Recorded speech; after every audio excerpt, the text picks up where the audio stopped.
كل مرة الحلم أصعب، بس ما يصعب عليك. بارت، معك وين ما تروح.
Has anyone seen my cat?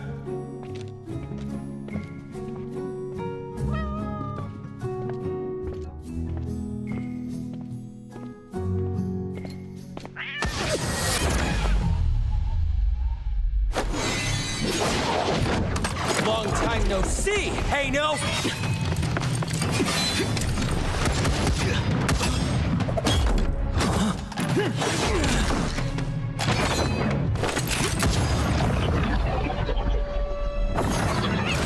Oh no!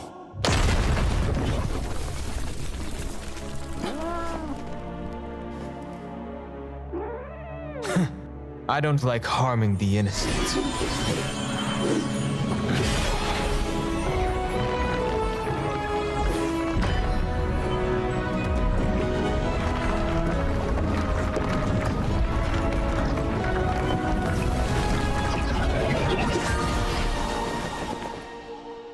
This again?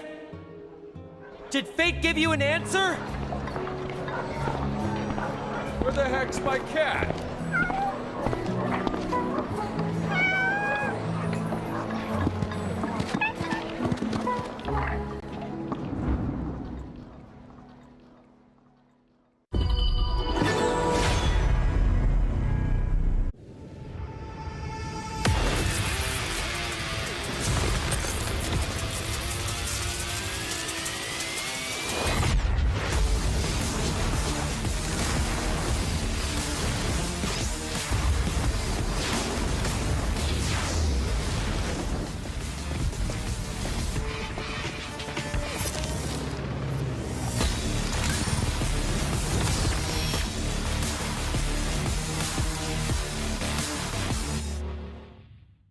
Honor 200 series, the best portrait phone AI empowered.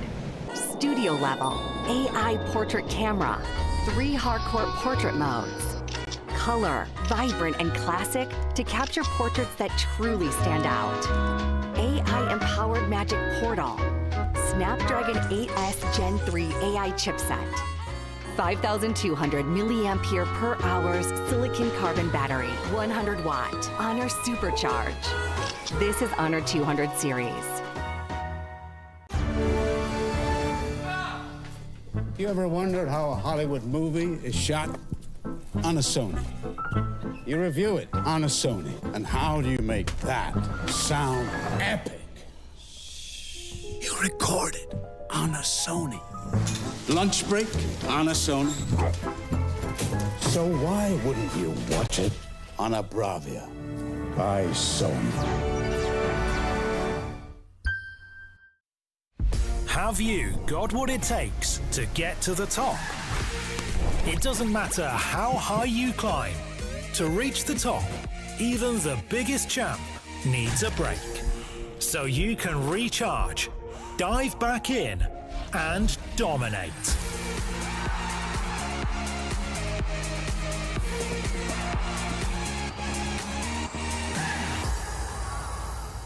Have a break. Have a Kit Kat.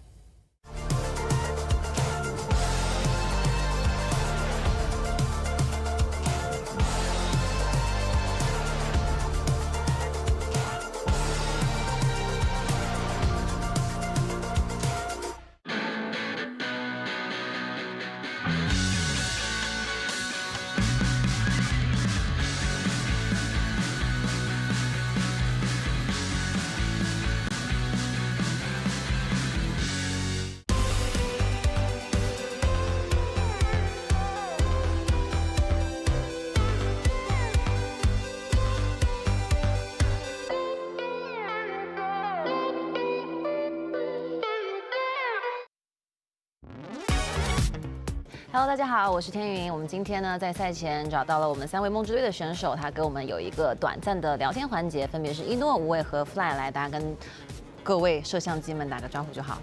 大家好，我是 KPL 王者梦之队的一诺。大家好，我是KPL 王者梦之队的无畏。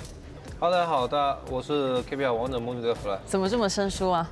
啊，没带偏了，一个个卡的，没有。其实我们这个聊天环节是非常轻松的，主要聊聊你们最近的状态怎么样。这是你们在沙特的第几天了？4天吧。第4天，这4天过得怎么样？过得 beautiful。你们印象最深的是什么？这4天里面？和国际友人打乒乓球。打乒乓球，我昨天也跟你们打了。一诺后来不怎么打了呀？玩那个推棒去了。你们在这边吃的还习惯吗？不习惯，这边中餐挺多的，所以说还行。外卖挺好吃的。因为你们所有人是第一次成为队友，然后我昨天碰到小胖也有说这个事情。有什么你们成为队友之后觉得彼此身上的一些惊喜吗？以前不认识的，一诺你先聊吧，你先讲讲你眼中的无畏有什么不一样？我也很喜欢，很什么？不，以前觉得。就是我对你说什么？又在黑。你很爱？不是无畏，我对主要是游戏上面的吧。一开始无畏不是刚转辅助吗？没想到他的墨子打炮打得太准了，真的。他墨子玩得太厉害了，真的。就训练赛就已经到那种非班必选的那种状态了。刮目相看。没有别的了，我看你们俩经常私下黏在一起，很多照片都是你们俩在一块儿。那个不太方便透露。不太方便透露。这个可以透露的。然后墨子强。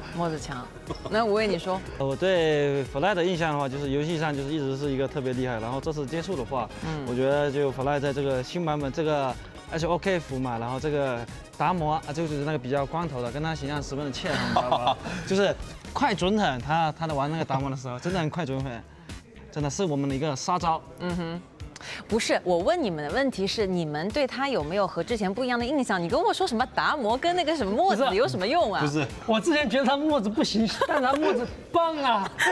不是我长得跟达摩像吗？劈一下，头发光头就像。真的墨子真的准啊，真的猛，真的猛的墨子。你不要急，你们不要急，待会儿还有事。那到 Fly 了，你讲一诺。我之前打线上的时候跟豆子打，豆子。有一天死了很多，然后话也比较少，然后感觉到他不是很想玩自由式那种呆射，然后来到线上之后，我发现呆射确实不行，确实不厉害，就得玩哈利。然后一诺，你一定要讲一个，你这次跟 Fly 相处了这么久时间，觉得他身上最大的缺点是什么？主要我跟 Fly 不在一个房间里。你跟谁在一个房间？我跟花海在。怎么样呢？你们相处的？他打呼。打呼的啊？你不打呼是吧？我不应该不打吧？睡觉的时候才能展现人类最真实的。所以，平时基本都只有在训练赛的那种情况。不可能，你骗我，你在诓我。真没有骗你，因为他是主卧。我们有个很有意思的，就是我们宿舍是抽签分配的。抽签分配。对，他是第一个。对。他选了一个主卧。那肯定啊。对啊，所以他一个人睡。很爽。我不是很爽，是我不知道他每天在干嘛，只是我知道，我也不知道他在干嘛。他能干嘛呢？对啊，我不知道。然后缺点的话，可能就是上厕所频率比较高，喝水喝得多。认可。你是多喜欢跑厕所，5分钟去一趟，这2个人这么认可。以前我不知道无畏那么喜欢爱上厕所，但是这是确实上厕所的频率变高了。那你说平时自己喝水比较多，所以就喜欢上厕所。然后对一诺的缺点的话，我想想的话，缺点就是太瘦了，你知道吧？因为又高又瘦，所以说我觉得可能有时候就是容易生病吧，营养不够均衡。担心身体健康。好，接下来是那种畅想题，我们从 Fly 先开始啊。在所有梦之队的选手里面，你要选择一个人陪你去孤岛生存1个礼拜，你会选谁？选小胖吧。他不会把你吃了吗？不是，我想了半天，如果孤岛实在没有原材料的话，可能就是他最重，肉最多。他可以让你活下去是吧？他让我活得更久一点。OK， 无畏呢？我选个徐碧晨吧，因为他这种跑的肯定是慢的，你知道吧？所以在孤岛上遇到这种危险，徐碧晨跑的话，我先跑。徐碧晨呢？其实我还是跑得挺快的，我选无畏吧。你们两个双向奔赴。孤岛上，我觉得有的时候还会，万一就碰见一些，漂流过来的那个开着船漂流过来的，然后看到无畏这么帅，我说能不能带上我？如果有一个机会可以获得一项超能力，你们要拥有什么超能力？来个瞬移。就是比如现在可以瞬移去上厕所。不是，就是比如我沙特热的时候，就是我瞬移回家躺着，就是晚上的时候再来。OK， 我选时光倒流吧。你要去哪儿？我要买彩票去。我想拥有那种恢复技能吧，和医生，到时候有谁生病，我可以救他一下。你们身旁到底有多少人生病啊？不是，因为我坐飞机的时候小马就发烧了。哦，是吗？对，然后他当时不是很舒服，我在想，如果有个超能力，当时他发烧的时候，我就可以用我的超能力去治愈他。而且我看到你们的粉丝其实经常会叫你们寄点明信片啊，拍点照片什么的。你们谁是最愿意拍点照片分享生活的？谁是最懒的？我来。哦，拍了很多。你是自拍吗？他还会剪小胖的视频。我一半。你剪小胖的视频？我的手机刚才被收走了，如果没有被收走的话，我可以给大家看一下，就是我在这边学了很多东西，比如剪视频。你剪了什么小胖？你具体小胖在里面干嘛了？你说一下。就是耍帅嘛。比如呢？耍帅摆 pose。你怎么这么喜欢拍人家？是你主动要拍的还是他们？其实不是的，其实是，双方意愿都很高。然后花海那一段也是的，就是我们。对，花海我们是大家都有，每个角度。花海是他自己主动要求。对，然后他也想扣住角色。好，然后呢，最后差不多要结束了，我们就最后聊一点小故事吧，就是你们是怎么成为职业选手的？分别讲一下自己成为职业选手的一个经历。我是那年，是我很小的时候，大概14岁吧，那个时候我正在上学，然后那个学校就特别的艰苦，特别的辛苦，偶然一个机会就通过打游戏，自己的技术被俱乐部的工作人员给欣赏了，然后就招聘我过去，就是 BA 了。对，就是去了 BA， 你第一站就是 BA， 你呢，吴伟？我也是在一个很小的时候，都差不多。对，然后就在家里就是一个自学成才的一个模样嘛，就是在家里就平时玩的比较多，然后就慢慢就有一种感觉，知道吧？就一个进步的一种感觉。后面就是达到一定的一个成绩，然后就俱乐部来邀请，当时就是去那个深圳啊，去长春，对，还是吉林来着，就是去了这个两个地方之后，后面我就去了昆山，昆山是一个比较正式的一个俱乐部，然后前面两个的话就是一个试体验，对。你们是怎么跟自己父母讲的？你们家人当时能理解吗？我跟父母讲的是我出去暑假去找网友玩了，然后你就再也不回去了。对，是的。吴伟呢？我父母就挺接受的吧，因为我当时是有一定的成绩吧。OK， 反正有成绩能够养活自己，有收获。赖雷。我吗？对，餐厅西吧。那我也是在很小的时候，就是也不是就是当时也是因为上学，觉得自己学习，然后在这个过程中，发现身边的人都在玩，然后在这个同台竞技的时候，又发现自己的天赋，那种就是比较独特，就可能我在这个厨房里面，我达到了最高的段位，想要城市赛的同样框，然后自主的去组织了一场那个城市赛，然后加入了当时的 MU 的俱乐部，开始了漫长的职业生涯。就开始了。你们如果不当职业选手，有想过自己会从事什么行业吗？有想过这种事情吗？没有想过。做梦的时候没有想过。那你们以前是学生的时候是哪种类型的学生？调皮捣蛋的呢，还是？我是比较安静的，比较乖巧的。你是坐在第一排的最后一排？坐最后一排比较安静。坐在最后一排。对，比较安静，然后比较乖巧。我也是最后一排的学生。老师讨厌你吗？那我就不知道，反正我是最后一排，大家自行想象最后一排的学生是什么样子。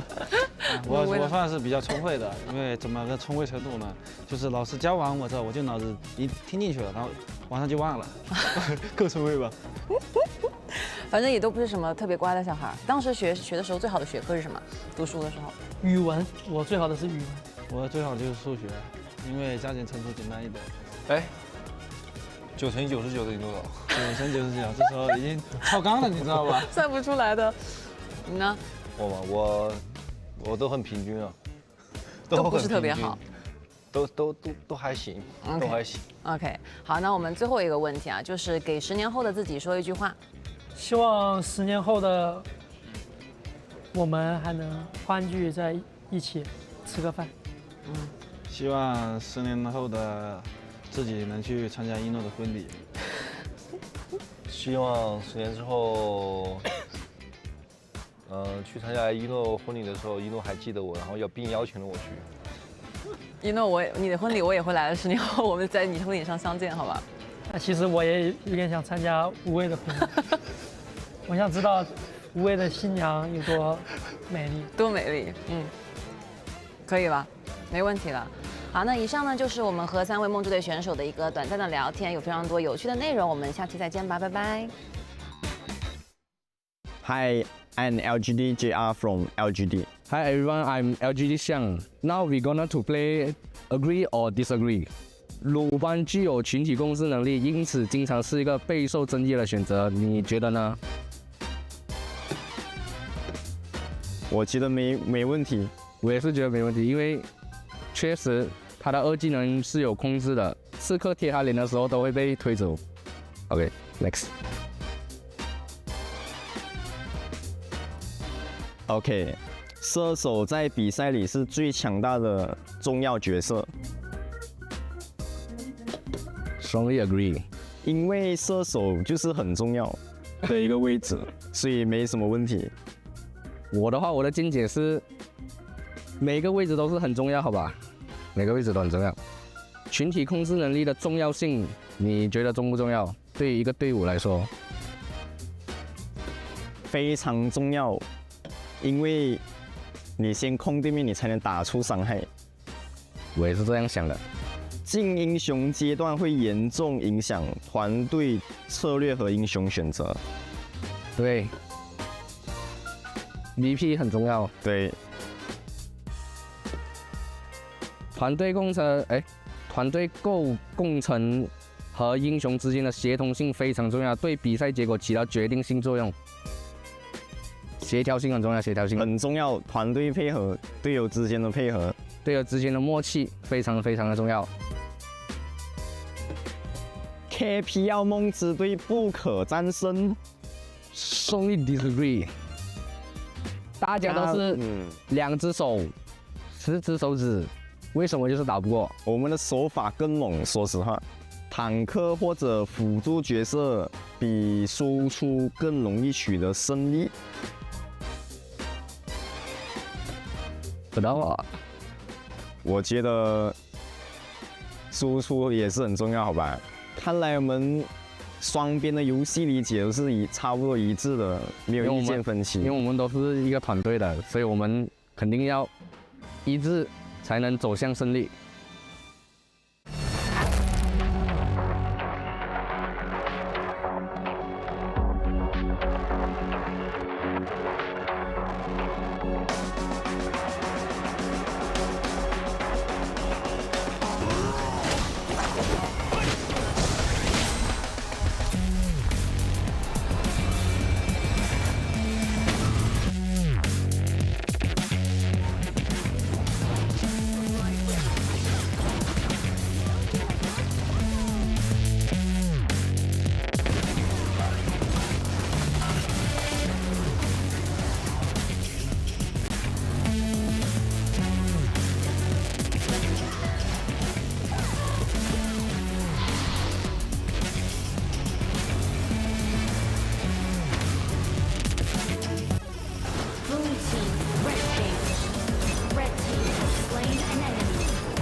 kings. It's an honor showtime.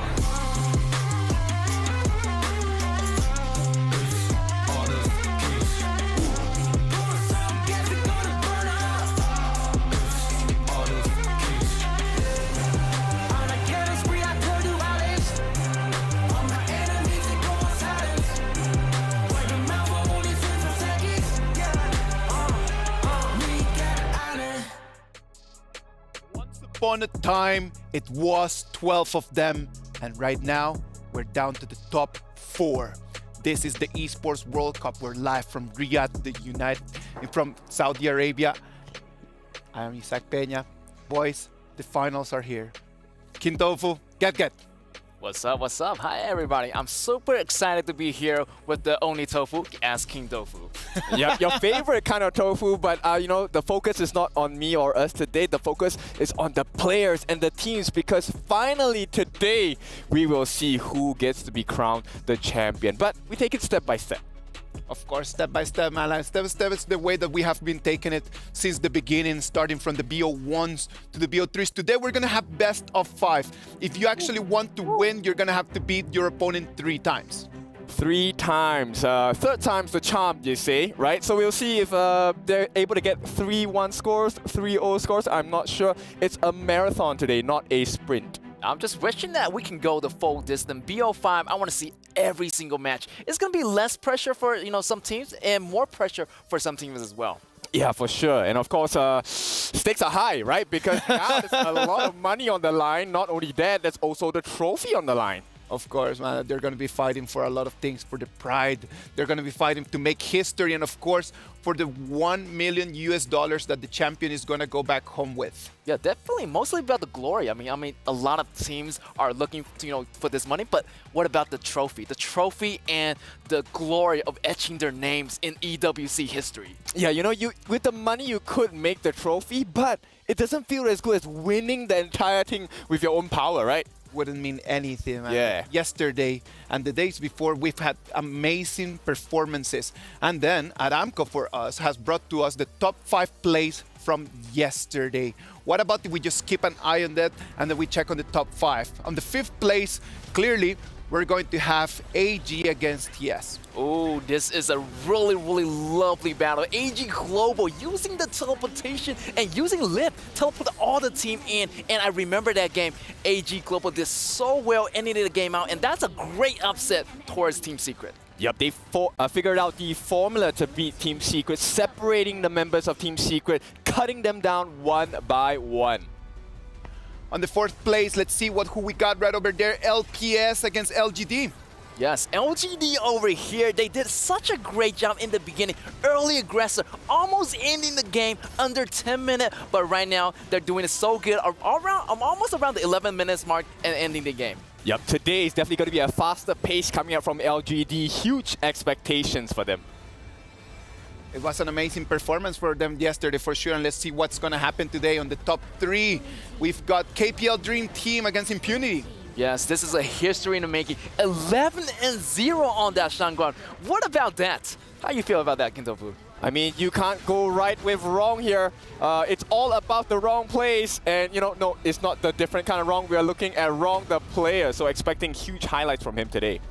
On the top 2, clearly, one more time. TS against AG. Yes, this is the AG Global crucial moment, kill death, getting the Tyrant and getting the ace on Team Secret. Yep, he stole our hearts today. Can they steal the game against KPL Dream Team? Let's wait and see, man. Like the way that they just took that fight, it was insane.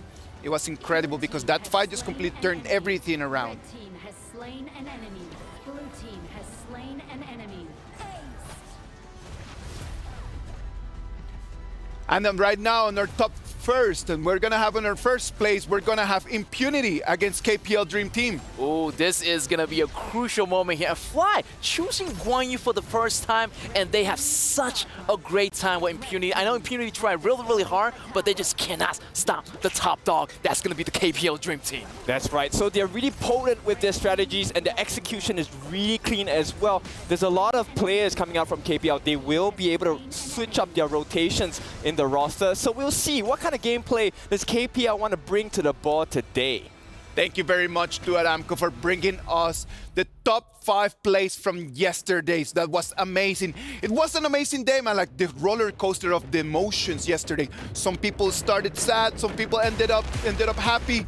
The reactions from the players, authentic moments, real reactions brought to you by Doritos. Yeah, I love the reaction right now. I mean, some of the players, you know, went home really sad, but it's going to be go hard or go home. This is going to be the semifinals right now. There's no time for playing. It's do or die day, and it's going to be today. Let's see who's going to be the players to make it into the finals. That's right. It's a culmination of all of their efforts from the start of their career up to this point, and it all boils down today because today we get to crown and decide who is the best out of all of them across the world. Yeah, definitely. Also, I want to see their reactions when their medals get crushed. I mean, that's a brutal reaction. I mean, some of these kids are going home with that trophy, and some of these kids are going to look at their trophy getting crushed. Yep, we have seen blood, sweat, and tears. Maybe not blood, maybe on-screen blood, but you know, these are all the efforts of competition, and it's very brutal, but this is reality, right? You have to go and grab that victory for yourself. Everyone is just fighting really hard for that trophy, man. Like, everybody wants just to become the champion, become the top dog. It is already day 4, but if you still don't know how the trophy works, we've prepared something here for you. The Esports World Cup is a unique tournament and will have a very unique trophy system, consisting of keys, game trophies, the Club Championship trophy, and the totem. Introducing the key. This symbolizes a participant's right to compete in Riyadh. Each team or player will receive a personalized key consisting of the inner key and the outer frame. Winning a competition earns you a game trophy. A champion's key will be inserted inside. The frame will be placed into the totem. A physical block on display in Riyadh, serving as a progress bar of the Esports World Cup. The totem will remain in Riyadh as a chronicle of the Esports World Cup history. Those who get eliminated throughout the competition must give up their keys and see them crushed.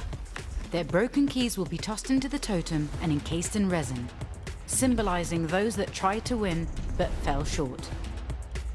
However, as an additional privilege for winning, each game's champion gets to select 3 opponents' keys to be encased in the base of their trophy as an additional, more personal prize.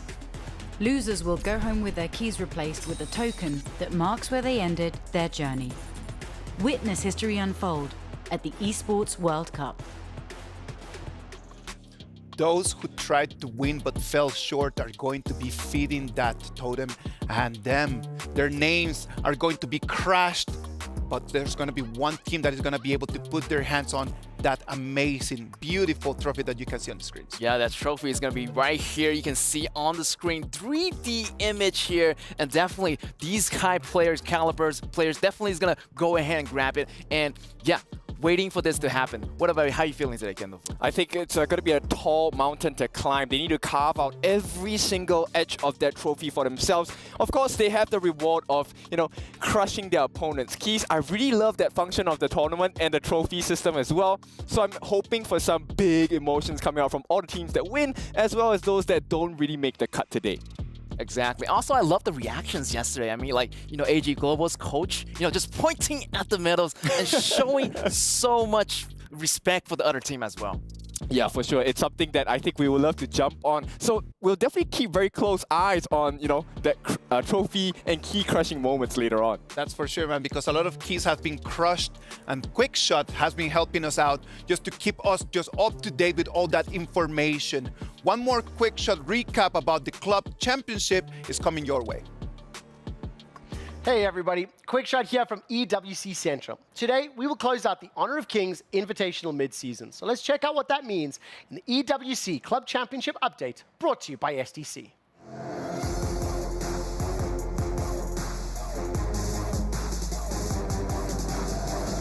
Now, of course, yesterday, the quarterfinals for HoK concluded, leaving us with only 4 teams in the Honor of Kings Invitational Midseason semi-finals. AG Global is in the best position in the Club Championship. They're right here. They've already secured 2 top 8 finishes here in Riyadh and are therefore eligible for the Club Championship with 385 points secured currently.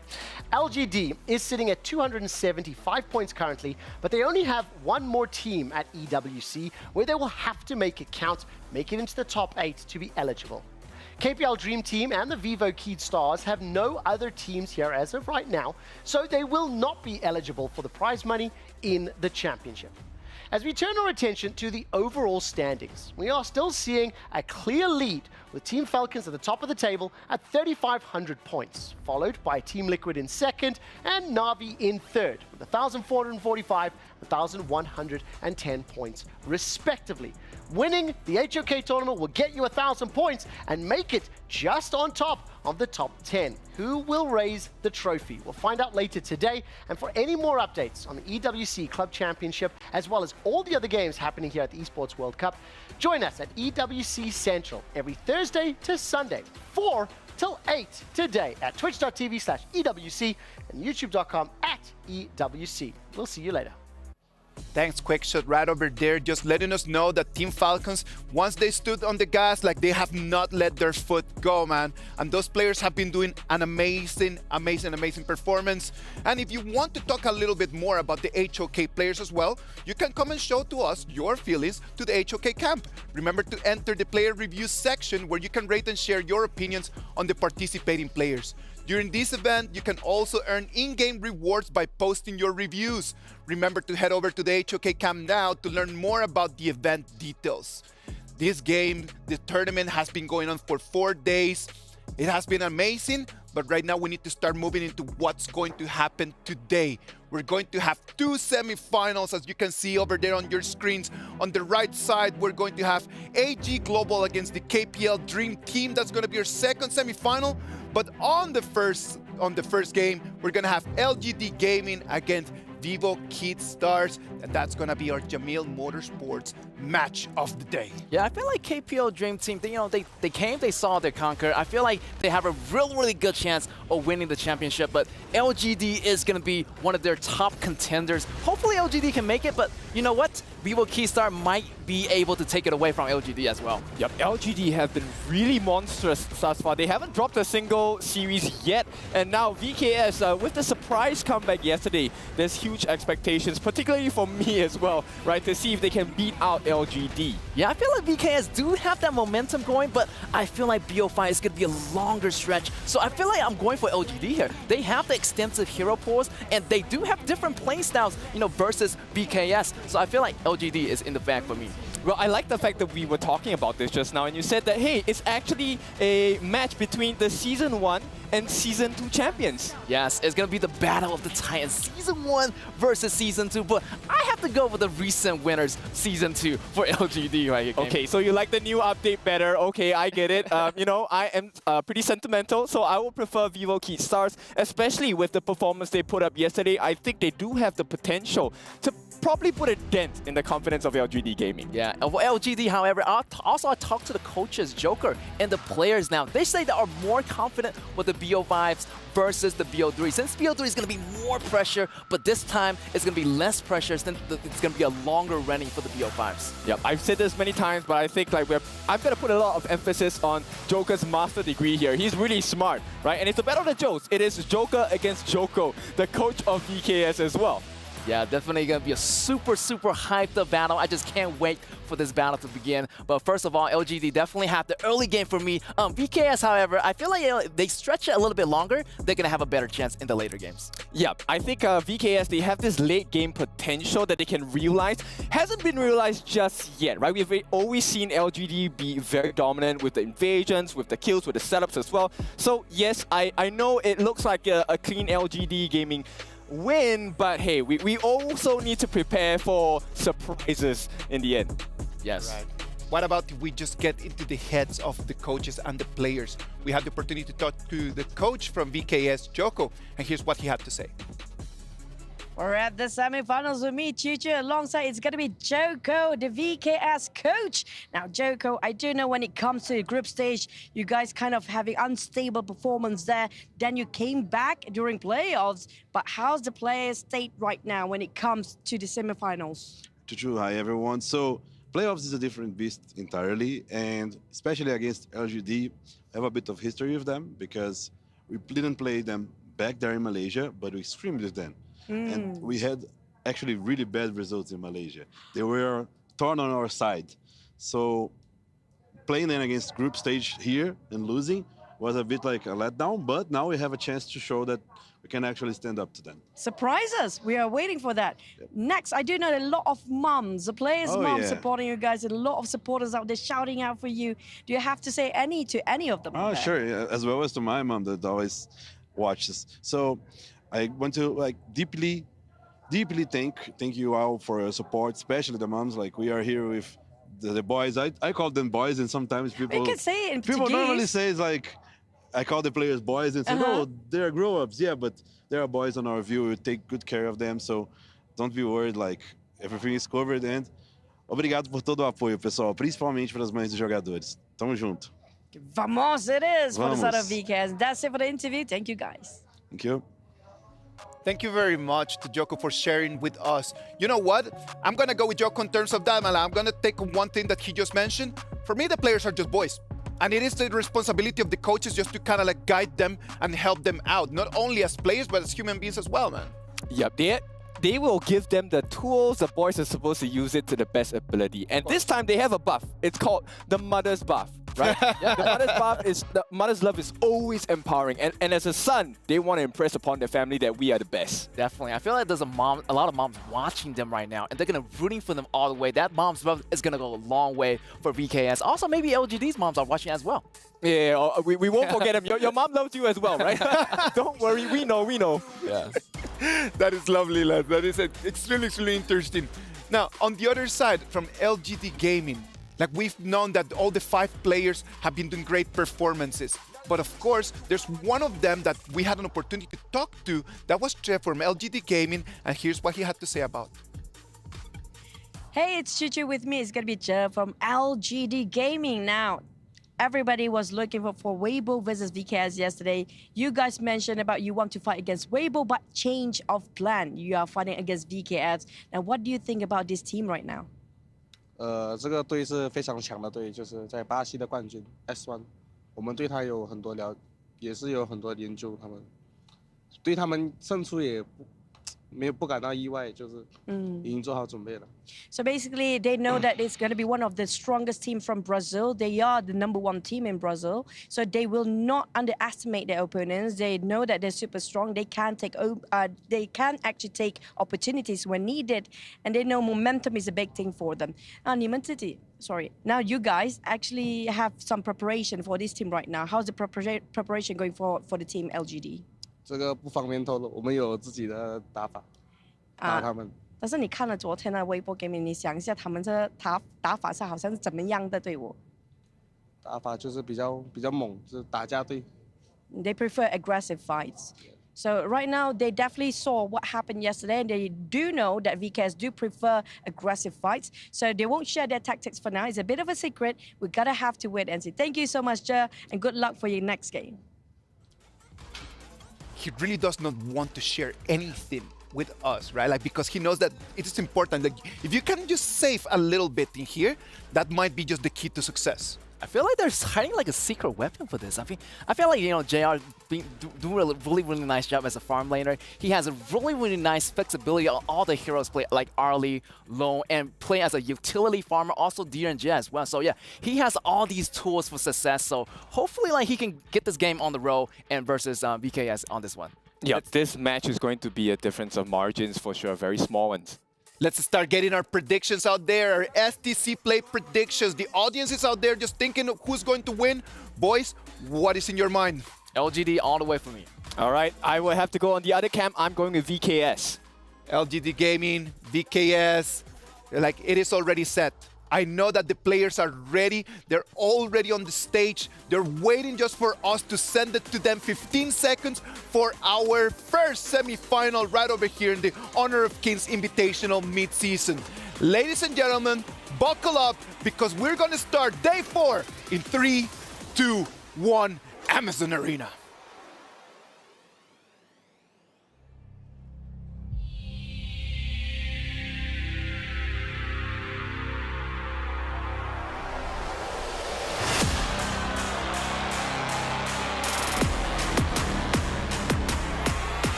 And ladies and gentlemen, viewers around the world, kings and queens, welcome to the fourth and last day right here for the honor of Kings Invitational Midseason, taking place right here, the Esports World Cup in the Kingdom of Saudi Arabia, Riyadh.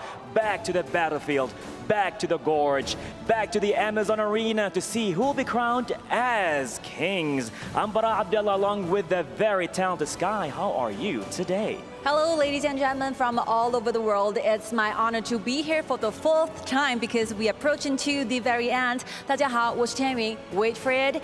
Adazena wa enta. Your Arabic is definitely better than my Chinese. Good job right there. You know, question asked. How you're feeling as we approach into the final destination, our journey in Saudi Arabia right now? Too excited, but I learned one thing about this voyage, this journey, that some of the legends are not born. Of course. They are forged.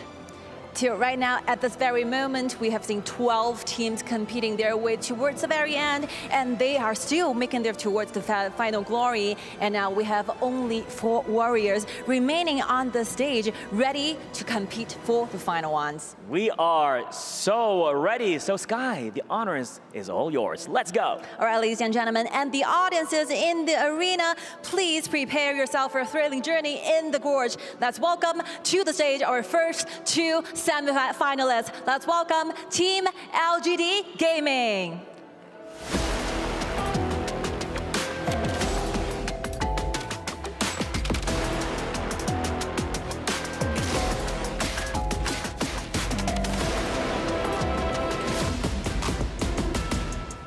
Going beyond the limits will be their motto, while conquering the impossible will be their goal. Team LGD Gaming is more than ready to crawl their way to the top of the pyramid.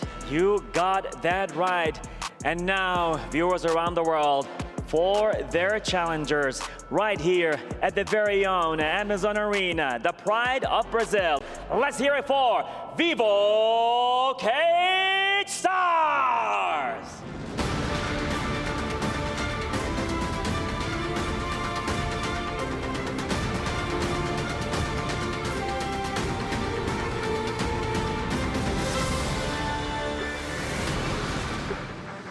They defied odds, shattered expectations, ready to ignite that battlefield. Truly the pride of Brazil, all that taking place right here. This will be the moment to the 2 amazing warriors to get ready to the battlefield and in the gorge. Totally. 2 will fall and 2 will rise to the grand finals. And more details right now to our amazing talents to the studio. Yalla. How's it going, everybody, at the Amazon Arena around the world, and in the words of VKS, the mums around the world as well. I am Blam, and with me is Stuart. We are going to be casting your first semi-finals match today between LGD Gaming versus VKS after an upset yesterday, Stu. Yeah, it was absolutely crazy to see VKS go through. One Malaysian team with Weibo Gaming. Can they define all the odds and make it all the way to the grand final? It's going to be an electrifying series. We've got a best of 5 now. The tournament's been upgraded throughout. We went from best of 1s to best of 3 yesterdays to best of 5. So if there's anything that any of these teams have up their sleeve, now's the time to bring it out. Yes, that is absolutely correct, because they may not get another shot to bring out that pick that may have got them a win in that round. So all these new picks that we may be seeing today, like the Sunbeam yesterday on VKS, that was really one of those big parts of them getting that victory yesterday over Weibo Gaming. Yeah, for sure. One of the pocket picks that we saw from Maynard, we normally know him as this tank jungler. Yes. I feel like in the end, coming out with the Sunbeam yesterday against Weibo Gaming was one of the key factors for them, on top of Danny as well, also stepping up huge for Vivo Keats. Yeah, Danny, not just on stage, but in the gorge as well. Just fantastic when we saw him on the Musashi when he had that Sage's Sanctuary, just diving straight into the back of the enemy team just to try and take out the Ali. It was just, it was vamos. I want some more of that. No, I want some more of that as well. But we have to mention the other side as well, LGD Gaming with Musang King as well. Currently the top leading kills at the moment in the current tournament. Has been performing incredibly well throughout as well. Maybe had a few shaky games here and there, but stepped up really, really huge again in the quarterfinals. Yes, Moose and King, and also obviously JR as well, not quite far behind with 23 kills overall in the competition thus far. But speaking of competition, this is where the semi-finals competition begins. We are into the draft, and we're already seeing some very, very familiar faces being banned off here, Stu. We got the Dacho, we got the Mai Shiranui, and also the Musashi going for that Danny ban. Yeah, the one thing I wanted to actually mention going into the draft is actually that Musashi pick, something that Danny played twice yesterday in that quarterfinals and was really kind of, as you mentioned, kind of the playmaker for the team with his ultimate. Being able to lock down a target is so crucial in these fights. That being banned away is going to be really, really interesting. But VKS now going for the Dolia. Not really a pick that we see Maynard on too much, but they don't want to give it away to LGD. This is one of them picks that is very strong, but then on the other side for LGD, they get 2 superpower picks. Yeah, I feel like they had to take the Dolia off of the board because we know that LGD's JR loves that Lung pick, and going the Dolia with the Lung is going to be troublesome, and then they pair it with the Lady Shen. But this board is not short of any ladies. We have the Lady Sun, and we have Hu Huan potentially coming through for Danny.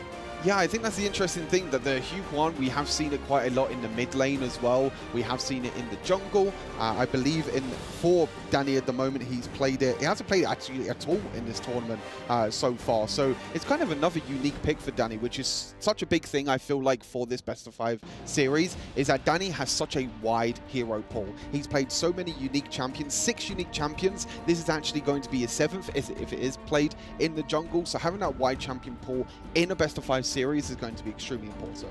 Yeah, because the only 2 teams that have played the Hu Huan in that mid lane is the KPL Dream Team and All Gamers Global. Yep. But we are seeing LGD Gaming are going to go for the Orgrim, which we know so far has been one of their big picks in that jungle, paired with the Lung as well. It's a very aggressive team comp that they seem to be going for here. You have the utility, the Lady Shen in the mid lane, so that just gives pure vision into what LGD Gaming are going for here, is just giving all that resources over to Lung. Yeah, Shihong going back on the Lady Shen, played Mai Shiranui twice yesterday, obviously being banned away by VKS, a pick that they don't really want to prioritize for themselves, and they don't want to give that over to LGD either. But with the Clash Lane heroes being banned away, the likes of Elaine being banned away, Main is going to be the pick up here for Siang in the top side, and then we have to going to see how VKS round out their comp. Yes, so already banning out some of those big support picks like the Motsu, like the Zhang Fei. We normally see the Motsu getting picked up to try and counter the Orgrin or any of these sort of hugely aggressive initializing plays like from the Lung. But again, I feel like they already have their support, they already have their mid lane, so it's nowhere to fit within VK's draft, so they're not going to go for it. But the Main has been something that they played quite a bit yesterday, but it looks like we're going to be getting a 1 on the Princess Frost and then a Niap on the Byron.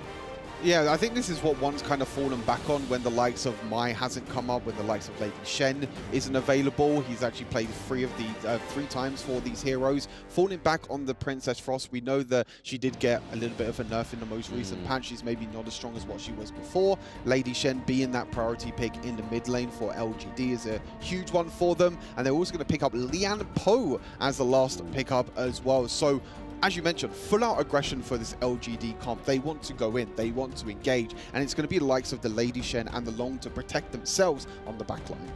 Yeah, but you've got the likes of the Hu Huan and the Dolia as well, so you can have just double the amount of airtime with the VKS combo. And we know that Hu Huan has one of those fastest farm rotations as well. She's able to clean that jungle super fast, super clean, and then you're going to have the Dolia that's going to be able to give over that double ultimate as well. But another thing that I like to see here is Seiza gets that Lady Sun. Yeah, Seiza getting the Lady Sun is one of his most played picks this year. We saw it a lot in the HoK BR as well. Obviously, Vivo Keed being the 2 times HoK BR champions, being the Season 1 Invitational champions. Can they go one step further in this tournament as we go into the game?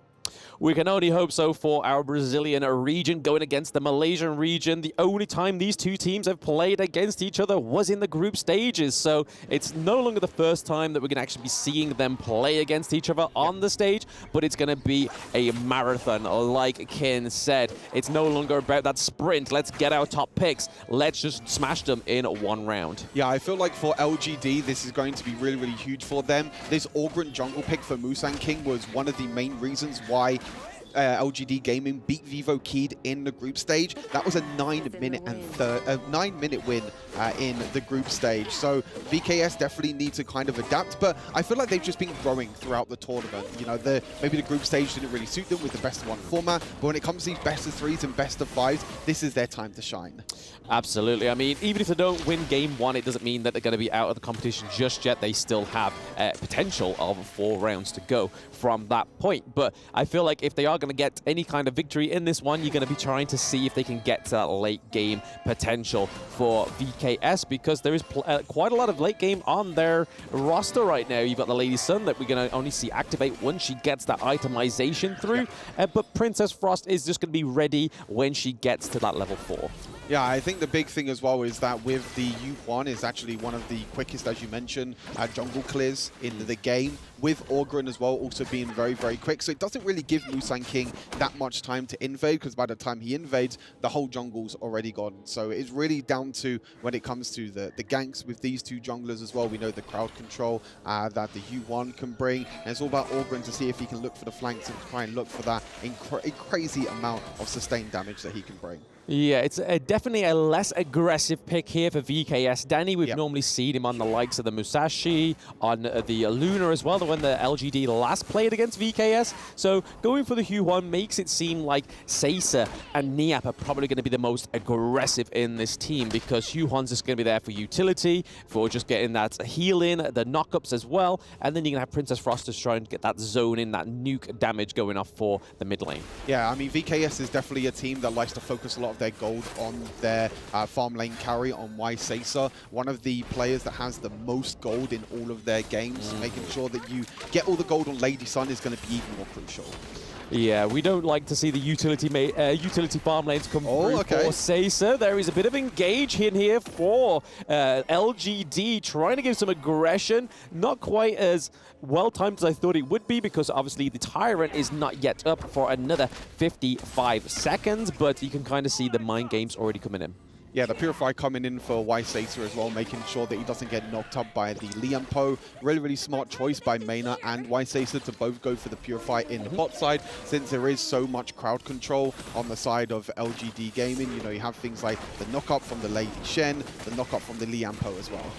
Yes, plenty of knockups coming through onto the side of LGD, but I don't think that's going to stop VKS anytime now, because they are now going in for another engage. Liampo, we have the rotation from Musang King as well as Lady Shen with a knockup onto 1. That is going to negate that try back in that farm lane against LGD.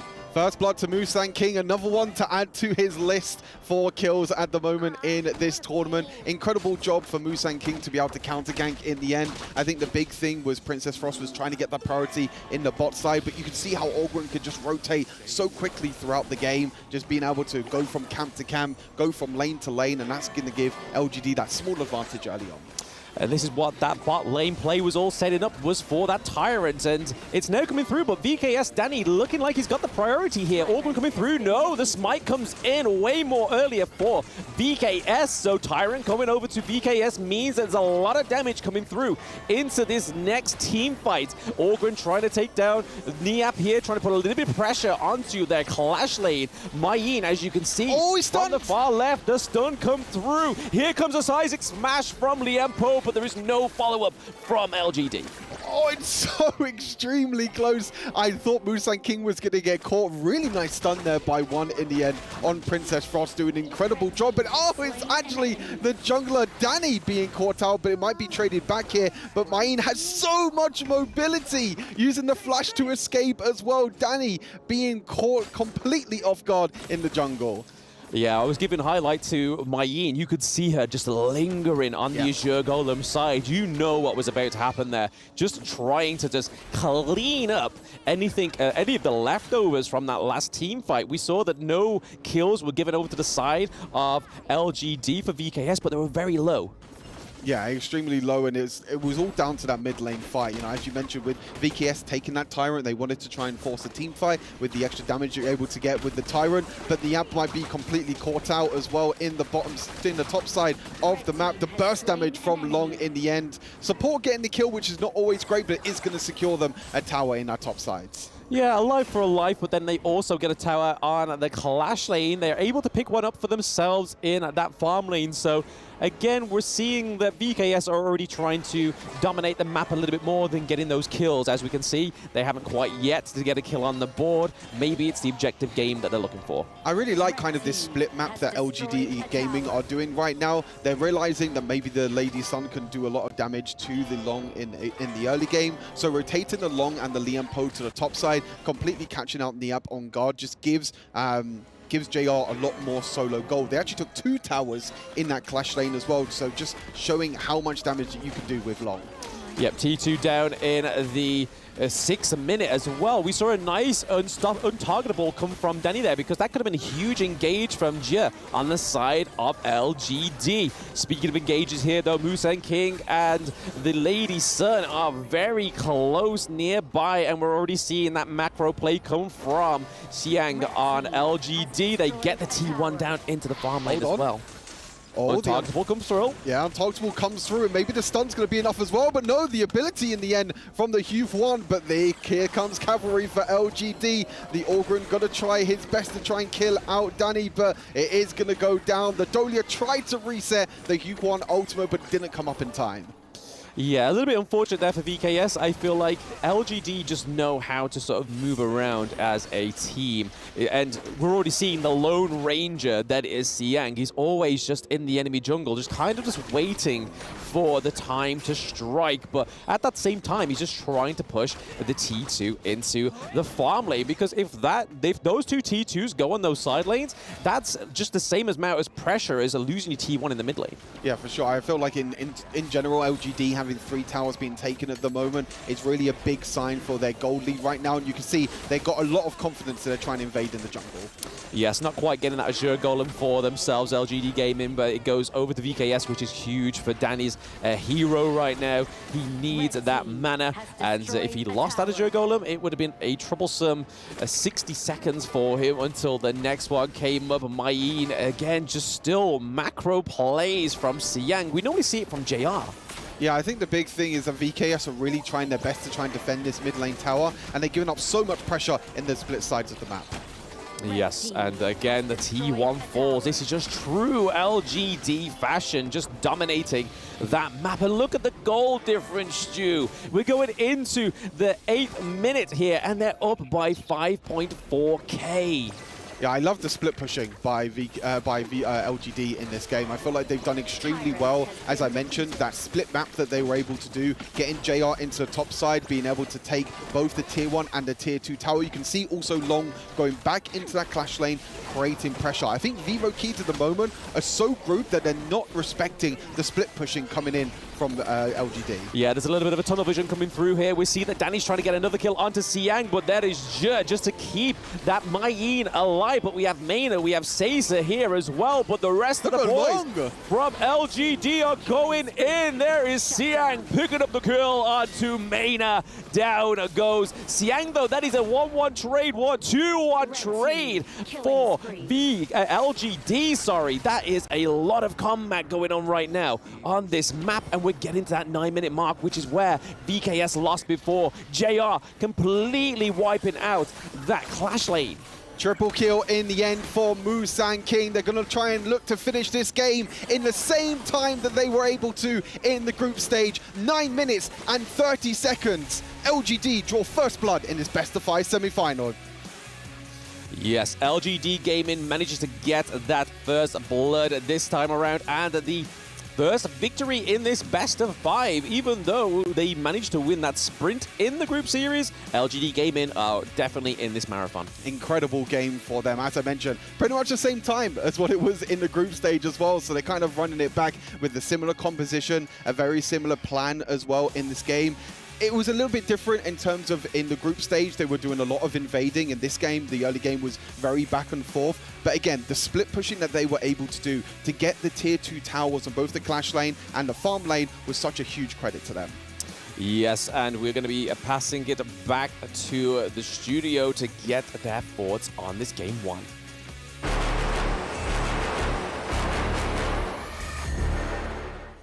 Congratulations to LGD Gaming on taking that first victory. 9 minutes. That was a very quick one. I'm so sorry, but I was not expecting so short a match. Yeah, I feel like LGD definitely did it this time. I mean, almost feel like deja vu. Like the first match they did in the group stage, ending the game around 9 minutes, even 10 minutes. Also, the early game strategy is so cool. Using the all ground in the early game to provide the CD. And they're on the red side here. So closing it in with a CD closer to the Tyrant, but the CD is going to be on the blue buff side. So I feel like all ground is definitely having more CDs in the beginning. Oh, for sure. And this really sets the tone of the match, right? So like you said, with this additional cooldown, they're able to go for more objectives. One thing that they really did well was protect the jungle. So there were no camps that were stolen, right? And you can see how that translates into the gold graph from the 3rd minute onwards. It was just a gold mine for them. No, that's the main idea, right? Like they're so aggressive in the first 2 minutes of the game that then after that, there's no way for Vivo Kids starts to turn things around. They did not have any gold. They had the Yuhan, they had the Dahlia, but that was not enough. That wasn't sufficient. Yes. Also, I want to emphasize on Mai on the top lane. Great strategy. I mean, they did a split pushing, and that was a 1-4 strategy that LGD Gaming was really, really good at. And you can take a look at the match scoreboard here and looking at Mai using that 3-1-2 here. KDA, great job avoiding those damage on the top side of the map. Yep, and also the benefit of having the blue buff closer to your Tyrant is the fact that when they put attention onto Xiang's lane, right, the response has to come from VKS, where they have to defend the top. And this opens up the doors for them to farm on the bot lane, get the kills as well. And when Niap on that Byron, when he's effectively lesser in power, right, not as useful, that's where the advantage comes in for the side of LGD. Like we knew since the beginning that it was going to be LGD Gaming being a lot more aggressive. Like we talked about how VKS was aggressive, so LGD Gaming just decided, if you're going to come throwing punches, I'm going to punch you first. Yeah, definitely. I feel like LGD is like dictating the pace of the game by themselves. If VKS has to come back, they have to think outside the box. They have to think of something like an orthodox way to play the game in order to win. Yep, unorthodox strategies. I mean, okay, so this draft, pretty meta still, right? So I'm expecting something very different from VKS in the next game. But for now, if you take a look at what LGD has been doing, you give them the lead, they will bite you and will not let you go, similar to a Pitbull's bite as well. Exactly. And if you take a look at the itemization, you know, we were quite surprised. JR got the Eternity Blade at 6 minutes. That's a furiously fast critical item masking. Also, like, you know, Lady Jun, Zhihong got the Venons fast, also early as possible, and that just completely just shut down the game for VKS. Yep, and you know, they had a lot of heals, and they also lessened the healing factors on the side of VKS, and I think it was just a very well-rounded draft, but even better execution from the side of LGD. VKS right now down 1-0 in this best of 5. Like they need to turn things around because at 2-0, that would be too much for them to come back from. Yeah, it is a marathon, but they want to turn it into a sprint. And LGD, the MVP of Game 1, was responsible for this blitz that VKS could not handle. Yes, and that's going to be Musang King with the MVP. KDA 502. Great job. Great chances using this hero in the very, very beginning. Also, I feel like he could have went for a counter jungle, but he choose to play the safer way, starting as his own jungle. Yep, they definitely dropped the Durian onto the side of VKS, right? Musang King, one of the biggest brands of Durian. Of course. It's full of spikes. And when it hits you on the head unexpectedly, you're going to bleed and you're going to die. So this was a game where Musang King was just out of contention, right? There was no way to kill him. I think at the 7-minute mark, he already had the Eye of Phoenix. There was very, very little that VKS could do. That's why after that, like after the 6 minutes, it comes in and he gets a triple kill. just directly finds the right moment just to proc his ability and take 3 kills immediately. Also, he has the Blood Rage as well, so there's like nobody on the side of VKS can take him down. He was the main tank for the team. Also, he has the Eye of the Phoenix, as Kindofu mentioned. He's going to absorb more HPs as his HPs get slower. Yep, if you take a look at the damage he has taken, 32,000 damage taken. This is complemented by Zhe, and you know, very apt that he was the one that we were interviewing. He took up 54,000 worth of damage, while the rest of the team laid in the pain. Zihong, unexpectedly, I mean, 57.5k. That's a lot of damage with the Destructive Delusion flowing size. It did pay out at the end, just keeping those secrets from Zhe, right? Like he said that he didn't want to share anything, and they didn't have to share it at the end. They just showed it, put it out there on the table for everyone to see that they actually come here and they want to close this game 3-0. Yeah, revenge is a dish best served cold, and boy was it cold from Zihong with this Lady Chen. Yes, also I want to mention one thing about Zihong. Zihong's playing the Lady Chen, a really nice utility mate, so he's pouring all these resources to his other teammates like Ogran, like the farms lane. So this Lady Chen, I feel like it's going to be another prominent pick for both sides later on in the game. You know what, like right now that you talk about Ogran, I want to let everyone know at home that Ogran is available right now. If you do not have it, please go for it. A warrior hero with a great balance between offense and defense, which is able to condense the spirits of enemy heroes to assist our side in battle, possessing a special attack method. When in the activated Seer state, his basic attack can kill low health enemies instantly. So ladies and gentlemen, if you do not have that Ogran right now, please go and get it and start practicing. That's right. Now, this is a hero you must have. I already have the hero. I think it was given away for free, so I think most people should have it.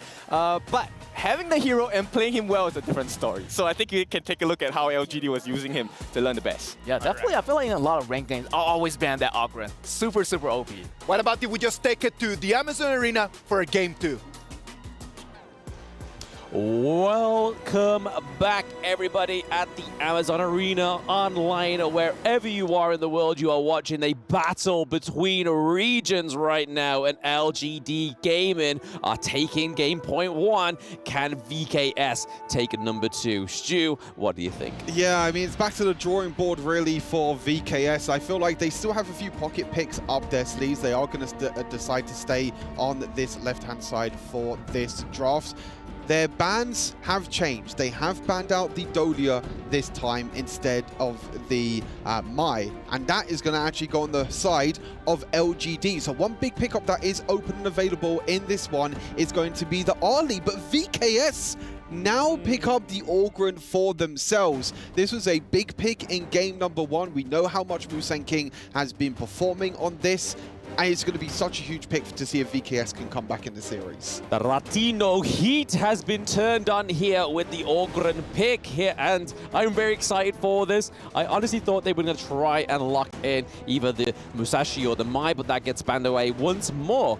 And over to the side of LGD Gaming, we have Ali and Zhang Fei. So one of Mayna's top picks, Zhang Fei, going over once more to the side of LGD Gaming. But look at this! Whoa! VKS go for the Long and the Lady Jun. That is definitely a spicy turnaround. I mean, it's just VKS taking what LGD won in game number 1. That's exactly what they're doing. They're like, okay, you won with this in game number 1. Let's try it for ourselves and see if we can also win as well. But I feel like the Ogran is such a huge pickup already. We know how powerful Lady Shen and Long has been in this meta right now, and LGD are going to be rounding out their composition with Princess Frost for the first phase. So that support priority for LGD Gaming means that they can ban out other supports like that Sunbin that we know Maynard's been performing very well on. Yes, we are seeing that they pick up Princess Frost on the side of LGD Gaming. So taking one of one's pick from last game over to themselves. So again, a lot of nuking, a lot of zone-in potential come through on this mid lane mage. They do ban out the Sunbin though, so maybe that was something that VKS was going to go for, was the Sunbin pick. They do ban out the Motsu as well, banning out Monkey on the side of VKS. So both being one of Danny picks and Musang King's pick. Yeah, I think that for the side of VKS, they can actually go for a more utility support since they already have kind of the front line of the Orgren. They can also go for a frontline pick in the Clash lane as well. They can try and go for that. Interesting enough, they ban a lane for themselves, but again, it just gives Siang this Main pick, which again was such a huge factor in that first game with the split pushing that they were able to do with JR on the long and with also Main in the bot side of the map as well. So I think this is one thing that VKS need to adapt in this game. They need to be careful of the split pushing and kind of losing priority in these sides of the map. Yes, it's all about keeping that eye on the Mayin because, like you were saying there, Stu, Siang's dominance around the map really dictated that last match against VKS. And it was pure, you just don't know where to look where this Siang was. He was either in the enemy jungle, he was either macro pushing down into the bot or the Clash lane. And it was just crazy how much control this player had for LGD Gaming, but they do go for the Taiyan, which has been paired with the Orgren previously and gives so much more sustain, and then that locks in for Niap on the Dharma. That is such a good pick. Oh, and the pay being hovered at the moment for Musang King. This is a bit of a throwback pick for Musang King. I remember the first game that we had of the Season 2 Invitationals with Musang King. LGD Gaming completely stomped in a few minutes, and Musang King on this pay was like 3 levels ahead, 5,000 gold ahead in like 5 or 6 minutes. It's definitely a pick that he feels comfortable on, but it's going to be super exciting, as you said, on the Cayenne. Yes, the pay pick. I am not going to get my words all stumbled over each other. I am very much concentrating. Concentrating. Hey. Come on, test it once. Test it once. Pay, play. They are playing the pay. There we go. We did it. Musang King. The final day, day 4, we got in the bag. I'm no more going slacking. home, baby. I'm going home. But here we are getting into map 2 between VKS and LGD Gaming. Again, it is the Brazilian region going against the Malaysian region as well. So plenty of battles to be had here on this best of 5, but I'm looking a lot more confident for VKS in this draft. But on this pay, I did expect this level 1 invade, and it's already taking place on the VKS side. This is exactly what LGD Gaming did in the Season 2 Invitational with this pick. Musang King invading with this pay. Such a powerful early game hero and has such incredible scaling as well. You have the range, you have the melees, but actually VKS are also trying to look to invade. But it seems like a little bit of a bait here because they all rotated with finesse. There we are. Oh, Yep, flush in. Dharma doesn't quite have the skills yet, and Ollie gets the first blood. LGD Gaming JR gets first blood as well, and they're picking up another one, Stu. That is not quite it. It is 2-0 so far for LGD Gaming. They're not stopping there. It is another kill on the board. Absolute disaster start for VKS. They tried to counter-invade. They knew that Musang King went down to the bot side. They tried to take that Crimson Golem, but they were able to rotate so quickly up until that top side, being able to defend their own invade, getting 3 kills for themselves as well. And this is not the start that VKS were looking for. No, I think in game 1, it was still quite a while till we got to that 3-0 scoreboard for LGD Gaming, but they're not taking any sort of time here. They are like, hey, we got lunch to attend, we want food, we are going to get this job done quickly. We want to clock in, clock out, and then play the next game, whoever their next victor or victim will be. But just finesse here on the board for LGD Gaming. And I think it's all to do with LGD also prioritizing the Ali and the Shengfei in the mid lane as well, being able to clear through that mid lane minion wave so quickly and able to rotate. Defend, as I mentioned, the top side of the map in terms of their jungle. It's such a huge thing to be able to do for LGD, and then they just left Jinghong on the Princess Frost down to the bot side to make sure that there was no pressure happening down there. So overall incredible play again from LGD.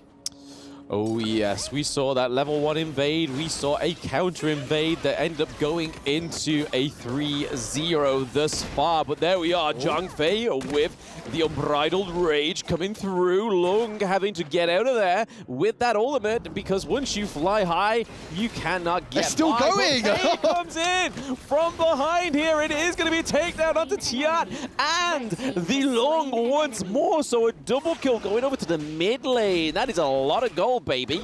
I thought LGD Gaming were going to stop right there. As soon as Long's ultimate comes in and say, okay, I'm away to safety, no bothers here as well, but they kept on going. The rotations again from the mid laner and also Musang King as well. The mobility of this Pay-Pig, being able to just jump around so quickly around the map as we take a look at this replay. Yes, this STC replay was just highlighting the fact that they knew the destination of this Lung. They was like, we know where you're going to be landing, boy. We are the agency. They're going to find you and track you down, and that's what they did, getting another double kill there. Xiang almost caught out by Danny, but is able to escape with a finesse. So we are getting into that 4-minute mark, Shu, where the Tyrant and the Overlord are getting available and spawning.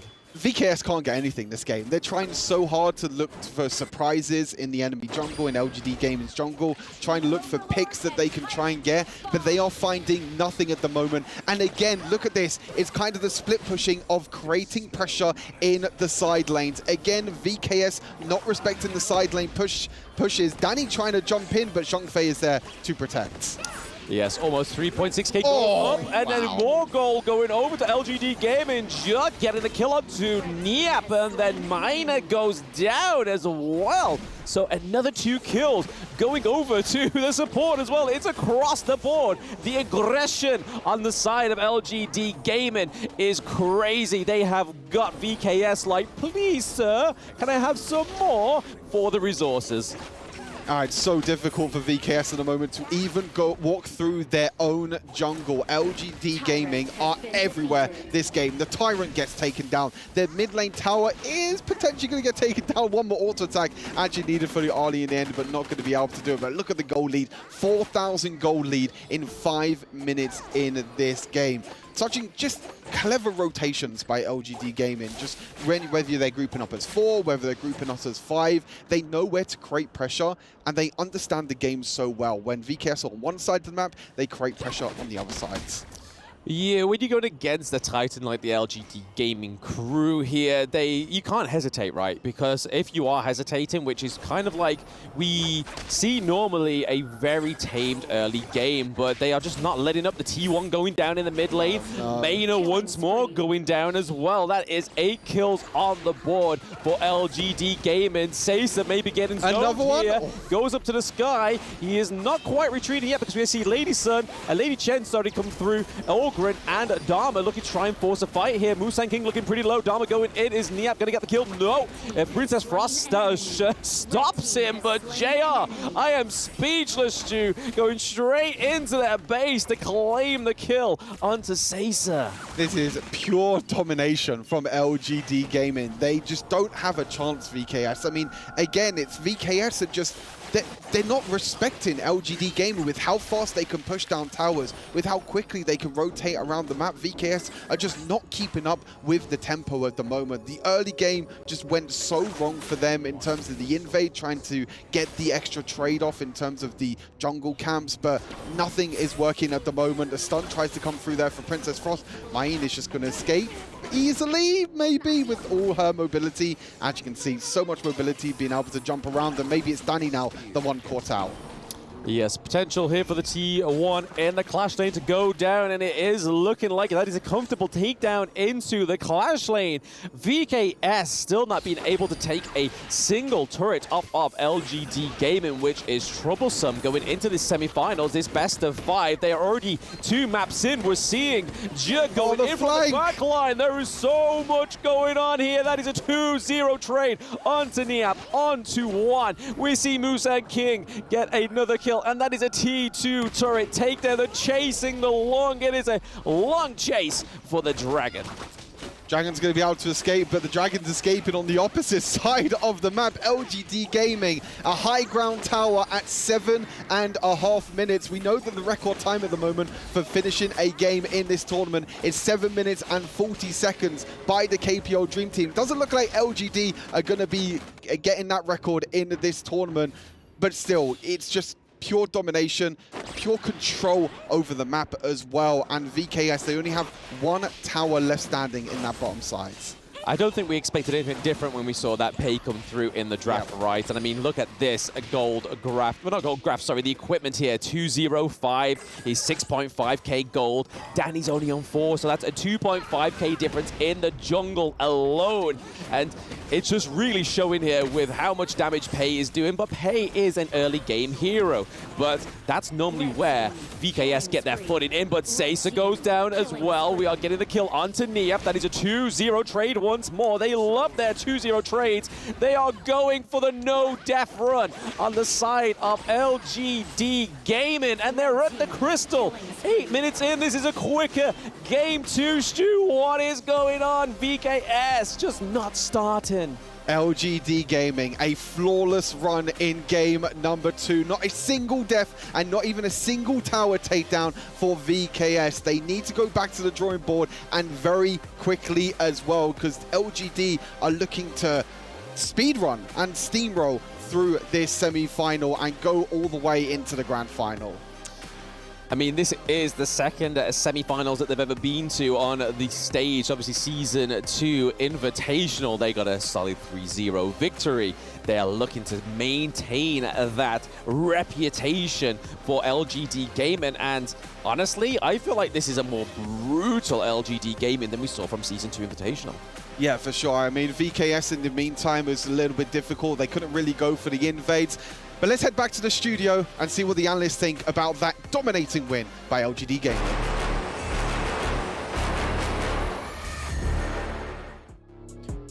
That was difficult to watch, man. Yes. That was tough. That was not an easy one, because LGD Gaming, from the pick and ban, since then they already just got the advantage. I did not understand exactly what was the plan with the Cayenne and Ogren pick over there from VKS, and that Pei last pick that they had from the other side was completely the key to victory. I mean, it was, they wanted to try with sustenance, right? They wanted to make sure they could survive the initial onslaught, but they couldn't do it. That first red buff engagement, I mean, we were talking about it, it was so heart-wrenching to watch, because you knew from that point, it was just LGD train. And I'm gonna just jump in there, man, for something, because you cannot just expect that you do not have a composition that is gonna have the advantage on the early game, invade, get the red, and then instead of just running away with your life, you're turning back just to kind of just go and take the battle. Dude, like, you end up in a 0-3 trade in the first minute of the game when you're already 0-1 down. Yes. What's going on with them guys? I feel like LGD did a really good job, LGD Gaming, using Pei as a last pick. Really surprising thing for me. And I feel like versus Ogron, I feel like they got similar clearing jungle rate, but Pei is a little bit faster. Pei, this hero, clean the jungle like it's nothing. And he still have time to go back to his red area and clean his jungle too. At the same time, getting that 3-0 right in the here, early man. game. Super crazy. It was a slaughter from the very beginning. Daniel already got the buff, man. Like, just turn back and they just go to turret. And that's it. Like, you don't need to get the fight in there. But then you just kind of like turn things around and it's just completely against you. Yep, and I hate to say this, but you know, there's not just the damage across the board from the game. Emotionally, mentally, how they deal with this, they did not manage to take, I mean, okay, LGD protected their base, no turrets were taken, no deaths were given, and they took a really greedy draft, right? Level 1, we expect the Pei to invade. And you already know it's coming, but it still happened. Now, you're in a 2-0 situation. LGD Gaming full of confidence. How are you going to go up against that? Read the game, man. I believe that they need to read the game a little bit better. Seems like that first punch from losing the first game hit them so badly that they're still dizzy from that jab, man. Because this second game, it's not the VKS that we are used to watch. Yeah, I feel like VKS, if they got that first win, they would have been doing a lot better. But the second round, their mentality is a little bit low right now. But compared to LGD Gaming, they're on a roll. They're thriving right now with this composition and have 0 death in this game, definitely they can have more better, more confidence moving on to the game point match as here in the next match. Yeah, VKS, a lot of problems to fix. LGD on the cusp of victory. One more step and it's grand final slot for them, boys. Yeah, man, LGD Gaming really just right now just taking the victory and right now pushing it into a 2-0.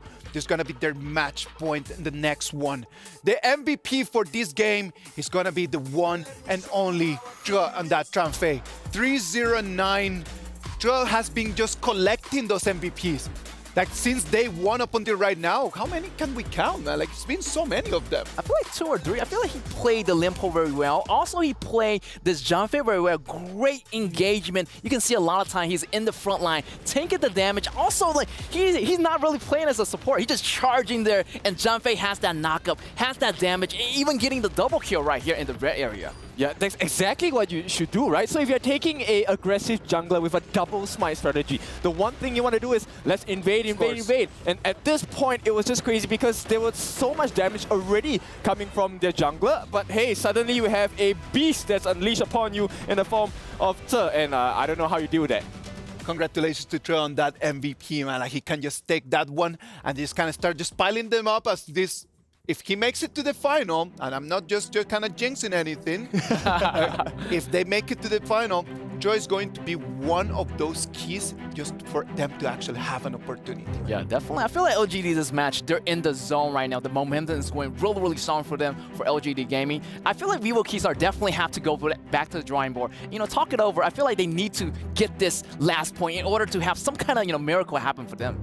Yeah, maybe pick their fights a little more wisely. I really, really need to emphasize that level 1 fight at the red buff.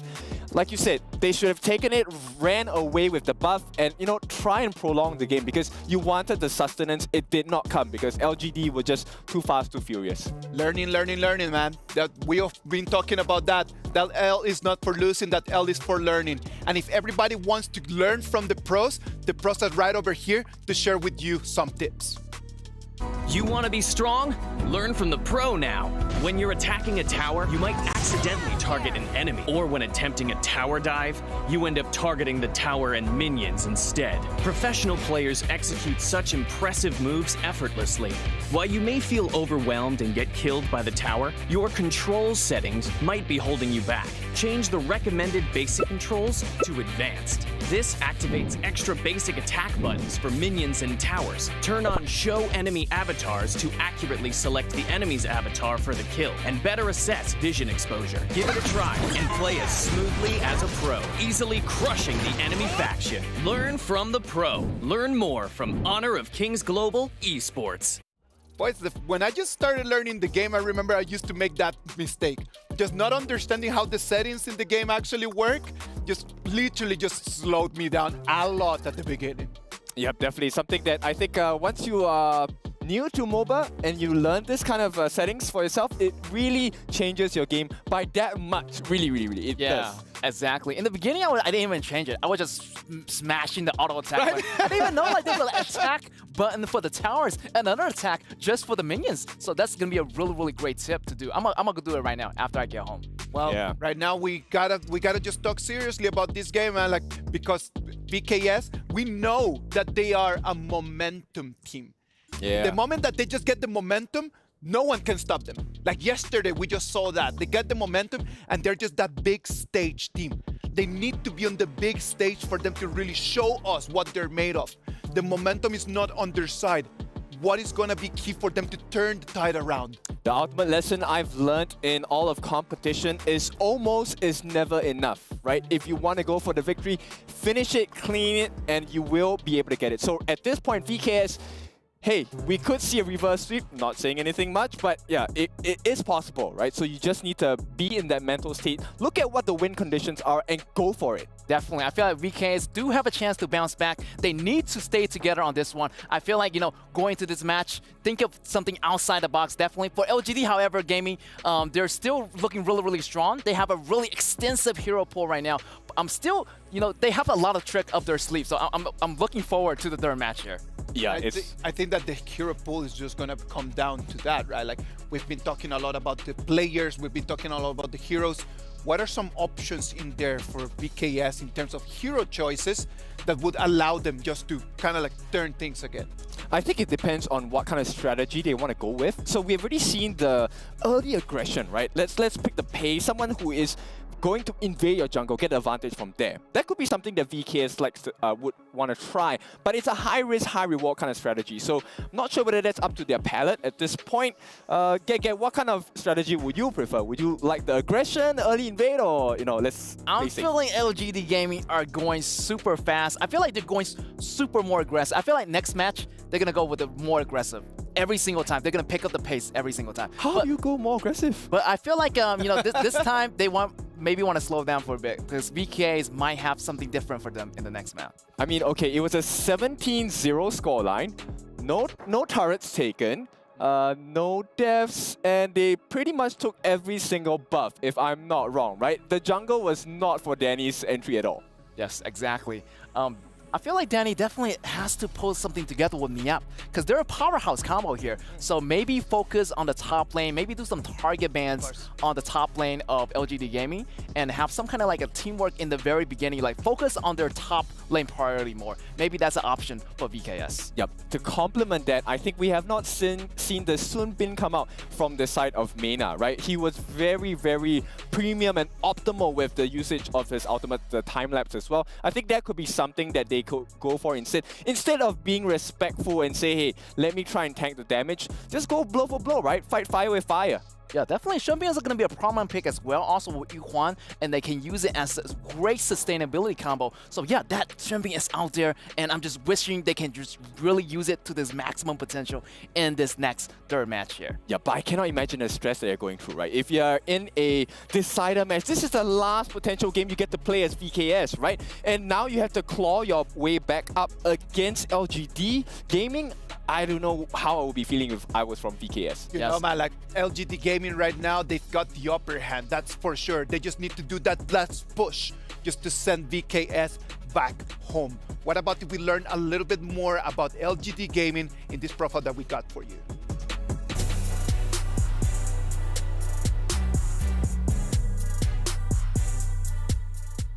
感觉这里非常棒啊！这是我人生第一次来到这种国际赛事，就很兴奋，很开心。我家对抗路是香 ，He is the Clash Lane. Our mid lane is Jihong. Farm lane is Zhao. Support is 这。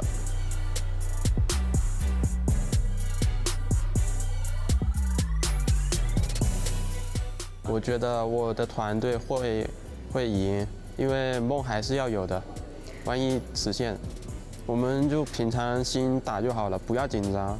这赢得了这比赛，对我们所有人都是人生中很大的意义。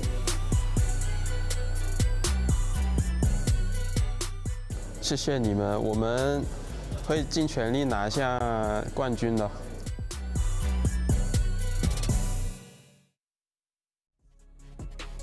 LGD Gaming, they've got a dream, man, and that dream is just to end up being the champions. That first step before thinking about becoming a champion is just winning this last game against VKS.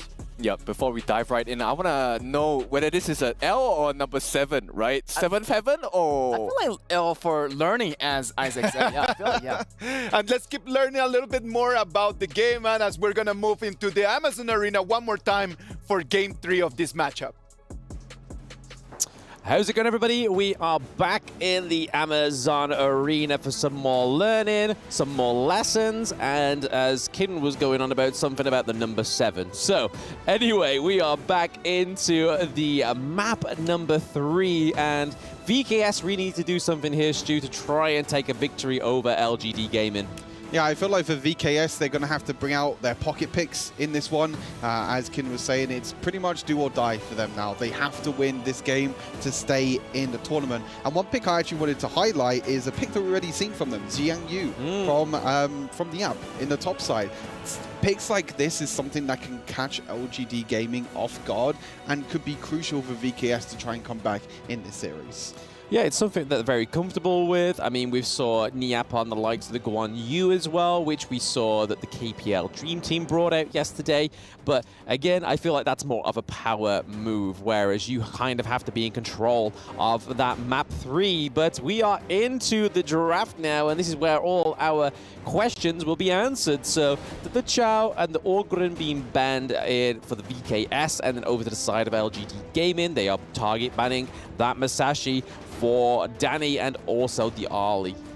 I feel like VKS are definitely struggling with the drafts. You know, every single game they have banned out the Chao. In game number 1, they banned out the Mai, it didn't work. In game number 2, they banned out the Dolia, picked the Orgren, it didn't work. Let's see if game number 3 is going to be better for them with banning out the Orgren. They first picked the Dolia again, but then they give Mai over to Ji Hong, you know, being able to pick his most played hero, but gonna be responded by the Shangguan.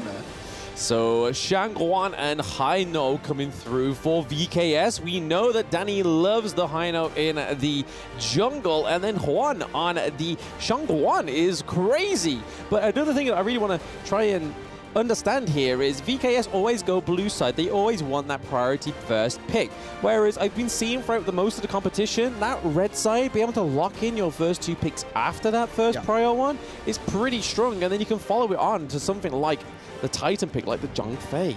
Yeah, I totally agree with you. I feel like in general, you can get so many of these picks on the red side, you know, being able to pick 2 instead of 1. Yes, you get the first pick, but I think I would rather trade Dolia for Mai and Long in the end as well, you know, being able to trade 2 for 1. But I think this might be the first time I've ever casted Honor of Kings, and we're getting an assassin versus an assassin in the mid lane. We very rarely see this matchup in the mid lane, and these are two of the teams that have the most kills in this tournament as well. You know, you think of like kills per match, it's absolutely crazy between these 2 teams. Yes, I did say about the Guan Yu, but it's on the other side of the draft. Hello, can we get that shifted, please? No, it is definitely going over to LGD Gaming. They are going for such an aggressive team comp here with the Mai Shiranui, with the Guan Yu. And then we saw Jia on that Zhang Fei last game was just absolutely phenomenal. But looking at those last 2 bans on the side of LGD Gaming, they are going for Seisa's pool, the Lady Sun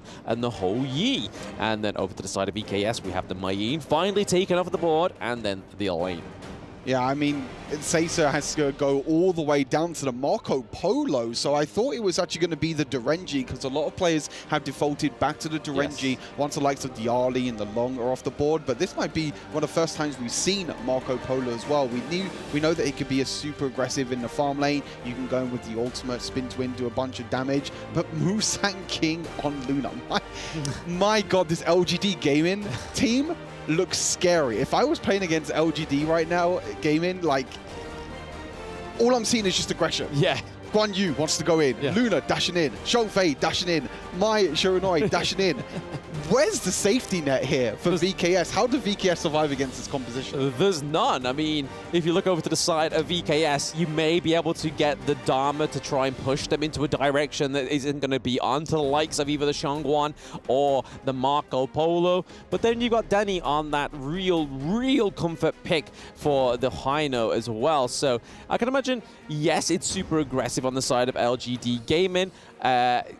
I can only hope VKS are prepared for this, because like you were saying, Stu, there's so much dashes, there's the knockups, there's the push away from Mai Shiranui, and then if we're going to see what we've been seeing for the past 2 maps and VKS don't get any dominance on that map, that those Azure Golems are going to all go over to Luna. We know how dependent that hero is on that Sage Golem pick, but already right now we're seeing the Mai Shiranui being super aggressive. Yeah, I felt like VKS have picked this squad to try and kind of counteract the aggression from LGD Gaming, because we know LGD Gaming has been super aggressive with trying to invade, trying to get as many resources away from VKS as possible. But the likes of the Shangguan could do really well. Haino could do really well as just being that body block for VKS, allowing the likes of Dharma and also the Shangguan to dive in. We know that with this jungle Haino, he is going to go for a tank build.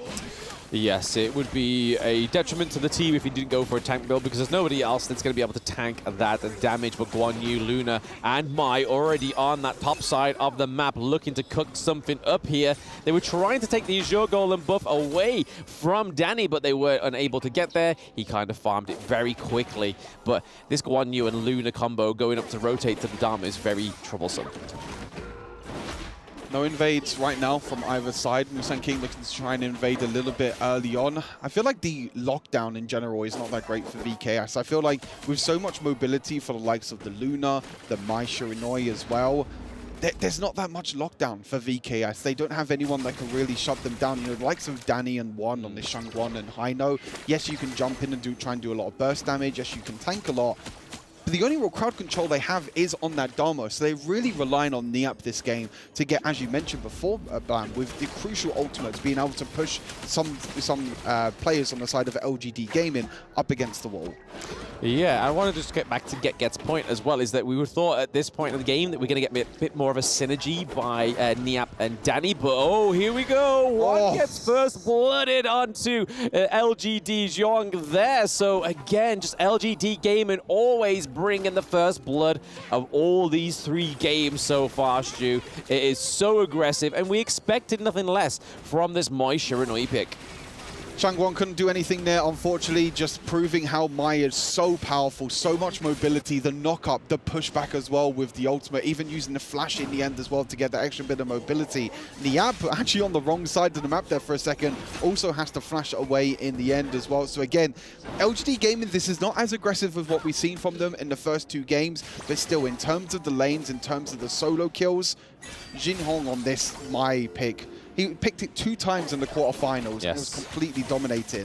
Giving that over to LGD Gaming, I feel like it's just such a bad decision, in my opinion, for VKS in terms of drones. It's kind of what happens, though, when you get that red side, right? For 3 games in a row, you can just get those 2 top picks that you want to go for. Here we are, Musang King. Oh, okay, we get a kill onto Xiang. We'd get that Guan Yu bully go down. It is going to be 2 kills over to VKS. This is exactly what we were hoping for. A little bit more love between the teammates, but no, there goes the shatterer of love. It is Mai Shiranui just kicking Dharma out of that safety net under that T1 turret in the clash lane. Is he going to go in here?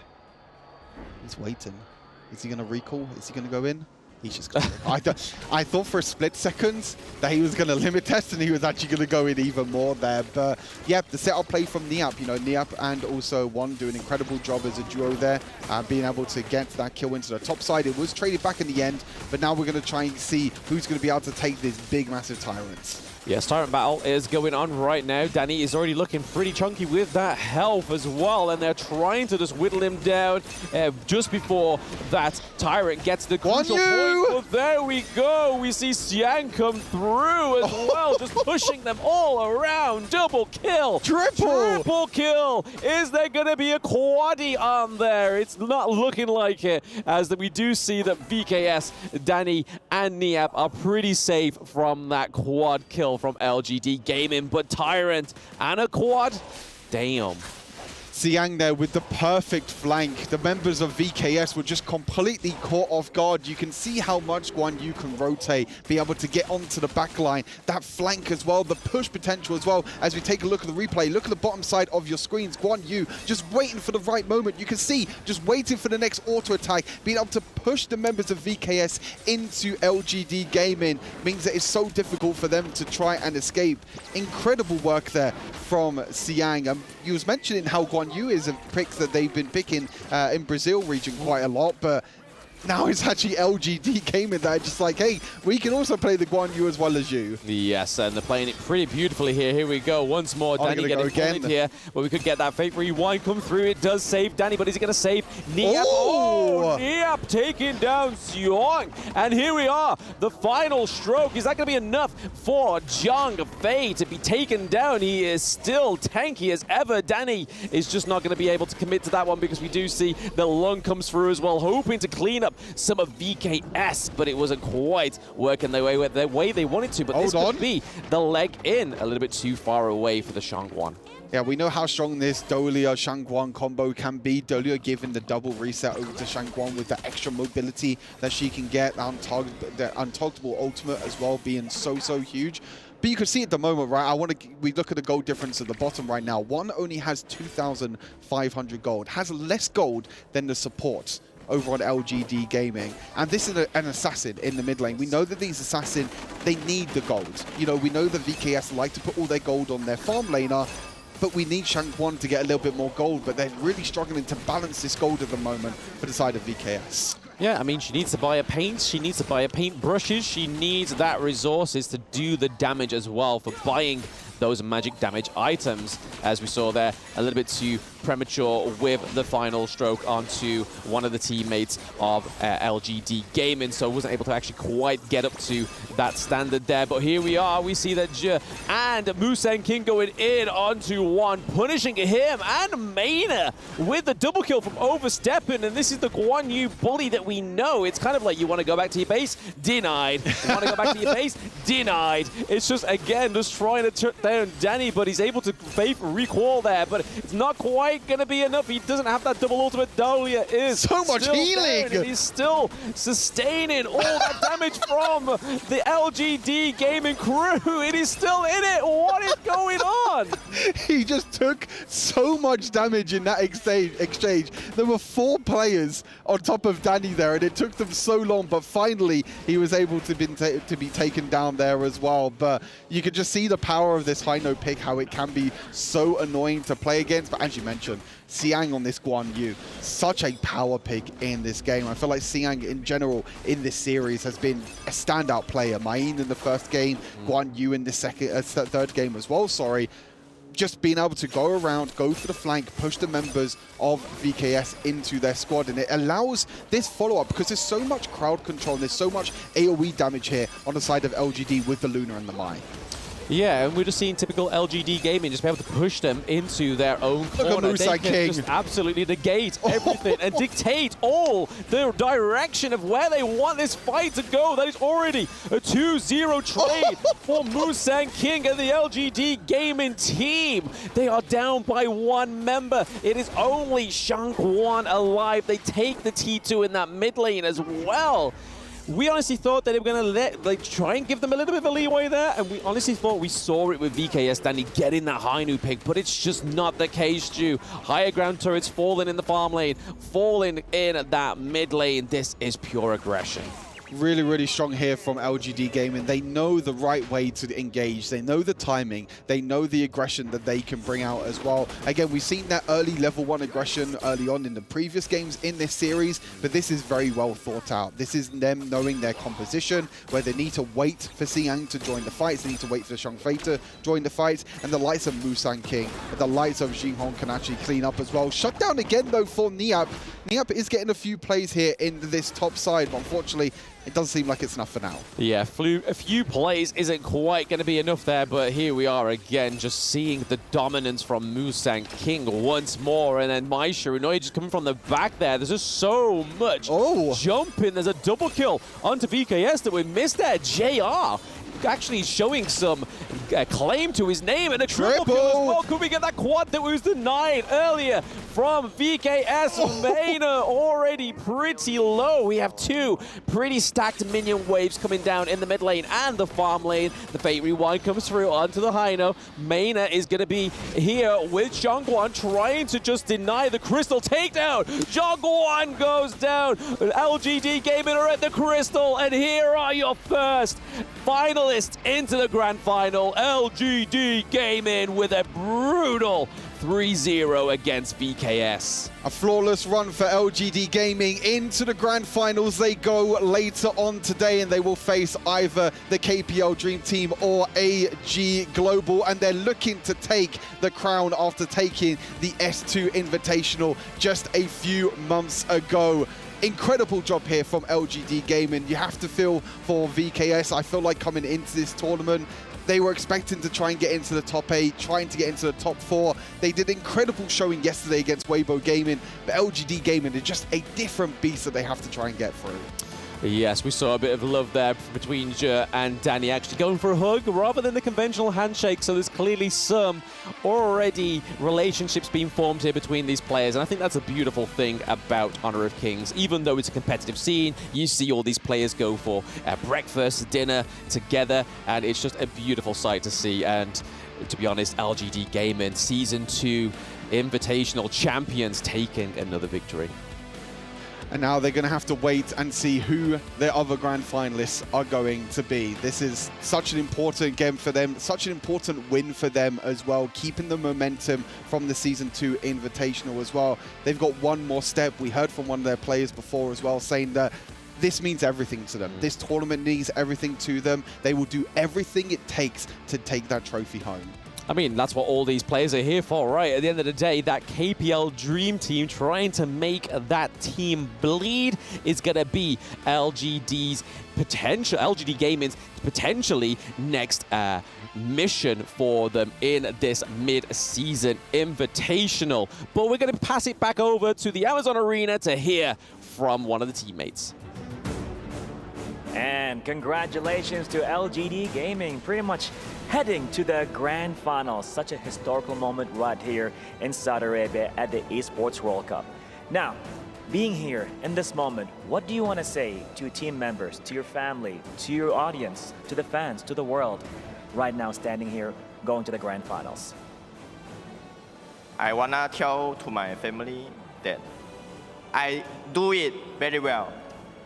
You did it excellent. Perfection is what you did just now.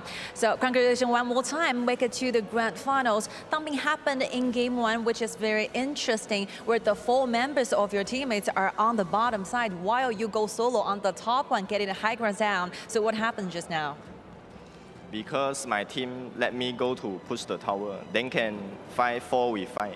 Okay, they can fight like 4v5 even though they have no marksman. That's how great your teammates are. Amazing. So now pretty much you're gonna take a little break, but then we're gonna go to the grand finals. Any secrets or kind of like rituals you want to share with us right now? How are you gonna be preparing yourself to the grand finals, regardless who you're gonna face? We don't have secret. We are strong. You are strong enough to face any opponents in the future. Love confidence here. Let's I go. think we are ready for the key. Yes, we are. And now the key handover moment taking place as representative from the Vivo Caged Keys Stars will be handing over the key to JR right here. Thank you so much, Danny. Thank you. So it's going to be a very sentimental moment because your opponents is definitely delivering their key, their life, their journey in Honor of Kings Invitational Mid-Season to you. How do you feel about this, holding the key of your opponent? I feel so excited. Simple words, a man of few words, definitely with a lot of confidence. A true king taking place right here. We can't wait to see what's going to happen in the grand finals. And now, back to the studio. Let's go.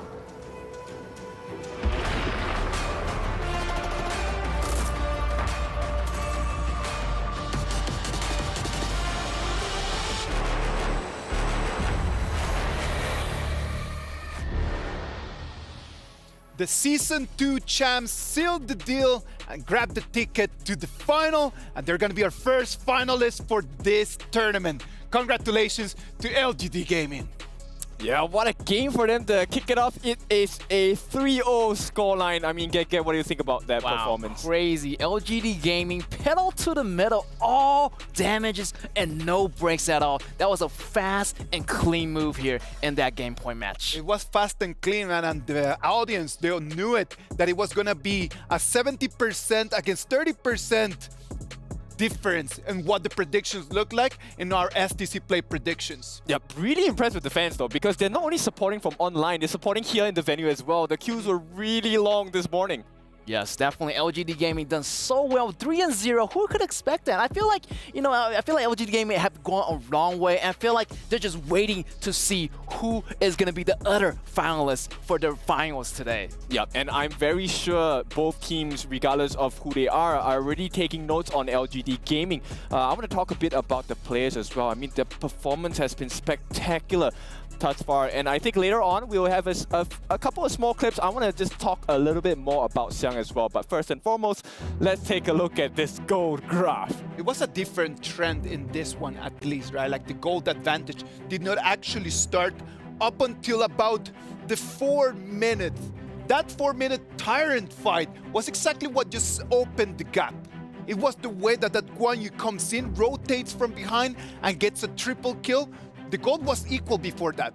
And then after that, it just opened a 2,000 gold gap. Definitely, that Guan Yu came in with the flank with a triple kill on that 4 minutes mark. It was a huge advantage for LGD Gaming from there on. And also, Zhihong pulling out the Mai Shinui. I mean, you just have to hand it to the man. Like, he was doing so much, also getting a lot of first blood for LGD Gaming in the very beginning.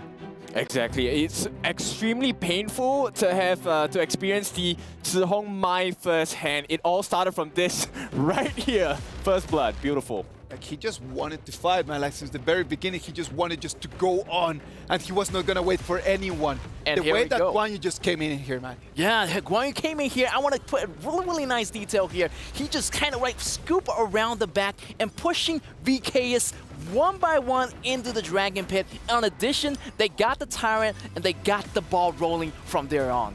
Yep, and one thing you will need to notice later is the fact that they don't really have a lot of control besides Niap. And I think LGD took perfect advantage of this little gap in the draft as well. Yes, also big up to Tanny, fighting 4 enemies at the same time. He did most of the heavy lifting for VKS, but in the end is inevitable for LGD to take the win here.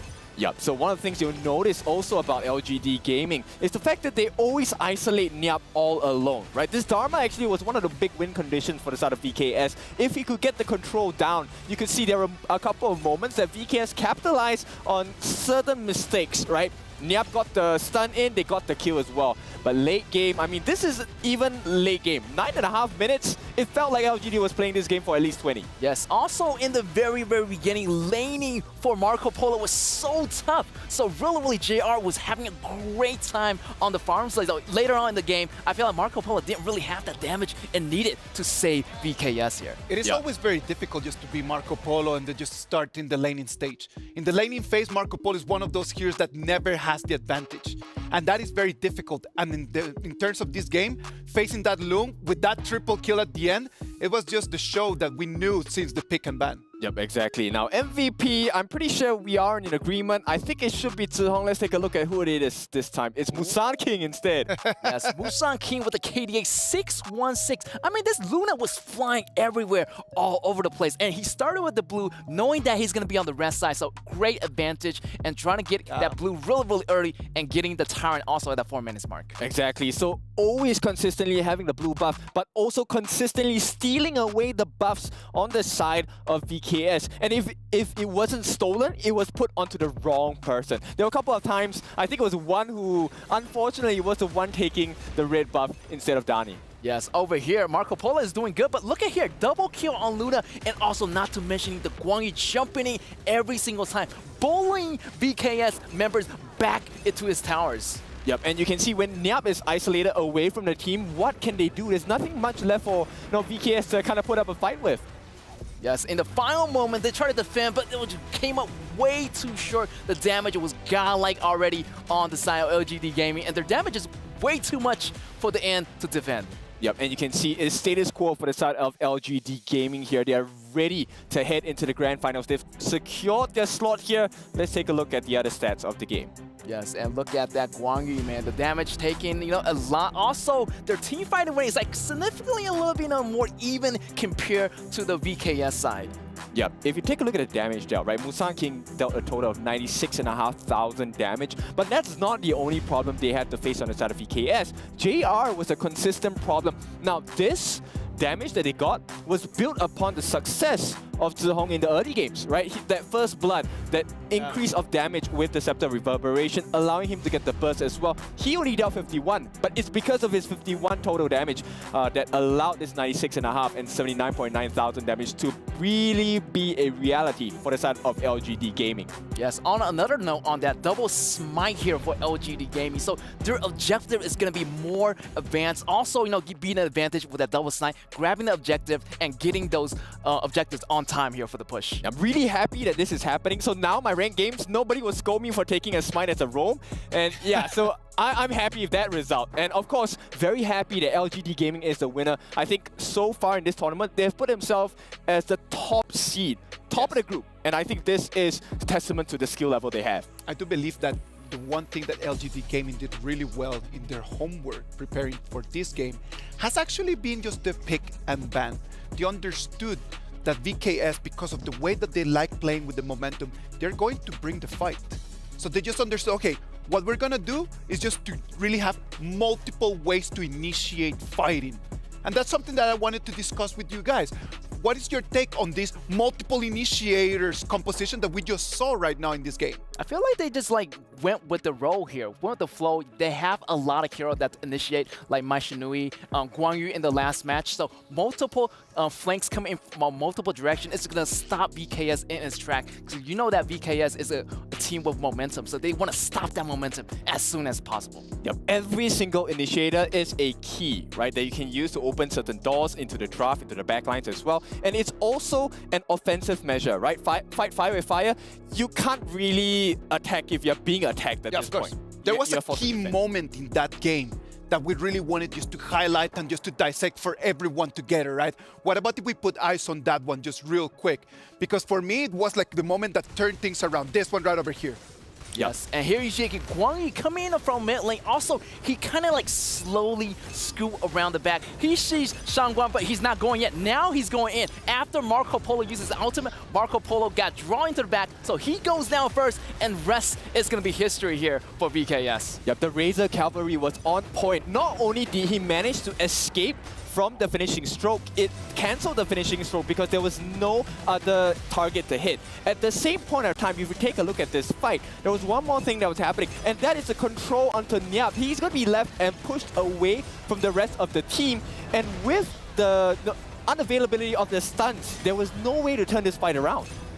Exactly, man. I believe that in this moment, in this fight, we just started understanding how you need to really have a balanced composition, depending on what your strategy is going to be. Multiple initiation is always very risky, but taking that risk can give you a very big reward, as we've been talking about.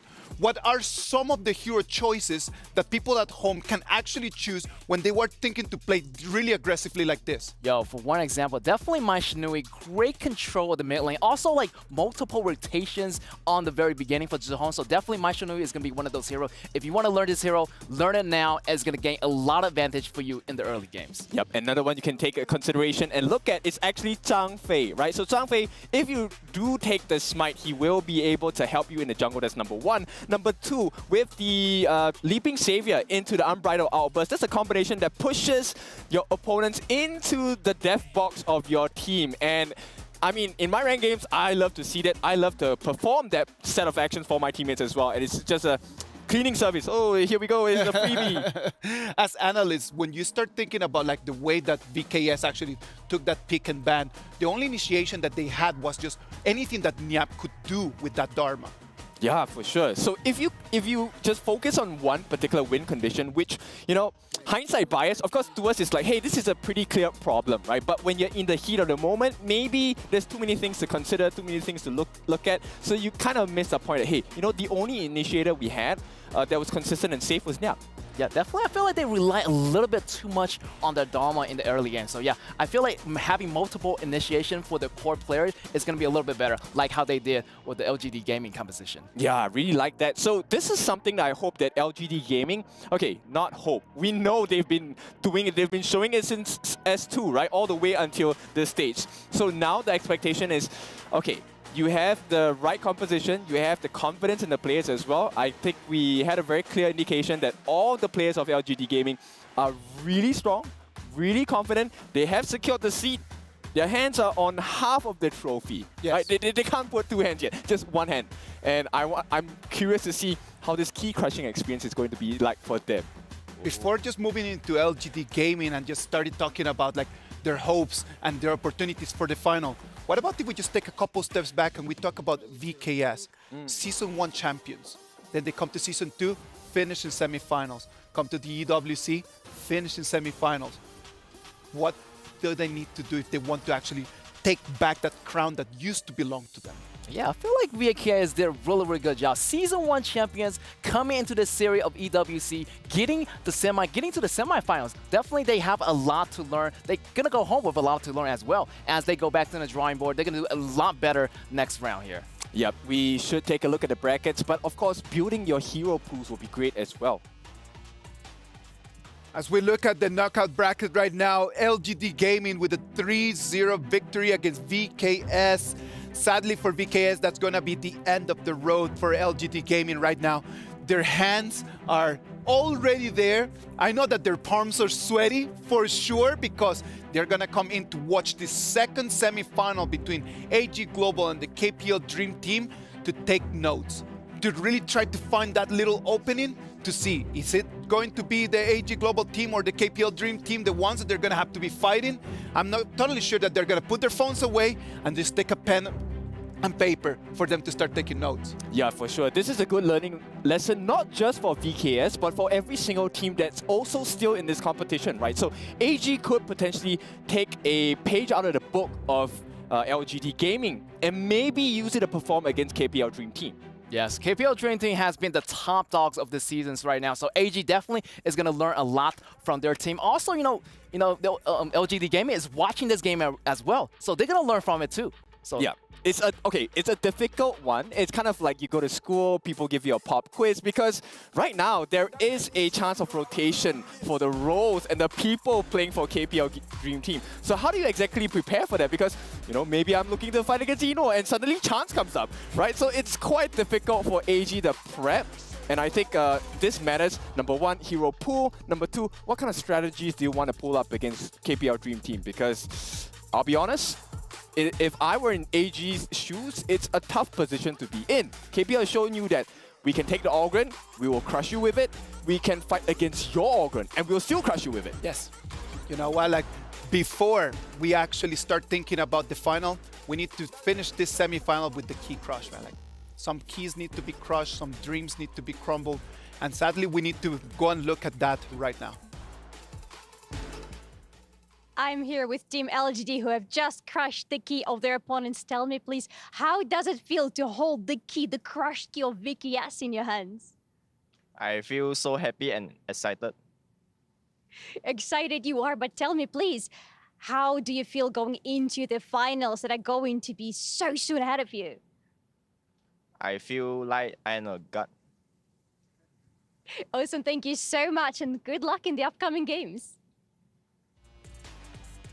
The keys are crushed, the dreams are gone. LGD Gaming, with that extra buff that they just got in their hands, man, they're going to be a very tough opponent. Oh, for sure. I feel like LGD Gaming has come a long way, and they're always gonna go against, the dream is going against the KPL Dream Team as well. Or try to take at least 1 point away from them. Yeah, and now they have to be really clinical. I mean, their performance has been spectacular thus far, right? But in order to be the best, you have to beat the best as well, right? So of course, with that being said, KPL Dream Team or AG, either of these opponents are not weak. They're not, some cannon fodder you can push aside. These are the top, cream of the crop, and I think LGD Gaming needs to be at the top of the game as well. Well, ladies and gentlemen, we're ready for the game, and I hope that everyone is really following us right now. Because remember, you can follow our Honor of Kings Global Esports channels and tag HoK at EWC 2024 for a chance to win permanent skins. You can always as well receive the latest and exclusive esports information. It is actually a great deal, so we hope that you follow us on our channel right now. Game 1 is done. We're gonna move into Game 2. Before that, we're gonna go for a little break. Do not go.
Honor 200 series, the best portrait phone AI empowered. Studio level, AI portrait camera, 3 hardcore portrait modes. Color, vibrant and classic to capture portraits that truly stand out. AI empowered magic portal. Snapdragon 8S Gen 3 AI chipset. 5,200 milliampere per hours silicon carbon battery, 100 watt, Honor Supercharge. This is Honor 200 series.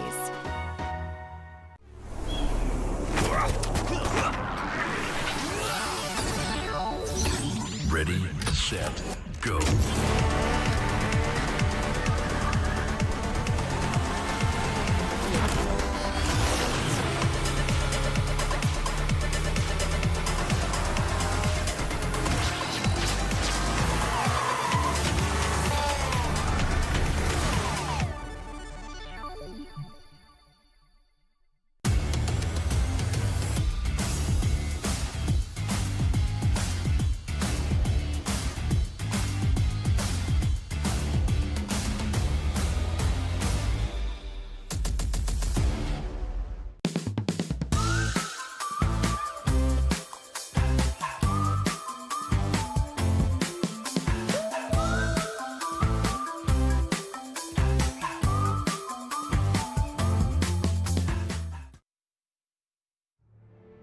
The world descended into conflict during ancient times. The dragons perished from protecting the lives of the world. The last soldiers standing exhausted their life force to secure the final hope. Their hair turned gray overnight. They went into seclusion, and dragons became nothing but legends. What does the dragon's home look like? Ah, it was beautiful. There was always a nice breeze, and thunder roared during spring. He was right. There still existed dragons. You're so weak. What can you do?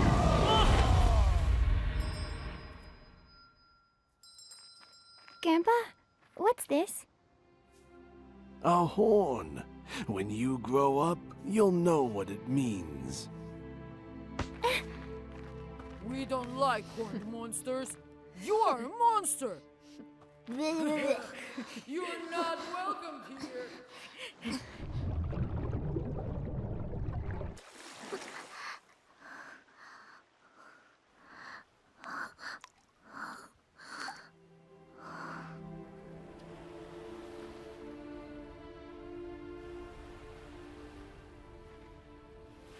What's wrong? Something on your mind? No, I just fell. I don't like the horns on my head anymore. Why am I different? You don't have to live the same life as they do. You have your own fate. Did we tell you not to come here? I'm not a monster! Beat him up! Get rid of him!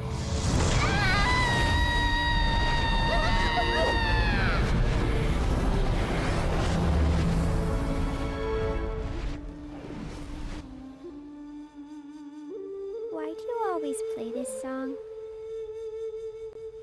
This is a tune from our homeland.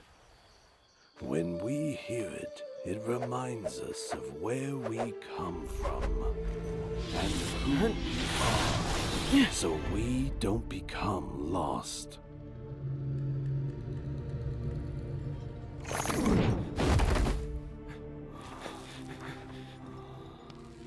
Grandpa. Grandpa. You must keep walking. The road ahead is long.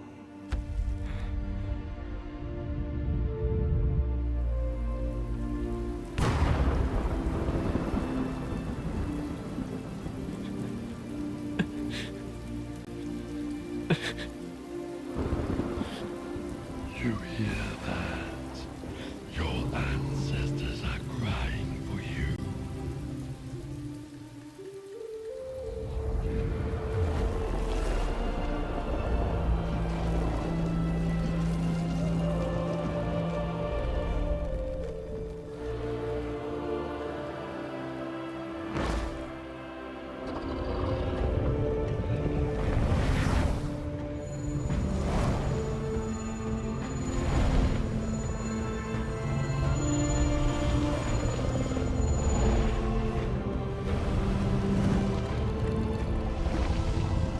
My child, we are not crying. Dragons don't cry. This is our war song. Our war song.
From this moment on, wherever I go, the dragon shall roar, for it will become their home.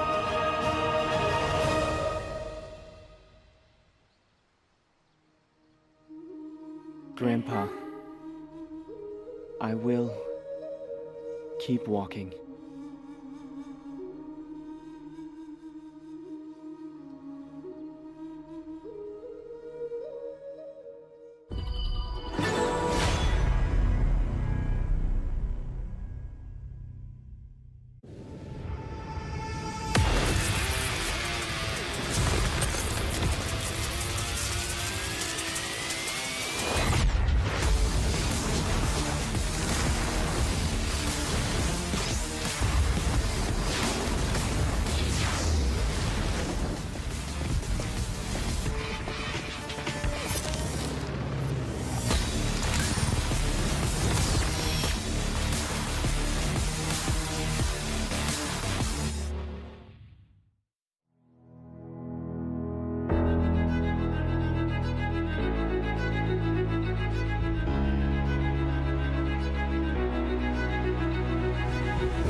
It's on showtime.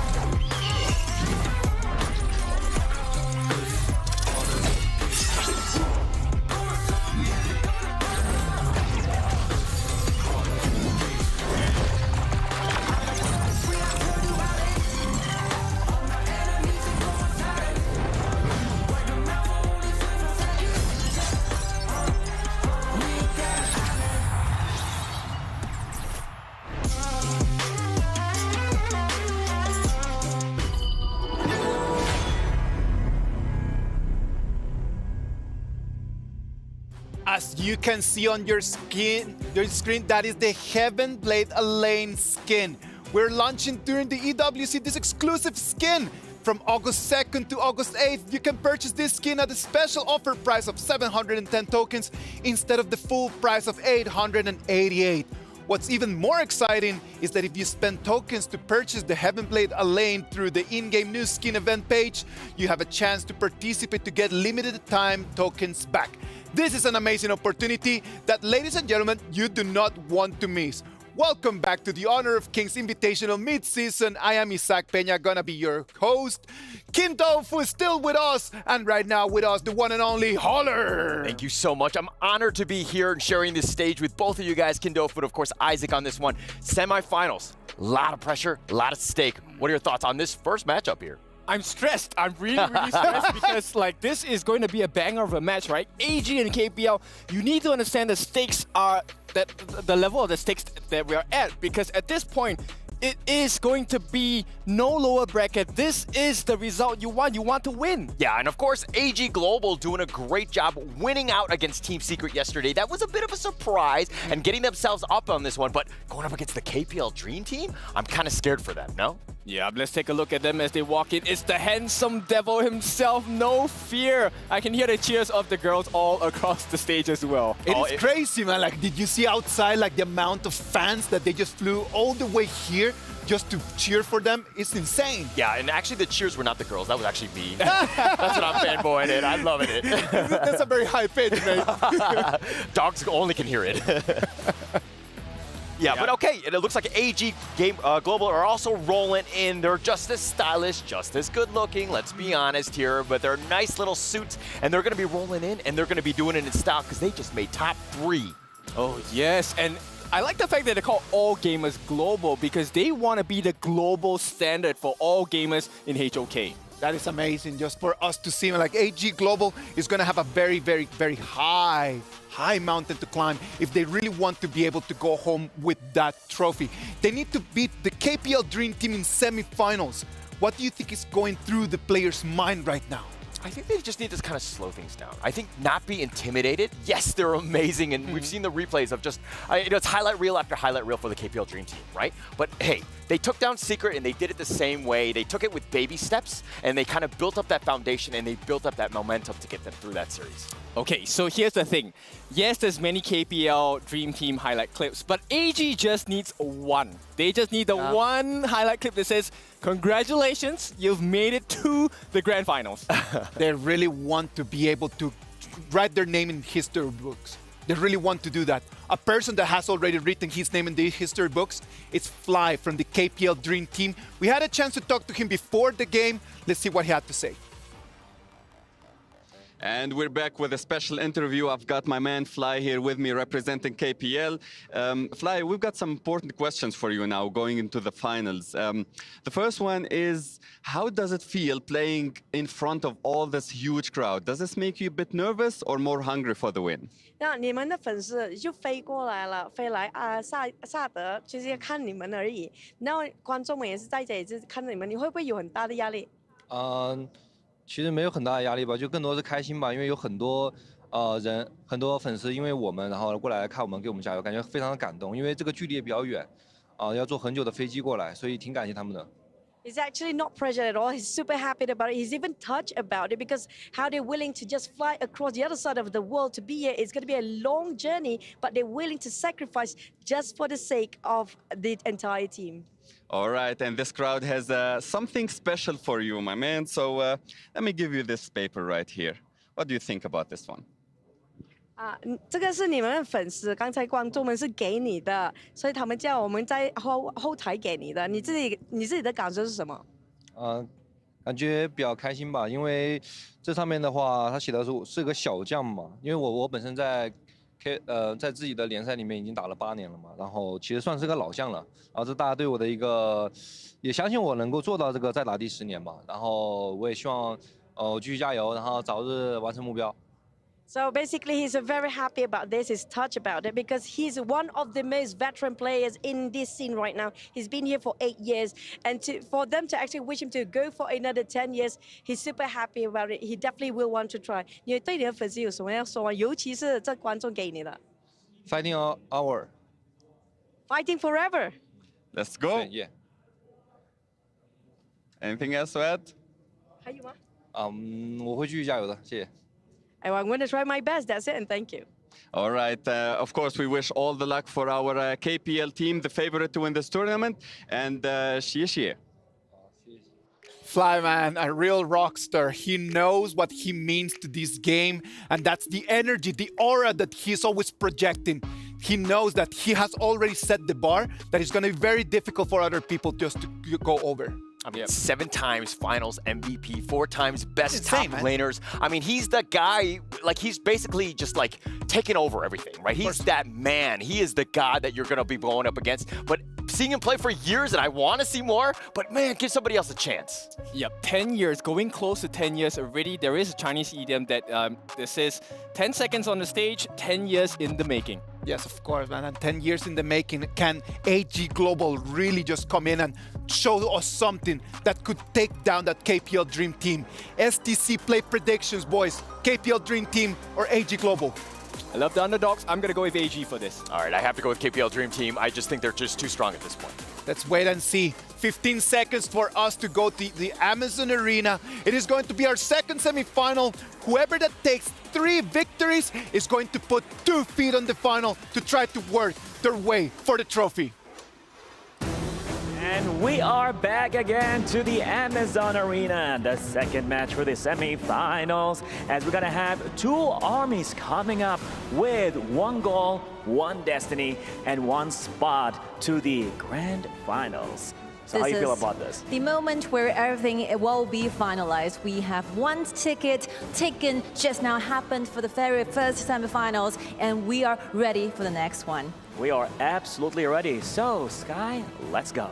The world watches as legends colliding. There's only 1 ticket left for the grand final of Honor of Kings Invitational Midseason. I believe both teams are fueled by the burning desire for glory. So please, ladies and gentlemen, and the audiences at the arena, let's hear it from the world calls for your last 2 semi-finalists. The undefeatable force, the invincible legend, the one and the only KPL Dream Team. Welcome!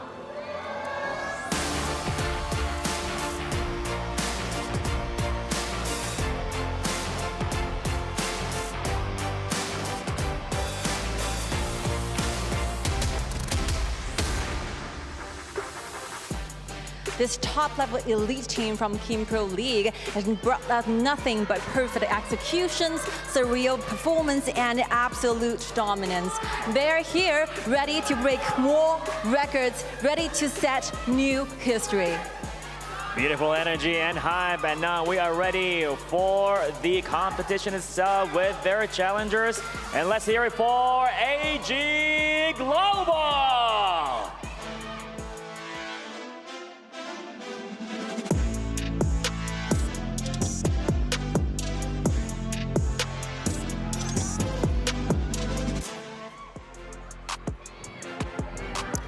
Emerging from the depth of the competition, they have proven their worth. Will they surprise us and seize their destiny? We'll see about that. A new chapter, a new story is about to begin and be unfolded in front of your eyes. So I guess we're ready to see what's gonna happen and what's gonna unfold before our eyes with this story being written right now in this match. And more to the story, let's head it over to the studio. Yalla. Welcome, ladies and gentlemen, all across the world. Today is going to be second match of the semifinals. I'm your caster, Gikit, and I have the fabulous Nora herself here. Hi everyone, I'm Nora, and LGD just grabbed the first ticket getting to the final, so it's going to be the last ticket. Gaining, it's going to be KPL Dream Team or it is going to be AG Global. Upset KPL. This is going to be a straight banger match. I just can't wait this match to happen. BO5s, anything can happen. I feel like AG Global has learned a lot in these couple of days. I'm just looking really forward to their bottom laner, Jai Jai. True. I feel Jai Jai versus definitely one of those really huge highlight moments of this game. And actually, these two farm lanes met before back into KIC 2023, and that time Zai Zai and Qinli was played as the bottom duo for One Team Esports, and they were being the undefeated back into the wildcard qualifier, so they already know everything about the counter farm lane to play against Eno. Ooh, the farm lane must be packed of action right now. What's your win condition on this? I feel like definitely the win condition for AG Global is to actually survive through the early game because KPL Dream Team are so much aggressive in the early game as well. Especially we can see today's lineup for game 1 for KPL Dream Team. They sent Pan and Eno to B as the lineup. So we know that Pan is so aggressive. He's known for his aggressiveness back into China. So definitely the jungle will be under the spotlight for game 1. Yes, and already we are coming into the draft right now. We got Mai Shinumi getting banned out, Ming getting banned out as well, and Dulia here for the first pick of AG Global, and they're going to be on the blue side here. So first priority is going to be Dulia, and what do you think, what's their composition of going up against KPL Dream Team here? I feel like if they go for the Dolia pick, might be an Alien on the top. Or Solaris, interesting. Because this is quite KPL style of doing the draft, because the Solaris with the ulti can be shortened by Dolia's ultimate and allowing them to do a insta initiation and also comboed by the burst of damage coming from Angela, which can be really strong if they are putting those combos accurate enough. Yes, those top CCs chains on top of each other definitely is going to be a crucial crowd control on the side of AG Global here. But what is this coming out of KPL Dream Team? We have the Yuhuan here. It might be a jungle, it might be top, but I don't know. I feel like all around they can flex it as a top lane or a jungler. So anything can happen here for KPL. Exactly, and that's how KPL Dream Team is playing with the draft right now, right? They're picking out 2 flag splits, Oren and also Yuhuan. So still, maybe they can go for another top lane, might be a Byron pick or might be a main pick, or they can go for some other utility mages to let them to do all of those controllability for their composition. Yeah, I feel like Lady Jun, that utility mage, is still up for grabs here. It's going to be a really good pick. Is it going to be either on the KPL Dream Team side or it's going to be in the AG Global side? Well, it's hard to say, and we can see AG Global just ban away Zhang Fei and Lian Po, which can be played so well by No Fear on the side of KPL. And here it is. Guan Yu, I love it! Ooh, here's the story. Guan Yu is the most signature hero played by Fly, and we know that Fly has been engaged in KPL for over 8 years right now, and Guan Yu is his most played hero and have the highest winning rate. Over 130 stats right now. Yes, I feel like they do have a great potential first blood in the beginning, because if Guan Yu, started in the mid, they might be able to get that potential first blood, but it's going to be really risky. But you know what they say, man, high risk, high reward. Exactly. So actually I'm looking forward to seeing what kind of jungler that AG Global might go for, because speaking to this Dolia, Kaiser definitely going to be the top 1 choice, but the point is that KPL team already picked out this Ogren, so if they do so, I would say Ogren will be played as a jungler. And they have the Mulan. I haven't seen AG Global play Mulan in a very long time. Great skill hero here. I feel like level 4 definitely is going to be the point. They got to use this hero to outplay KPL Dream Team, or else it's going to be really difficult here in the early game. Yes, and could you see the smile on Fly right now? Because Mulan is one of those FMVP hero that Fly once got back into KPL, and he even got a customized skin for this Mulan. So it's really interesting to see Mulan play against Guan Yu, as for Snow play against Fly on the top for this game. Yes, very, very interesting match. I mean, the man Fly has so many FMVP skins in the game. And yeah, Mulan is going to be one of them. And right now, he is facing his own hero that he's known so well for. Yeah, and I know that the reason why they're picking out this Mulan is because this hero can do so great counterattack towards that Guan Yu. So they're trying to lock Fly up on the top side and trying to make something happen at the bottom. Yeah, also that Mulan heavy blade mode is going to be stay in a really, really nice position. Immunity, so Guan Yu can't really push that Mulan everywhere like other people used to. True. Wow, game 1 is going to be really interesting because we can see all gamer global just pick out some unusual compositions in this mid-season. It's the first time, it might be the first time we see Solaris with this Dolia, right, in EWC so far. So this composition really highlights a lot about their accuracy and also how they're doing. Are they doing well with the game right now? Are they really in their mood? Are they ready to play up against KPL Dream Team in the semi-final? I feel like they're ready. Definitely that Solaris is going to be a big moment here. And using the ultimate, using that precision, if they can get those target on time, and you can see that combo going off, the wombo combo of, you know, Angela using it, the combo as well. Also, the Solaris with the double ulti, it could be devastating here for KPL Dream Team. True. And that's the reason why for the opening, KPL Dream Team just let Panta rotate on top first and trying to cut Snow down a little bit more. Ooh, I like this KPO beginning here. Starting with the top lane here and getting that creep always already from AG Global. Yeah, starting really, really fast. I know this Algran goes in jungle super, super fast, and his burst ability allows him to cross walls, to cross different borders, and try to avoid those dangerous paths.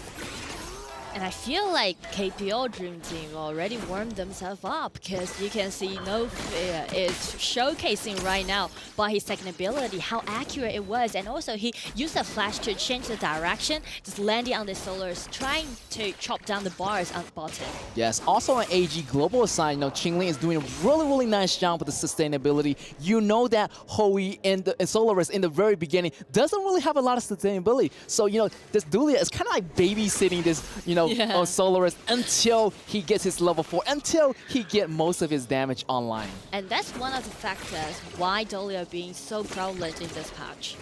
Not only for his double LC, but also because of his powerful laning ability. Yeah, I feel like this Dolia was a really nice pick. Yeah. And like he can use his double ultimate on like you know, Zai Zai, also on Lib, also like on the Kaiser. So yeah, great amount of options. He can use it to any of his playing style. That's true. All right, here, KPL Dream Team still taking away every little resources as possible away from AG Global. And they need all those goals. Every little bit goal counts here for this game. And because of the rotation that they made, Fly already got one level lead against Snow on the top. So that's going to be some trouble for AG. Yes, I feel like KPL Dream Team is building up the pace right now. They're building up the foundations, and they are going in with the jungle invasion already. The pigs are getting taken away slowly, and they taking away the resources lately. Also, this Solaris coming in with the ultimate. Nice one, but no follow-up damage from the side of AG Global. So that was going to be a back-off moment here. And the reason why Lift can't just begin to do the burst of damage is because the positioning of Ron is trying to threaten them and force Angela to get back. Yes, KPO Dream Team looking for another engagement here. So we got 3 members right now. Also Kaiser right here going with the ultimate. The knockback is good, but No Fear bounces back. The flash is going to be exhausted. And look at here, Yu Huang coming in with the rescue, and Mozi is able to walk out of there safely.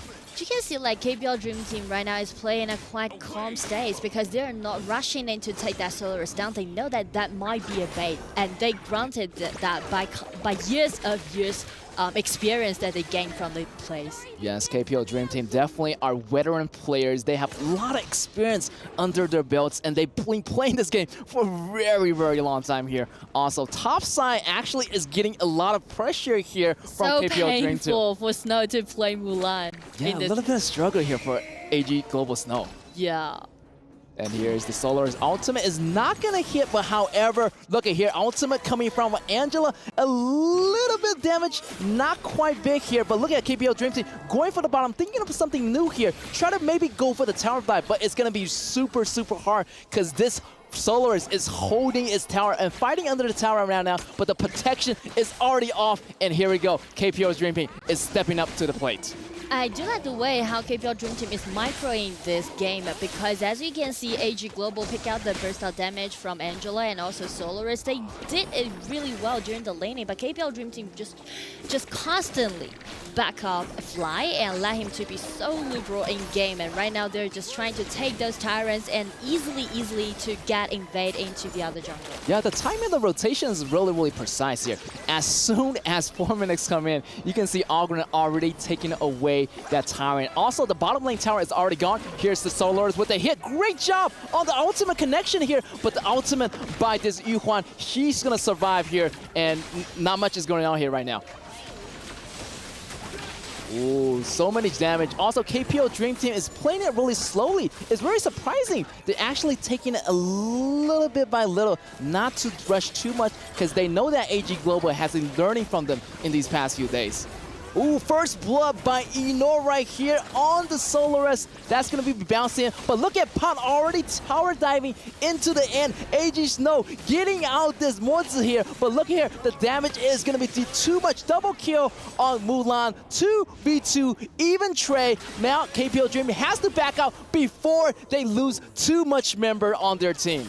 This is a 2-3 trade made by AG. Nice job, I do need to say, because as KPL Dream Team is just being a little bit overcommitted, try to make that tower dive happen, but AG, they just stick to each other. They never just, you know, let it to be really messy, so everything is actually under control of AG in that case. Yeah, KPL Dream Team, you know, a little bit overstepping, you know, into the borders, into the enemy's territory, without realizing this Mulan is doing a lot better than you think. He actually is really impressive. I haven't seen AG Global Snow using this Mulan to potential, but look at that connection. Great job on this burst damage of Angela, knocking down No Fear right there on the top side. And that's what we were talking about, the combo that we see put in such a beautiful way made by Angela and Solaris Outing.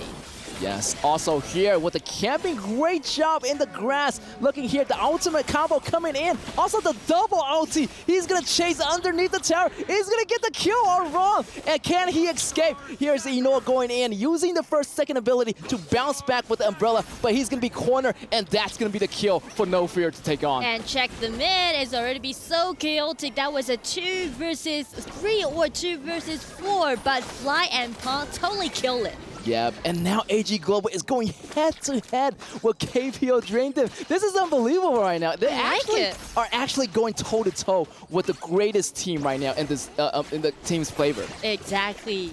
You can see how fast that AG learned and they improved, because last time they played against each other in group stage, and that was a 1-0 win on the side of KPL. So definitely AG learned a lot, and they made such a clear plan to play against KPL Dream Team in the semifinal. Yeah, I feel like they had a good momentum going after, you know, the group stage, also after the knockout stage as well. So coming into this match, they already have a really nice momentum going. So I feel like that this match definitely they're going head-to-head against this KPL Dream Team. And it's really working, the combo from Angela and Solaris. Oh, the combo again right there. The combo works. The wombo combo is on target. The follow damage was exactly on time. And this is what I'm talking about. AG Global getting that ball rolling and getting the ball into their court.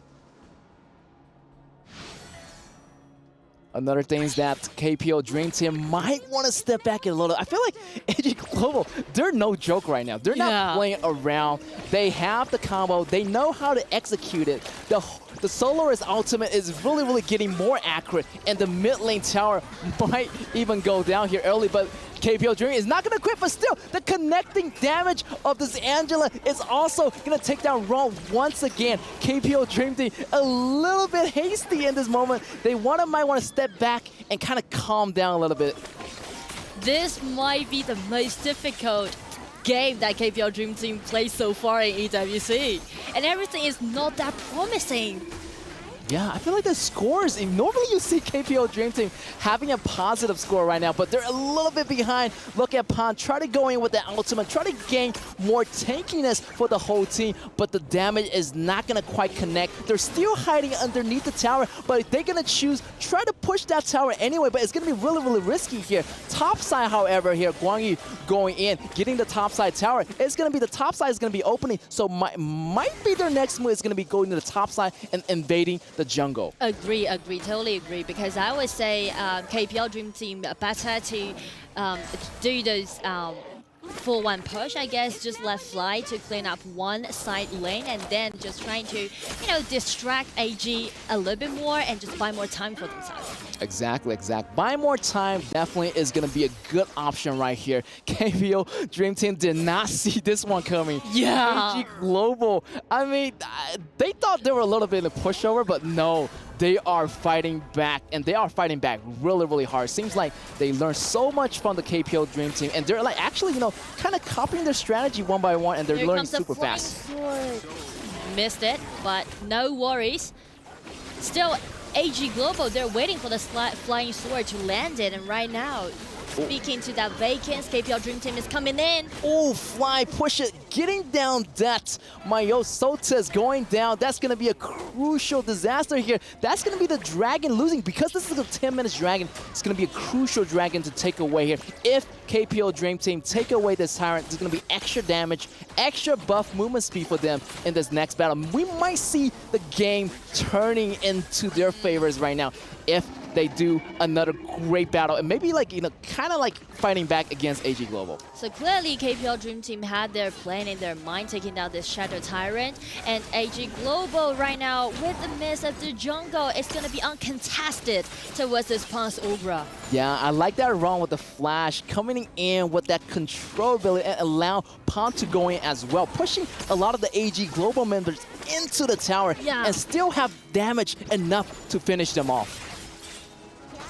Ooh, a little bit too dangerous for AG Global. The minions are moving in right now. They do have the dragon buff. Here's going to be No Fear taking out the Angela here. Bottom lane is going to be in trouble. Minions also in the bottom lane. Here's going to be another member of AG Global going out. 3 members down, 2 members left. This might be it. 2 high ground tower already getting taken down. This is going to be disastrous right here. And right now, KPL Dream Team with numbers advantage. They're sending in those minions, and AG just trying their best effort, try to guard their crystal, but since Pan already grabbed this double kill, they just need to slowly wait this wave coming in, and I would say this is going to be the game 1 for KPL Dream Team. That's right. Congratulations, KPL Dream Team, taking the first win of the BO5, and yeah, wow, what a devastating blow here. I mean, AG Global did so well in the beginning. I mean, they paced the game really well, and they stand up to KPL Dream Team.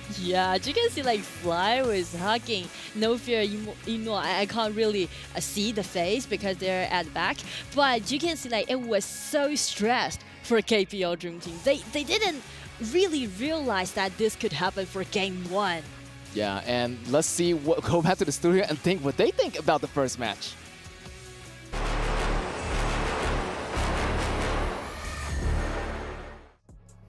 Well, congratulations to the KPL Dream Team taking that victory in what was, for me, a very interesting match because it was not really just one-sided.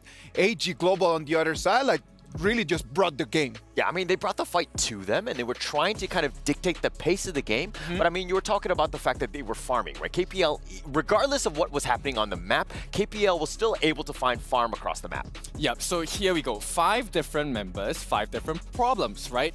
So far, AG has solved 2 of them, which is the jungle, and maybe getting some combinations off in their draft, right? But they have not fixed the gold graph yet because Yino was farming the entire game. Of course, even when you start realizing the first blood is really, really late. It comes down at the 4 minutes mark, at the 5-6 minute mark probably. But the gold was already a 2,000, 3,000 advantage with no kills whatsoever. Yeah, it was kind of a longer game, a more strategic game, especially early. Nobody was willing to take on that risk, but in the end, obviously KPL found it, ended up just kind of snowballing from there. But I mean, if we're looking at some of these KDAs, like Pang 503, he had a monster game on his arm.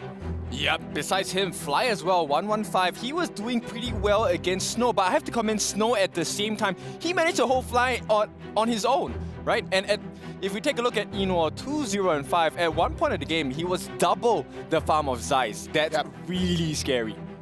Very scary, always able to find him in the fights, right? I think that was the biggest thing, was that he was able to pinpoint where Zeiss was going to be. He got picked off early, so basically AG were never really able to fight. They always had to play somewhat defensive once they got going, but it was a really weird game because as a viewer, you're kind of watching, you're thinking, AG is really sticking it to KPL, but actually KPL was winning throughout the entire game.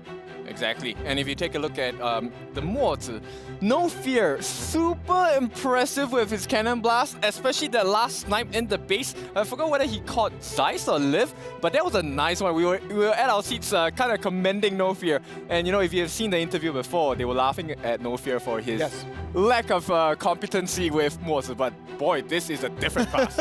He was always on. He was hitting two-man stuns. He was he knew where they were going to be. And I guess that comes with the years of experience that he has. He's able to predict where they're going to be and where they're going to be hiding. So almost no one got away because, again, No Fear was just picking them off. Some lessons that I have learned. So if in doubt as a Mo to use your cannon blast, right smack in the center, you should be able to hit your target because that's exactly what he did to my Sodis. Yeah, he hit it almost every time. It was almost pinpoint accuracy. I mean, you're almost thinking how is he able to predict it at any moment? But he's always up front, always able to get that vision, and then he's hitting those the cannon blasts. Well, let's see how the game went down. It was so spicy for the side of AG.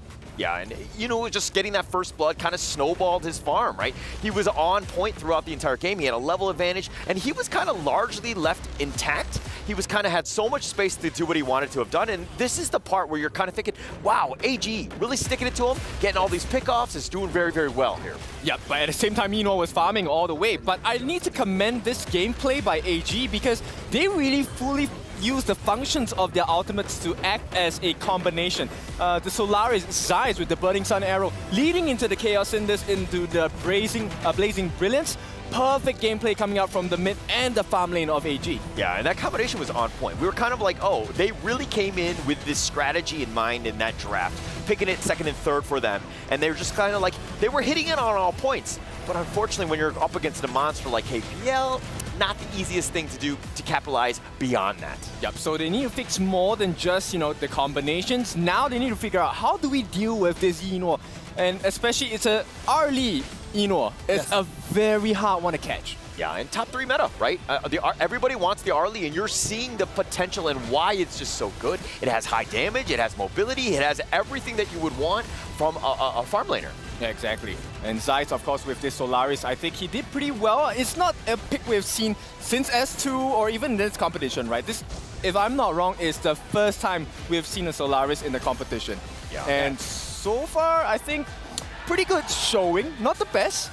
It can be improved, but we'll see. Yeah, but it's just one game. Of course, this is a best of 5, right? I think that was a really good game for them. Now, we need to keep the confidence high of AGG because I think that going into that one, you were like, hey, actually, we had a chance. We just need to tweak some strategy in the end.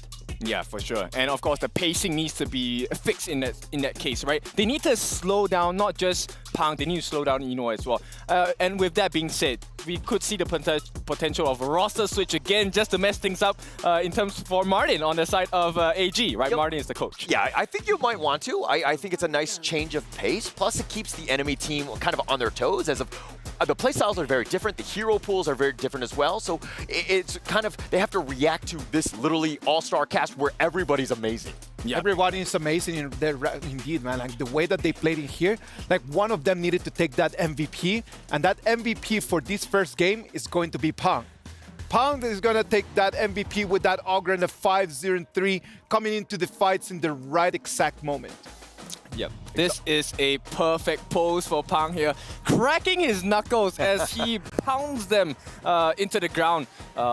in the Hero's Gorge as well. Yeah, and I mean, he was just on point. Like, he was always there. Just look at how much attention. Constantly just harassing them, just being up in front, providing that vision, everything that you want from the Augurator. Like, he's going to be on point and chasing after them, and the Guan Yu's kind of clean up as well. So basically, everybody and their moms are chasing after them. Yeah, exactly. And every time you see he lays down that path of passing, it's almost a guaranteed kill, and you can see he's delighted with that. Yeah, and KPL, that's their thing, is that whenever they go for a gank, their conversion rate is quite high, right? They're almost always getting it, and they're capitalizing on that one here. Yep, take a look at the damage they have dealt on the side of KPL. Highest, of course, going actually to Eno, 78.4k. And the surprising thing, maybe not really surprising because Pang was all over the place, 74.4 thousand damage dealt to the likes of AG. But AG, I think they're no slouch as well. They did take quite a lot of damage. Miles Solis, that chase down he had on the Yuan on Wrong, that was pretty impressive. It was impressive. He did get the kill, but then he was kind of in no man's land. Like, you went all in for that one. I don't know if in the end it was worth it. I mean, yes, it did slow down Eno, but it's one of those things where, okay, you've gotten the kill, but now you're giving that gold lead back to them. Is that really what you want to be doing, especially at that stage of the game? I mean, this is the Esports World Cup, right? So besides the physical damage you do to opponents, that emotional damage that he dealt to Wrong to tell him, hey, you're not safe anymore, right? This time, we have something on your number. Yeah, it's the psychological warfare, like not only getting the kills, but what else can they do for this psychological warfare? Is there things that you can do kind of, you know what I mean? Because outside of this one, they need to really shake up KPL. I think that we've seen that time and time again where KPL has kind of almost, I mean, I don't want to say they haven't been tested, they haven't been truly challenged where they've actually lost a game. They've gotten to that level, right? Yeah. Can they bleed, so to speak? Yes, and in fact, we have seen that they can bleed. So right now, AG, I think they just need to keep up the confidence and let them know that we know something's going wrong in your execution or draft. The draft is perfect, but there are some gaps we have identified, and that may shake up the side of KPL. Okay, but are they bleeding, or is it more of like a sunburn where it's like a minor inconvenience, Exactly. Right? I was going to point that out. Like, I don't think that it's the bleed, because when you see a bleed, it's because there's an open wound, and that's something that, all right, I've received damage. I believe it's just a little bit of that imperfection. There is an imperfection right over there that there's going to be for the KPL Dream Team to try to fix. I know that they're going to fix it by just making that substitution, right? Like, right now we're going to have high-end chance that they're going to jump in, and Pang and Eno are going to be subbed out for this upcoming game. We had an opportunity to talk to the manager for the AG Global coach, for the OIG Global team, sorry about that, right before the game, and here's what he had to say about it. Hey, it's Gigi with me. It's going to be the awesome Martin, the manager for AG Globals. Now, Martin, yesterday you guys were running and screaming. You did not expect that win at all. Actually, I trust my boy, but at the end, the result is pretty surprising because everyone out there, even the caster, the MC, are looking good on Team Secret. But at the end, we made it. Although the point is two versus one, and then we got 2 rounds, and then they got 1 round, but still, we are good friends with Team Secret. Yeah, I agree. I saw you guys are actually at the backstage hugging just to comfort each other out. But that win was a big one, amazing place. But today is a different team entirely. What's your thought for your next matchup? It's going to be KPL Dream Team. I don't know. I just sit down and chill and relax and just watch the boy to play the games because I know it's a tough world to us, and we got our family inside the Dream Team. So hopefully we will try to get 1 point, one games. Maybe we will try, and then I think if we can get the 1 point, then we'll be very happy. 1 game to win in the BO5. Yeah, that's going to be the objective for today. Yeah, and then survival for the 10-minute or 12-minute. Yeah, that's our objective then today. Because as you know, the KPL team is very, very, very strong. They are very OP, right?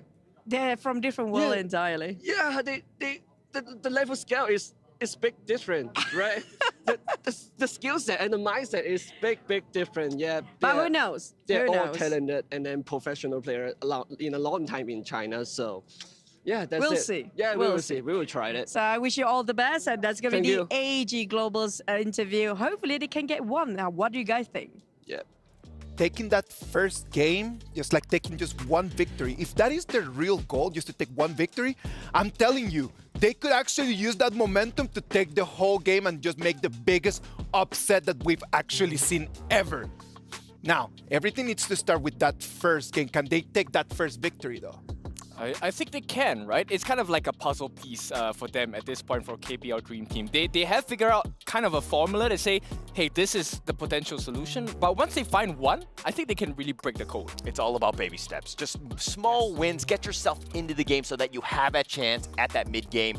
And hopefully it'll convert into a win. I love the way that AG Global just played that first game. Let's wait and see if they can keep playing in that same way it's this game number 2. Hopefully the boys are gonna be able just to really stretch their fingers, keeping the same momentum, and just really just hit it out of the park. Let's go to the Amazon Arena for our second game. Here we go, guys. Second match of the BO5, and definitely one of the goals for AG Global, just to get one game. I feel like definitely that's going to be their objective for today. Exactly, and we can see how great that they did in game 1. And speaking to that psychological thing, I would say it is really good for AG to play against KPL Dream Team, because I talked to their coaches before and they told me that they are not in a stable mindset unless they play against a stronger team. Yes, I do have to agree. I talked to Martin as well, and he's a totally funny guy, and we have been talking about AG and how they handle this as a team versus KPL Dream Team. So yeah, first perk already, Dulia, great compatibility with a lot of those ultimate heroes. So let's see what KPL Dream Team is going to go into this match. And so far, it's just stay as the same as game 1. Instead of KPL Dream Team, again, did the rotations, right? Han and Chance back into the arena. And we know that their playstyle also going to change a little bit compared to Pon and Eno being in the composition. So it's going to be more stable and it's going to be slower than game 1, I guess, and they're going for this Lady Jin as a mage. Yes, I feel like AG Global is still going to play well in the second round. They already got warmed up in the first round, so they're going to stick with the strategy right now. I feel like that one win definitely is going to be like really close to the games. True. And you can see AG actually stay for the same Dolia pick, but they changed their strategy. Going for this Lone as the bottom lane, also Yuhuan maybe as a jungler or as a mage. We still don't yet. Oh, I love this composition by AG Global. You got the sustainability of Yuhuan. You got the healing damage, healing second ability from Dulia. Also the double ultimate on Lone. This Lone is going to be very hard to catch here by KPL Dream Team. Totally agree, and I feel like AG is trying to do a lot of pushback instead of just initiate the engagement in game, which means AG is looking for a slower game for game 2. Yeah, on the other side of KPL Dream Team, they got this Ogren already. Also, Lady Jin in the middle right here. Great utility. Also, on top of that is going to be Cheyenne. Wow, great. Another great sustainability for Arlie in the early games. Also, versusing Lone, they might be doing a little bit better as, Arlie kind of like counters towards Lone in the early games. Exactly. So that will make KPL Dream to have at least one winning lane at the bottom. And also with this Cheyenne pick, I feel like KPL Dream Team is kind of saying that, all right, you're going to play safe. You're going to waiting for the late game maybe after like 10 minutes mark. Then we'll do the same. Yes, and that's the second match. Is going to be another great showdown here. I'm just wondering who is going to be the top laner. Last time, Snow played Mulan, but this time he's going to use this Dharma. Great initiation. On top of that, I feel like he is the only initiation on the team other than Princess Frost using the AoE here. Exactly, and the reason why they brought up this Dharma is because their lack of initiation, and they trying to accelerate their pace a little bit more and trying to make something happen in the mid game. But as KPL Dream Team is picking out this Byron, I would say it seems really solid to me, the composition on the side of KPL. Yeah, KPL Dream Team definitely have a strong top laner. I feel like both lanes, both the side lanes are very stable. So it's really up to, like Ogren. Can he make the ball rolling? Can he get that snowball going here for the KPL Dream Team in the early game? And it's really interesting to see both coaches doing such an amazing draft, because actually these two coaches have known each other for quite a long time. And for Gamini on the side of KPL, it was the comeback that he made after 5 years. He got 4 championships with Fly back into 2017, and then he made his comeback right now after 5 years. And speaking to the coach on the side of AG, he's very experienced and he knows all the things about KPL Dream Team. That's right. This is going to be a history in the making. Can AG Global grab 1 point away from KPO Dream Team, as KPO Dream Team are already dominating the series and going for the counter jungle, so aggressive in the early game. High, no fear, and here's gonna be Chance, all 4 members, and that first blood already went to Chance, went to KPO Dream Team. It's gonna be a slaughter in the first minute of the game. It's so spicy as the beginning of game 2. Because of the Byron pick on the side of KPO, they are just using the strong power that he has, you know, being so dominating in the early game. Oh, right there. They almost got another kill right here. You can see the snowball pace that KPO Dream Team is bringing it in. And they're not stopping. They're going for the second buff right here, but the second buff already taken away by AG Global. They're going to salvage some situations right here, taking the buff away from KPO Dream Team. And you can see the strategies behind the lane switch. You can see like Arlie's always being the mid, and as he just clean up the mid lane, he just go for the red buff. This actually is going to be the first red buff, right? Yeah. They already handed over to Chance with this Arlie. This felt like the first game against Falcon, kind of like, pouring the resources into High or pouring the resources into Chance. So yeah, they're going to do it again. They already memorized the respawn time of these jungles. So once that 30-second count starts on these jungles, they're going to be here. But at the meantime, they're still putting a lot of pressure on the top lane of AG Global, trying to push this back. Also, the timer is going to start here, so they're going to do it over and over, counter invasions, and just taking every single resources away from AG Global. And those preset that KPL Dream Team is doing right now is trying to make a secured invasion. So they just cut one wave from this Dharma and going into the blue buff side. And also, with this red buff that Chance have, they actually got more chances than AG Global speaking to this engagement. Ooh, good job on this Mayo. Sota's getting that smite, getting on time, getting that blue buff out before KPO Dream Team take it away. So far, so good for KPO Dream Team. They're going really, really nicely, but right now they need to pick up the pace right now. Can they make the snowball hopping? They're going for another buff right here. So much aggression on the side of KPO Dream Team. And AG Global, they need to figure a way to slow this down here. But you see, here's the thing that AG Global trying to play safe in the early game, and that's the reason why they're picking out Yu-Huan with this Lone and also with Dharma. They're trying to make sure that, okay, everything's just gonna be so peaceful and nothing's gonna happen in the early game. Everybody just farm up so well, and it's kind of like a little bit idealistic. Yes, definitely. And now we are a little bit slowed down here since the invasion in the early game didn't really go as well as it seemed, but already done some damage. AG Global still licking the wounds right now, a little bit behind and go, but however, they still can manage to hold back and maybe, even try to push the bottom lane even a little bit more. If they want to, push it back on the side of AG Global, they really need to focus on this 4 minutes mark, the Tyrant at the bottom side, because we can see Lone. No damage actually has been dealt upon this Lone, and also with this Golia, they can have double ulti for this Yu-Huan. So I would say it's quite contest for AG Global to fight for this Tyrant. Right here, the teleportation is going to come in, and they know that 4 minutes mark is going to be there, and they are ready to take the Tyrant here. Try to get a little bit more of river control so they can take this Tyrant safely away from AG Global. Exactly, and these are those, and this is the experience that we see from their play, from their strategies right now on the map. Yes, great timing here as the 4 minutes kick in. The tower protection goes down, and here is the Tyrant in their hands. This is going to be a repeat scene from the last game as they got the first Tyrant, they got the first tower, and they're trying to go for more tower dives right here.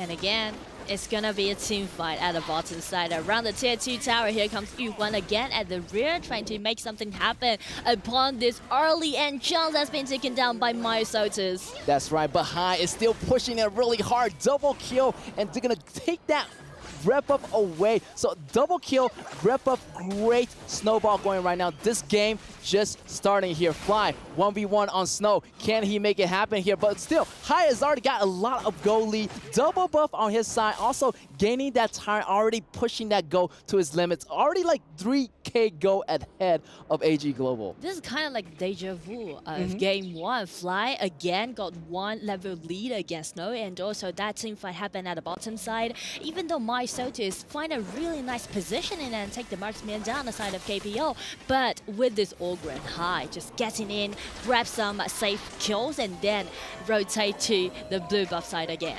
Yes, this high, using this Ogre, he's gonna bully all the jungles right now, taking away every single resource that he can, and he's really capitalized on the situation right now. Nobody is trying to get close to this Ogre as his health bar is getting more and his attack is getting stronger by every minute.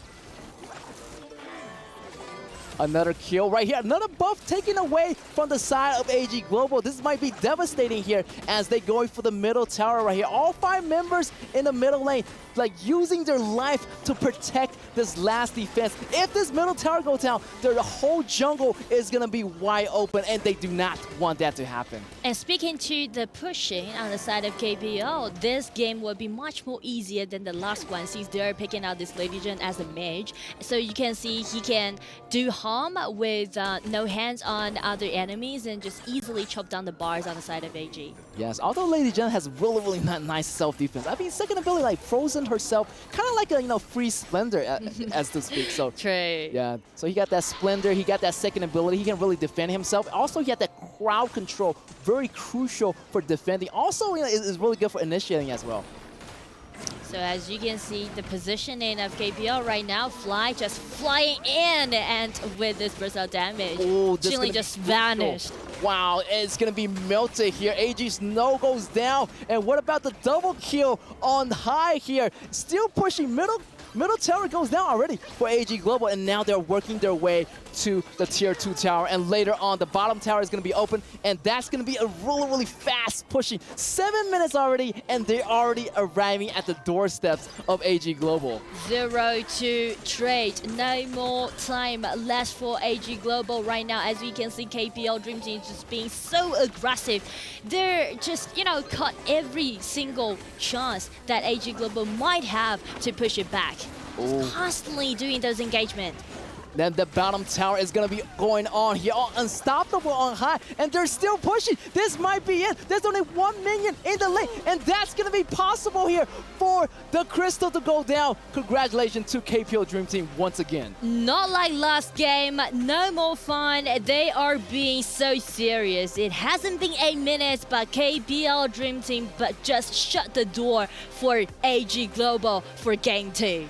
Wow, you can see that great early invasion does pay off, and that Ogre just went straight in, and so many damages, and the bottom lane just got wrecked pretty much right here, and ending the game much faster than the first one. And so many, so many experience that we can see from the game that KPL Dream Team played, because you can see each time they're making a lot of presets before the next kind of execution, and I know that back into the studio they definitely had a lot to talk about their strategies. So how about let's just hand it over to the studio.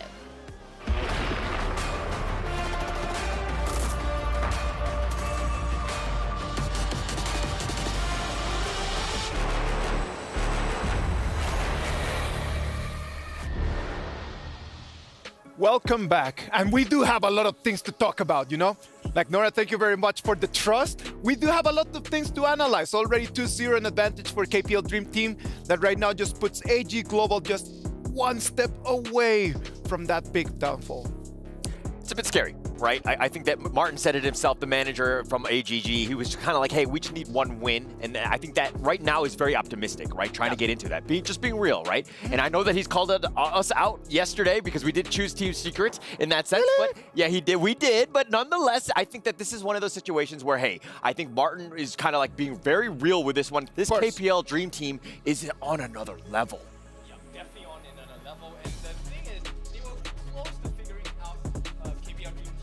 Yeah, so I'm actually thinking that, the point where KPL, like some of the holes that they might have, especially, going into that one was next to like very difficult. Like I was having a hard time. I mean, even if we're looking at this gold graph here, I mean, it seems like it's going down quite a bit. It's all in favor of KPL. I mean, we've seen this time and time again with almost every single one of KPL's games. You know what, man? Like, it's just really difficult because there's no way that you are able just to find a key just to kind of like just stop that ball just coming in. It's just like a tank, man. It's just like a gigantic war tank just coming your way. There's no way to stop it. Yeah, you know, I mean, it's one of those things where you're like, how do we even get into this one? Like, they're down 2 games, and it's almost like it's being repeated. It's deja vu, and I think, as Nora said, it's a tough situation, right? Like, these are the things where, like, how do you overcome years of experience in, like, 5 minutes going into that 3rd game?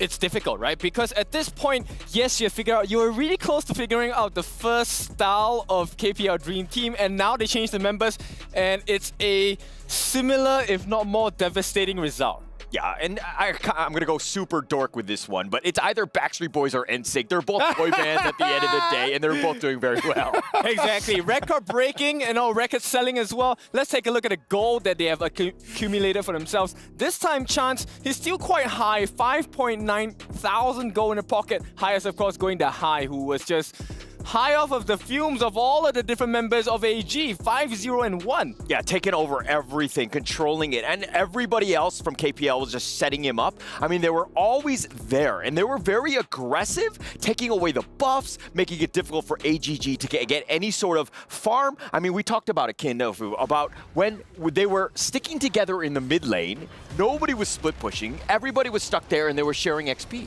Yep, it was difficult, right? But so you have to take a risk, and especially against KPL Dream Team, you have to make sure these risks are taken. This was a risk that they took. Of course, it didn't pay off well. Mayo Solis got the kill, got killed back in return. But this one play by Snow was actually beautiful. Unfortunate that, you know, the side of AG could not capitalize on it because the rest of the members were just falling behind. Yeah, and when the fights were coming in, KPL was cleaning house. The rest of AGG were just sitting back in their base just watching. You needed to take advantage of that. Where are the enemy not? Like, we need to be split pushing. We need to be forcing the issue so that KPL has to actually react to something that we're doing on this map. Yep, and this is the mark of a good team, and if not the best team, right? The ability to adapt to different situations. Look at what the potential solutions are, right? Every game is a problem, right? How do we figure out a formula? Okay, how do we solve this problem? How do we solve that problem? And KPL seems to have answers to all of the problems so far. I kind of feel like they have the answer sheet. I feel like KPL Dream Team are cheating, but honestly, they have so many years of experience. Everything is just kind of culminating into this one. They're, again, very, very much like a hive mind in the sense that they're very smart, understand what they could do. Like, we're in this point, they're pushing ahead. We have this minute, like with a 4-minute mark, we're going to make a rotation bottom. We're going to take the tyrant, we're going to capitalize, turn that into a kill. And I think that's exactly the way that everyone feels right now. It's just they have seen so many things. They've been through so many different battles that they do to have the answer to everything. In game 1, AG Global looked gigantic. And how did the coaches just fix that? By just making this substitution. And that substitution ended up becoming the MVP for this game. The MVP for this second game is going to be High on that Ogren. That was the solution to the problem that they had in game 1. And it just comes down to game 2, already all clean. Yep, similar style, but different levels of execution, right? High is a slightly different jungler compared to Pang, but the result this time much cleaner as well. Not to say that Pang is not as good, I think it's just a different, stylistically they're different in the way they jungle, right? But as a whole, KPL Dream Team really putting in the work. And I think at this point, we have spoken a lot, but I think AG, you have to give credit to them. They are making KPL Dream Team sweat. Yeah, they're making them sweats, but I think it's also another thing where they need to kind of, you know, take it up another level. They need to take what farm is on that map. They haven't been adjusting as well, and again, they're very, very reactive. Yeah, reactive is definitely one of the traits of a winning team, but you also have to be patient and look for the openings, right? There was actually one moment right before this where it was Fly who used the flash to jump in, get a 2-man nice knock-up, and that's where KPL just went crazy. Everyone, hey, come and take your pickings. Which one do you want to have? They could have taken everything. It was basically a buffet for them. They were like left one, right one, whichever one they wanted, and they were taking everything. So they took the base. They know exactly when to close things out. They're just a very clean, clinical team at this point. Yep, exactly. And now it is the second game they've acquired for themselves. That's one more before they make themselves comfy against LGD Gaming. It could just be just that last punch that they just need just to finish the game, just to put the fighter down. You know, when a fighter is just kind of like with the hands just kind of going down and still just kind of like wobbling in the ring, you just need to get that one last jab. Can they get that jab? I mean, we're gonna find out, right? I think the third game, they've been throwing uppercuts, jabs, crosses, everything that you would want. And to be honest, not a single opponent has been able to withstand that, right? So going into this one, where again, this KPL team has been undefeated throughout this entire tournament, they have yet to find a single gap. Maybe they could consider not fighting as much. Yes, they have to contest for all the buffs that are being taken, but maybe they should play the map a little more. But hey, I'm just a talent. I'm not sure whether this is gonna work. I'm just here giving suggestions. You know, maybe if AG choose to fight a little lesser and maybe play the map a little wider, it could make the world's difference. I mean, granted, yes, there are roster changes within KPL, but it could be the start of something, right? What happened to the confidence from day one, man? Like day one, you were just kind of like just coaching Team Falcons and everything, and where did that confidence go, man? You can be a coach as well. I would like to think so. You know, last night I wanted to join the ping pong competition they had in the Players Lounge, but I realized, hey, I need to work on myself. I went for ranked games instead. Oh, well done, man. Always logging in some more matches, man. Logging in some more minutes. We know that for next game, we're going to have, again, more substitutions. We're going to have one more time High-End Chance are going to take right now a breather, and then Pang and Inuo are going to come back to see if they can just come up and just really finish the deal. Did they really need that break? I don't think so. Obviously not. I think at this point they're just kind of flexing on the opponents. I'm wondering if it'd be super funny to be like, hey, actually, let's just change roles. Let's just mix it up. Let's play with our food, no? Yeah, that could be detrimental to LGD Gaming as well, because, you know, they are definitely looking at the match. So, you know, these are all suggestions. We're not saying you should do them.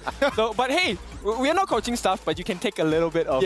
I think you got to go serious at this point. I know that we just say it in jest and everything like that. It's probably not going to happen, and they will put their best foot forward going into this one. There's too much at stake, especially at this EWC here. Yep, it's the last one. It's the last movement. Like you say, final punch, we want that knockout blow, and hopefully that will secure them the slot to make sure that, you know, the seat is warm. We're going to try and put our hand on the trophy as well. Yeah. Now, should AG Global really just go back to what they were doing before? Because in game one, they had a very clear strategy. The chain CC was clean. It was really, really pristine. Should they just go back to something like that? I think at the end of the day, I do think that it's a good idea overall, but they need to go with whatever their main is. Their backs are on the wall. This is an elimination game. You don't want to play anything crazy, a thing that you might not be 100% comfortable with. You got to go with your best foot forward. They need to reinforce that strategy. I like the fact that they have the chain CC, chain combinations, but like I said, they just need to figure out, okay, how do we stop Inuo from farming? How do we stop Chance from farming? Or at least, even if they can't stop it, make them sweat, make them feel difficulty. Because in the first two games, it's been a breeze for the farm lane on the side of KPL Dream Team, right? So they need to put additional pressure on them. Definitely put pressure on, understand where they are on the map. Right now, again, they're playing blind. They're letting the enemy dictate where they are, and they're basically afraid of even trying to cross that river, right? Trying to get to the enemy jungle. You got to be more aggressive at this point. I put just an idea right out there, man. Like, we've been seeing that KPL Dream Team is always just invading the blue buff as the first movement. Instead of trying to defend that blue, could we just try to go and invade their blue as well? Just instead of just kind of like just defend this one, can we just trade? And as we trade, just see where the rotations are going to take us. I like that idea. Actually, we do see that in couple of matches overseas as well, right? All across the board globally. I think that is one of the solutions. But whether AG wants to put that to the test, because it is still a risk, maybe there's someone else from KPL waiting for them, right? It's never a 5-man invasion. Of course. Yeah, and I think it's a good idea. I think this is something where you want to avoid. But, you know, they're in their heads, right? And they're living rent-free. KPL Dream Team, they're like, you know, whatever, they're dictating the pace of the game. They won't even let them get a simple buff just to start the game. How demoralizing is that as AGG? Come on, man. Like, they really need to come up with everything that they have. As they say, man, the fear is a reaction. And courage is not the lack of fear, but it's controlling that fear. Let's control that and find the courage, and let's move forward to the game number 3, and let's see what's going to happen. And welcome back. We are going into the game point match here for KPL Dream Team. And can AG Global stay in? Can they make even 1 point? And that's going to be the objective right now. So I'm kind of a little bit rooting for AG Global in this match. Yeah, me too, because I know that they have been putting all of their efforts to do a lot of screens with other teams, and they practice a lot. So in that case, I would say maybe for this game, just ban that Ogren out. Yeah, I feel like if you can't handle the Ogren, why not just ban it out in the first match? But look at here, KPL Dream Team on the blue side, so they do get first priority on the picks here. And it's going to be very tricky if KPL Dream Team go for the Ogren pick for the first one, because AG Global, definitely they can go for the Musashi pick, but they already know that KPL Dream Team can play this Ogren as a top. Ooh, that might be devastating. Another Ogren pick here for KPL Dream Team. And I feel like they did not learn the lesson from Game 1 and Game 2. And they're facing another Ogren. And they do not get the Musashi here on the first set. Maybe later on, but KPL Dream Team might ban it away before they even get that choice. Yeah, here's the thing. The reason why they're not going for that Musashi pick is because they clearly noticed that this is a trap. The Ogren pick is a trap. So instead of going for that Musashi pick, AG with this Lady Sun at the bottom lane, guaranteeing themselves as a winning lane at the bottom, and also Musashi and also Mai being the mage can offer them more chances to engage. And here it is, Mods and Lone on the bottom lane versus Ming and Lady Sun. Those two are going to go head to head. I feel like in the beginning, definitely like Ming is going to be a little bit more devastating, giving that extra utility item to Lady Sun. I mean, Ming counts as like utility item, right? Exactly. So it just depends on No Fear's accuracy again, right? If he's landing his ability really accurate upon that main and also Lady Sun, then it's going to be in favor of KPL. On the other side, it's going to be AG Global has winning lane. Yeah, this Monster is going to be significantly dangerous because the high accuracy here on No Fear. And did you see him in the first game? Super accurate, using the second ability, using that Cannon Blast to deal that pre-damage, also doing those harassments in the early moment of the game. And small details, if we are going to watch No Fear play this mode again, is that watching his second ability with that flash. He's also always using his flash to predict the enemy's positioning and make him right hit on their head. Also, his ultimate is going to be a little bit more effective because Ming and Lady Sun is going to be like side by side. So if he flash in with the first ability, with the flash, with the ultimate, he is able potentially to control at least 2 members of AG Global here. Yeah, but here's the problem. As you can see, AG Global is not going for that Musashi pick, so definitely it's going to be up in the air. And it's going to be so tricky for AG Global how they're going to contest this Ogren pick, right? Again, Ogren. I feel like Ogren is being the, always going to be Ogren. Yeah, again and again, it's just like... Anyway, for AG Global, they can go for this Yu Huan, as we said, right? Play as the jungler and just keep in distance with this Ogren pick. But still, they need to figure something out, how they're going to lock that Ogren up in-game. Yeah, it's going to be really difficult because Ming probably is going to be, with Lady Sun kind of in the beginning of the early in the games. But how they're going to stop this Ogren from coming in, rolling into the jungle? So they need to stop this Ogren and guard their jungles, not letting none of the resources go into the hands of KPL Dream Team. And KPL Dream Team is going for this Angela pick, also with the Sun Ce on the top side. Sun Ce can allowing them to initiate easily. And also combined with this Angela's ulti, again, we're going to see the combo being really devastating in the early game on the side of the Yeah, game. I see that wombo combo already. Angela's ultimate, Sun Ce's ultimate, that bolt coming in, and the stun. A lot of people can initiate, actually. Sun Ce with the bolt, Mods is going with ultimate, and it leaves a lot of space for Lune to do the damage. So yeah, I feel like, definitely is going to really farm it up in the beginning and getting that goal, getting those damages early in the game. It's going to be the last choice. Arlian. Let's go. Arlian on the top. Wow, actually Arlian is a really decent pick because Arlian can just, easily dive right at the back lines and just being such a great threat towards this Lune in the early game. And also can do well on the top in the early game. So I would say AG Global is trying to, highlight all their side lanes in the early game. Yeah, interesting pick here for KPO Dream Team. Using that Angela, he has a lot of burst damage in the early game. Also, you know, that Long also have another burst damage at the late game. So they got the early game cover, they got the late game cover. I'm kind of, you know, worried for AG Global here as they're going to move into the early game. Early game might be trouble because they might do another invasion on their jungle. So let's see what happens. Yeah, again, the early jungle problem. It's just been so difficult for you to contest KPL in the early game because they are really experienced with the games, right? Because they've played these over years, over like few years. I actually did my calculation again. The average play Korea was about 5 years. That's insane. I feel like they can just like blindfold themselves and they still can play the game and walking through that jungle because they memorize the map so much. Yeah. They've been playing this game for forever, so you know they memorize the jungle path. What's the best jungle path? Getting out the jungle when and where and getting those rotations really on point. So yeah, these players are veteran players. They've been playing for a very long time and these experience does really count on the battlefield. Yeah, and right now, as we can see, since KPO is reaching the match point, and we know how critical this 1 point might can be, so it's gonna be a technical break for just, you know, for maybe just a moment.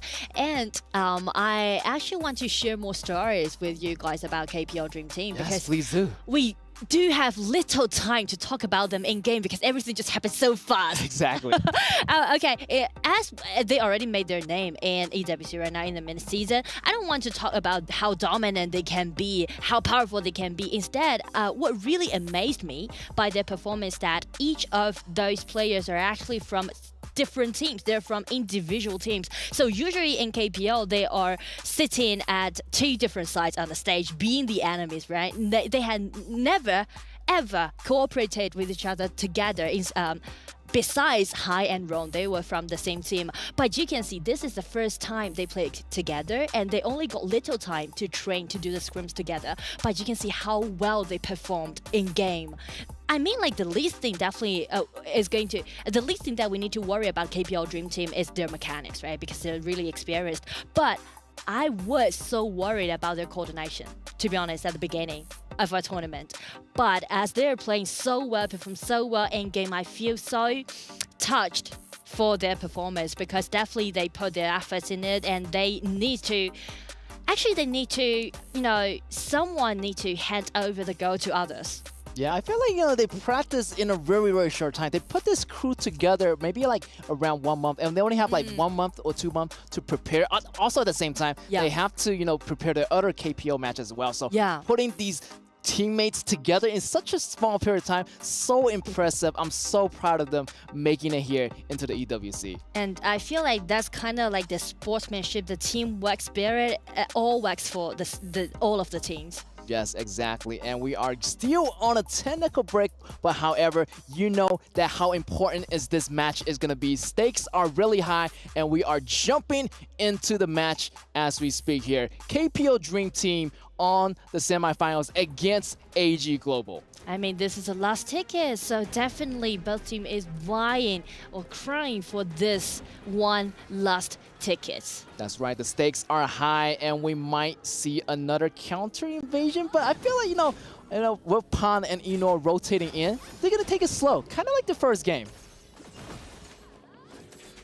And also AG Global here, doing it really slowly, you know, starting at their own jungle buff, not to take anything, you know, too rush. Right now, both teams are kind of, you know, slowly evening out, and they know what each other teams are thinking right now. They already been in round 2 of the game. This is going to be round 3, so yeah.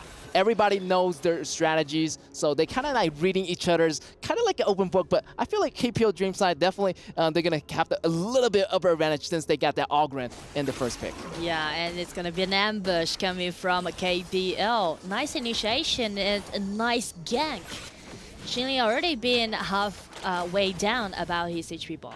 Yeah, I like the opening by AG Global here, using the main with Lady Strum, but he's taking way too much damage, but he's going to get away with a little bit of help here, almost getting that first blood on the Angela here, but you know, AG Global managed to back off. But she better watch out because I'm not sure he's going to be lucky enough for the next time or not. Oh, the knockback is good. Almost getting that kill, but the ultimate of Yuhuan saving her at the very last moment. And great initiation by No Fear. Using that flash to start off the battle. You just know that how many initiation this team have. They got Fly at the top lane for the initiation. I feel like later on, Fly, when he reaches level 4, you're going to see a lot of team fights happening. Yeah. You see the captain just, navigated with his boat and just easily knock out people with his ulti.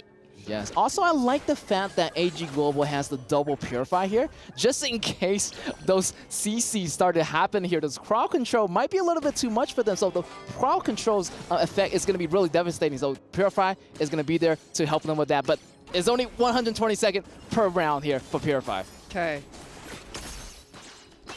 Ooh. You can see KPO is actually putting their hands on this Lidison again and again because they clearly read the play and they know that Zaza is going to be the core of AG. Yeah, I feel like if they put down this Giant, it should be okay here, because that's their best marksman on their team, and he goes head to head with Inoue. So yeah, Inoue might have a little bit tougher time on the bottom lane here.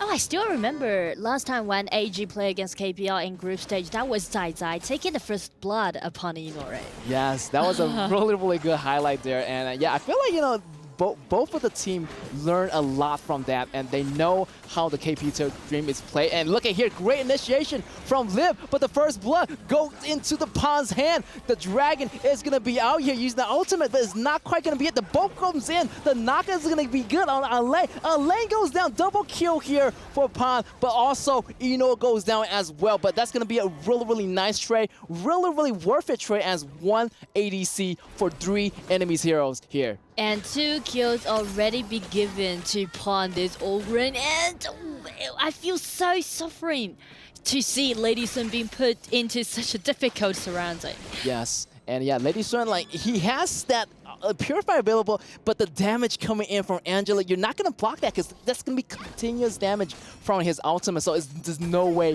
really to block that damage unless you have a flash available. Yeah, and since she's carrying this Purify, so definitely it's going to be really difficult for him to dodge all of those CC coming from KPL. Yeah, I feel like the ball is rolling in for KPO Dream Team. It's another ambush. Oh, ambush right here. Punch jumping in. No Fear jumping in with a knockup and CC chain control. He's going to bring Jai Jai down. Jai Jai is going to be really in that struggling moment right now as the tower falls down for the bottom lane here. Also, next on their target is going to be the Tyrant, and we can see that replay of how the team went in with the first blood. And look at that. Great coordination, great rotation. Everything was there. The damage was calculated so well, getting that 1 and 3 trade. And again, it's going to be the jungle invasion, as usual, on the side of KPL. Coming in, grab the blue buff away, and everything just went so well and smooth right now on the side of KPL. Right now, almost 5 minutes, and they got 5 kill counts. 4 more over AG Global. AG Global getting that stun already. Here's going to be that Yuhuan going down. You got to watch out for someone in the grass, especially this Angela. Her attack combo is going to be super devastating, and you will never see it coming here. If he uses second ability, combined with his first ability and the ultimate, you're going to get stunned, and you're going to get burst down really fast. And you remember the game 1 composition on the side of AG? They go for this Angela with the Solar's ulti, right? Try to make the nice combo as right now KPL Dream Team is doing right now. So it's really interesting to see at their match point outside of KPL, they're just, giving you the same kind of cuisine, just, Yeah, I feel like, KPL is getting them a taste of their own medicine, giving them the same treatment. And I was count like this No Fear hero Motsu, kind of like a mini Solaris, because his second ability kind of stuns, and this allows Angela with the ultimate right here, but the ultimate always from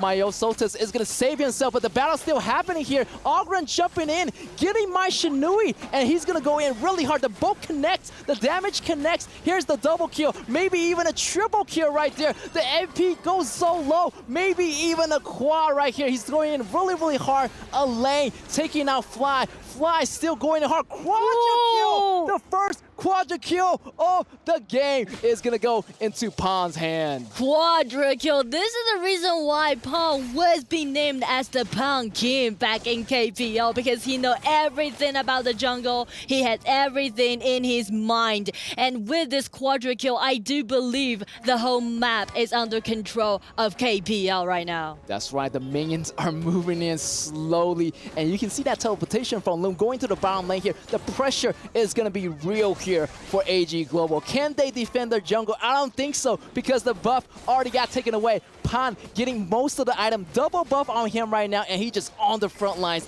tanking it for KPL Dream Team.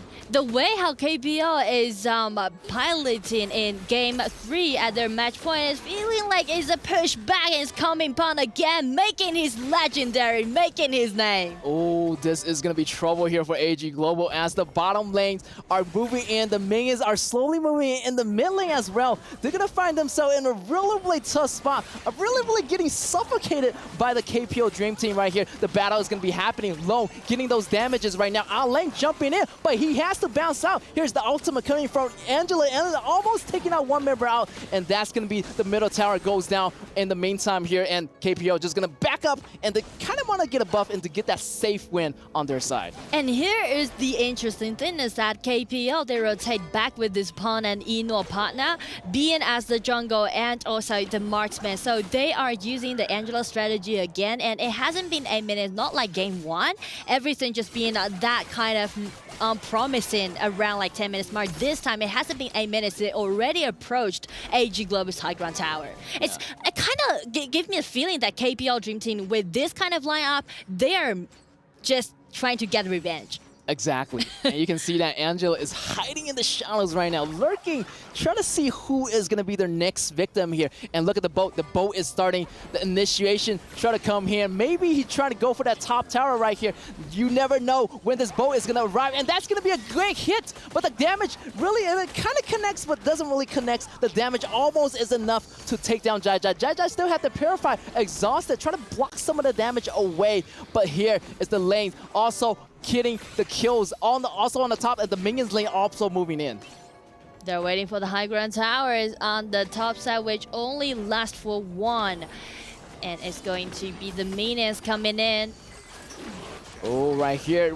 Killing spree on Ron again. He's so careful on that play. You have to be really careful. Once Angela hits you with the second ability, you are stunned right here. You know, picking a kill on Lip. 2 enemies down right now. They're also inside the tower, also inside the crystal. Can they make it for this game point? Another member of AG Global goes down. The crystal is clicking. It almost exploded, and that's going to be game here in this game 3. Congratulations to KPL Dream Team taking the win, getting the last ticket into the finals. With a 3-0 victory play against AG Global, being the undefeated so far, KPL Dream Team definitely is vying for that dreaming trophy. And right now they got the last ticket, they secured the last ticket, and game 3, I do like it. It's kind of saying that we are trying to take revenge on AG Global. Yeah, I feel like AG Global is not making it easy, actually. They actually stood up to KPL Dream Team, and they learned a lot. And you can see like they shake their hands and showing a lot of respect for each other in this game. Yes. Excellent teamwork. I mean, excellent teamwork, perfect executions on the side of KPL Dream Team, which made them to this place. And there's only one more final matchup to go. And they fly all the way here to Saudi Arabia, craving for that trophy to be the truly Dream Team. Definitely. Wow, such a high caliber team. I would say like every one of those members is like a final boss. And when they combine their forces, that's a big final boss for the rest of the people like who don't know KPL region team. And this is actually the thing that when you're playing games, isn't it to be very interesting that everyone just waiting to take that final boss down? And I would say LGD is on the mission right now. Yes, LGD, they're the final member of the team. They're the final team that's standing in KPL Dream Team's way. So yeah, I'm really psyched for this big battle, but big respect for AG Global. You know, in the first game, they did so well, and I almost thought they're gonna, you know, kind of get that round. But let's see, go back to the analyst test, and let's see what they have to think about that. Oh, let's go back to the interview area. And ladies and gentlemen, here we have it, but it took me a good 10 minutes to learn this. Gunsi Niemann. Thank you. Oh, great, I managed to say it finally. Well, congratulations, making it happen all the way to the grand finals right now. But being here in Saudi Arabia in the Esports World Cup, do you feel that the challenge here is different or is the same thing, the same journey for you? 很恭喜呢，我们的 KPL 梦之队来到了我们总决赛呢。这一次呢，其实来到我们的电竞世界杯，来到我们的利雅得，肯定会有一些跟平常比赛不一样的感觉，会是什么呢 Very excited. Yeah. Very exciting experience. Very exciting indeed, of course. Being right here in the first ever Esports World Cup, history in the making. But what about you, Sky? What's going on there? I will ask you a question. You have a quadra kill back then. What happened to the Panther one? Where is it? I want to Penta, but Fly is dead. Oh, Fly is not helping you get that Panther kill for you. Okay, okay. I love that. Well, ladies and gentlemen, viewers around the world, this is it pretty much right now, qualifying to the grand finals. And now it's time for the moment itself, for the key handover right now, as the member of the opposing team right now from AG Global will be handing over their key.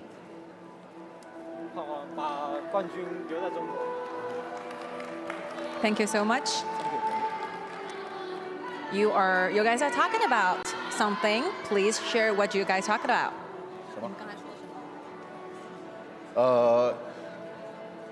Champion is China. Yeah.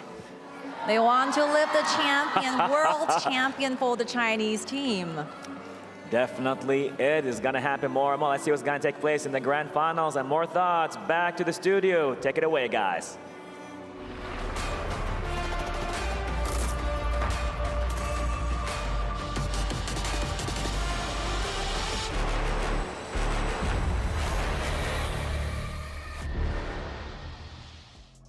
The KPL Dream Team sealed the deal and they're gonna take a 3-0 victory over AG Global, man. And in the words of the famous NSYNC, bye, bye, bye. 3-0, man. It was nice while it lasted, but at the end of the day, we gotta be realistic. The gap was too big. The coaches knew it, the managers knew it. I believe that the players knew it as well. And that's it. Semi-finalists for AG Global.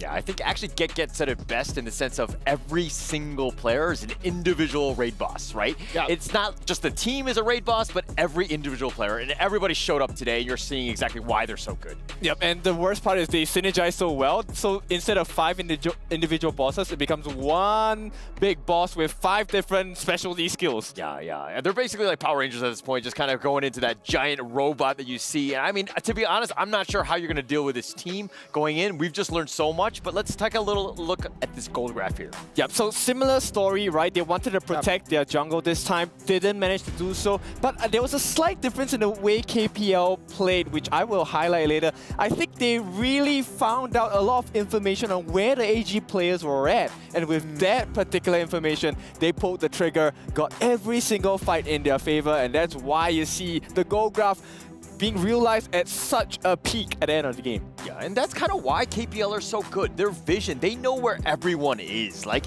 it's one thing to kind of predict where they might rightfully be, but they actually know because they go out and scout it out. They're very aggressive. But if we're looking at some of the scorecards here, I mean, look, wrong on the 4-0-8. Pang, of course, 7-1-5. I mean, he did get that quadra kill. Where was the 5th one? I'm not sure. That's the only thing that he probably didn't do as well on. Yeah, but they also showed an upgrade on the combination system here. The first blood going into a double kill. A very beautiful start for the side of KPL Dream Team. But not only that, they showed you the optimum combination, right? So instead of relying on a Burning Sun arrow, which has a fairly long cooldown, you have Cannon Blast. Every few seconds, let me set it for you. Get the Chaos Cinders down, let you get that Blazing Brilliance, which is why Wrong had such a nice scoreline as well. Yeah, and another thing that really set the Wrong up, you know, as well, is no fear, right? I know he's a roam, and I know he's not going to get as much, you know, praise, so to speak, as everybody else who's padding their KDAs, but he sets things up with those Cannon Blasts, ensuring that he gets those stuns so that literally everybody else can just clean up. KPL right now just on an absolute tear. as well as Fly and Pang. So Fly and Pang actually give you a lot more information than you realize, right? So when Fly actually uses the set sail, as he's traversing across the entire map, you realize, hey, these people are not around the map. Where is the most probable position? They'll be in the base, and Pang is actually going to move in and get the kill on them, because once he sees that they're all there, it's just a matter of time before they get the rest of the kills. Like, they're diving the base at this point. Fly hitting the set sail like a 3-man stun, just pushing everybody back, and they're literally just taking all of their, the kills right now. They could have just ended the game, but instead they're going to pad the KDA one last time. Yep, exactly. I mean, to be in this position, even at the fountain, it's really hard for the side of AG. Yeah, tough. And it's, again, like a situation where AG is going to kind of, they're going to be a lot of learning in this one, a lot of VOD reviews, and I expect them to bounce back even, much better than they did today. I think making top 4 was great for AGG, but I expect even better things moving forward. That's right. Now, it all comes down to the MVP. So, Isaac, who do you think the MVP is? I don't know, man. I need to say it. It gotta be Pang. He was this close just for the pentakill. And I love the interview, man. When they ask him, like, what happened to that pentakill? He said, like, well, Fly died. So it's not my fault that he's not doing his job. Yeah. Well, congratulations to Pang, man, on that Ogre 7-1 and 5 of the KDA. Lovely performance. Yeah, and again, changing between Pang, Hai, it doesn't really matter. Everybody's an MVP at the end of the day because they run a lot through the jungle, and games in Honor of Kings is won through that position. And the fact that you have this beast, and we're going to check the highlights here of just how Pang runs in, gets all the kills. Look at how up in front he is. He does not care where you are. He's not scared. He's going to do as much damage as possible and literally just clean house. He just jumps in like if it would be a tank, man. Like, he totally forgets about the fact that he's not a tank. Like, he's supposed just to come in and just kill them all, like, at the end. Like, he needs to wait for the timing, but he doesn't care. He just jumps into the fight like if he would be like 10,000 HP, man. Yeah, doesn't care. But he knows the limits of the hero. I mean, yeah, he's taking a lot of damage. He's fighting 1 versus 3 on the top one, and he's going around. This is the moment. The set sail was perfect. Set everything up. You got the cannon blast on top of that, and Pang, diving towers, does not care, gets the quadra, cleans house, and this is why KPL are going to move on. That's the moment right over there. If like could have just held for a little bit more, Pam wouldn't have been able just to go out there for that Yuhuan that was running for her life. Yeah, pointing fingers at Fly right there. I think that's actually hilarious. I love it because of the fact that these guys probably don't play all the time together. This is one of those moments where you had that moment. Now you get to play with these players, and seeing that you're gonna poke fun of basically of everyone else as you can. It is lovely, man, because Pang and Fly used to work together. Like they work together in the one team. They have a great relationship, and that's why they can just kind of like tease each other on these kind of little things. Can you imagine just being in the semifinals of an international tournament, and then when they ask you a question, the first thing that comes up is just a joke, man? Yeah. Imagine the level of nerves. There's non-existent. Yeah, and I think that's the best part about these kinds of things, is getting into that one. Now you're in the grand finals, and then are they going to continue to do this? I mean, it's great. The synergy and the fact that they're very positive about this and they're able to make fun of one another, I think speaks volumes about just where this team is at in terms of the mental space. Wow. Yeah, it's a tough one, right? Because at this point, it's going to be really tough for the side of LGD Gaming. Now we have seen the strength of KPL Dream Team. They finally get a chance to cross swords. What would that be like later on? Let's wait and see what's going to happen. Ladies and gentlemen, next we're going to have more and more energy, more and more matches. We're just getting really close to that great final. What about if we go to a break? After we come back, we're going to have more of the Honor of Kings Invitational Midseason.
It's the EWC and you want to play like a pro.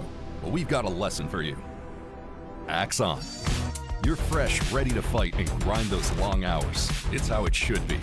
Axe off. You're slow, unfocused, and lagging. Do you get it? Let's go again. To unleash your best game, you must freshen up first. Get your axe on. Spray, play, repeat. Axe and Esports World Cup.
Ladies and gentlemen, welcome back. I know, yeah, I was downstairs, now I'm upstairs, and then from upstairs, I'm gonna go back downstairs.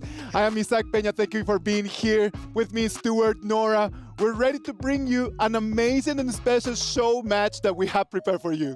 It's going to be super, super exciting. Two more players actually coming over from the KPO as well to celebrate Honor of Kings, this community that we have as well. So many different players from different regions coming together in a 5 versus 5 show match to see who's going to come out on top. And to be honest, I'm really excited to see some heroes besides of Arlie, besides of besides of Yuhuan. I'm tired of all of those compositions. They always stay the same. We gotta remember, this is celebration. Let's just celebrate. Let's just enjoy the time that we have right over here. It is going to be a long time until we are back over here and we can just really just put the nerves down and then just enjoy the match. Enjoy what this is, because at the end of the day, this is just a game.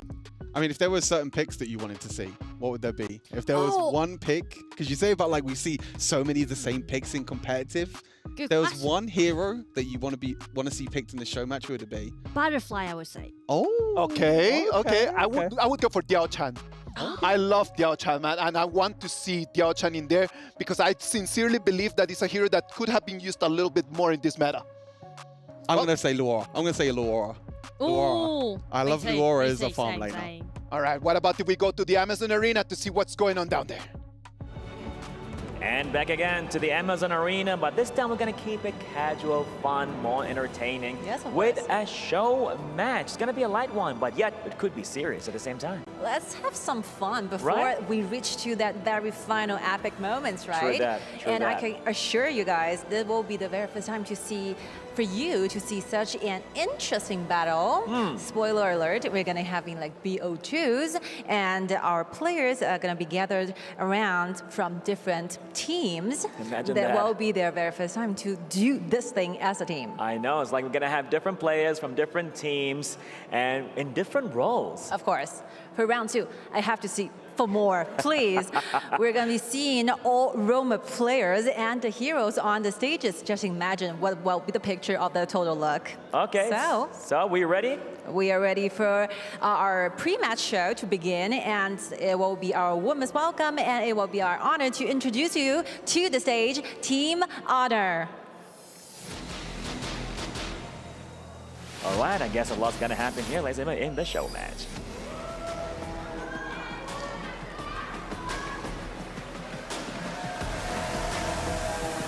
There's gonna be a lot of fun, right? Just imagine how it's gonna be the communication, how's gonna be the strategies that we never know. And now, I guess pretty much you want to have a talk with the team itself in a bit. But before that, we're going to have the opponents, the challenger, the competition, as Team Honor is going to go against Team Kings.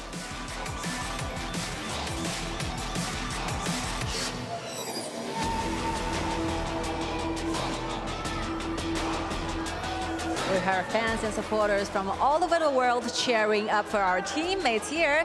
So let's get ready. Before everything started, have a little chit chat with our players. Let's go. All right, and here we go, side by side with the captain from Team Honor, Cat. Have a little bit introduction of yourself. Hello， 大家好，我是来自 KPL 赛区的 AG Cat。 How about some introduction in English? My name is Chen Zhengzheng. Hello, nice to meet you. Okay, nice to meet you too. What about you? Anything you want to say to your fans? Of course. Hey guys, hope you're doing amazing. Thanks for coming. I appreciate everything of you guys. I hope we have a great game against our enemy team.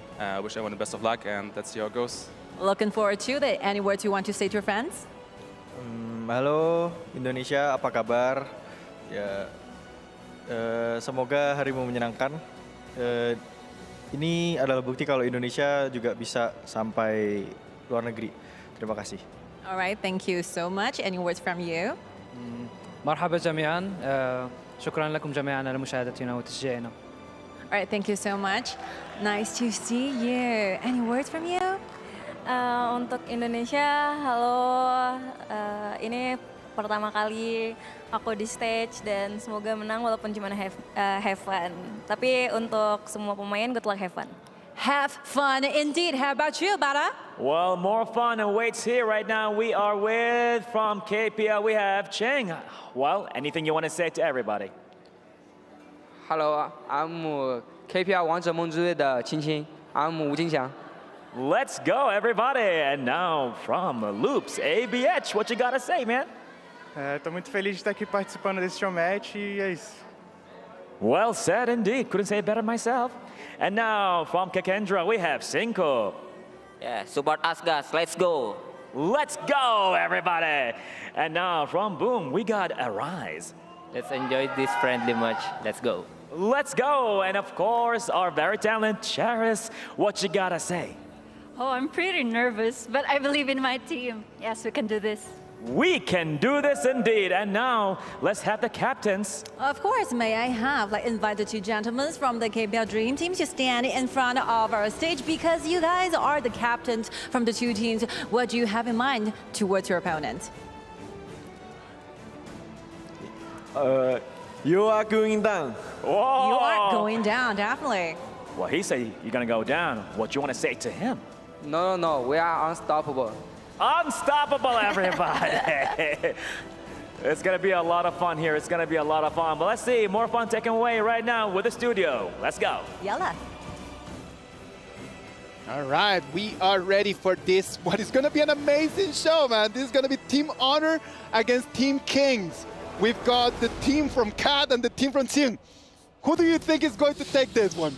Oh, this is a close one to call. I mean, you two are the experts of the KPL. I mean, I feel like that you two are going to have a little bit of a, I guess, judgment in terms of is it going to be Cat, is it going to be King? But, I mean, I'm going to go for Team Honor myself. I think that with the players that they have on their team, I think they're going to have a lot more synergy, but I think it's going to be a super fun match nonetheless. Well, then I'm going to go for Team Kings because it's really happy to see them play together. Especially, I'm always so glad to see those females play on the stage. Yes, for me, that's important because at the end of the day, we need to understand that we are blessed on the fact that in esports, you can have men and women competing at the same time.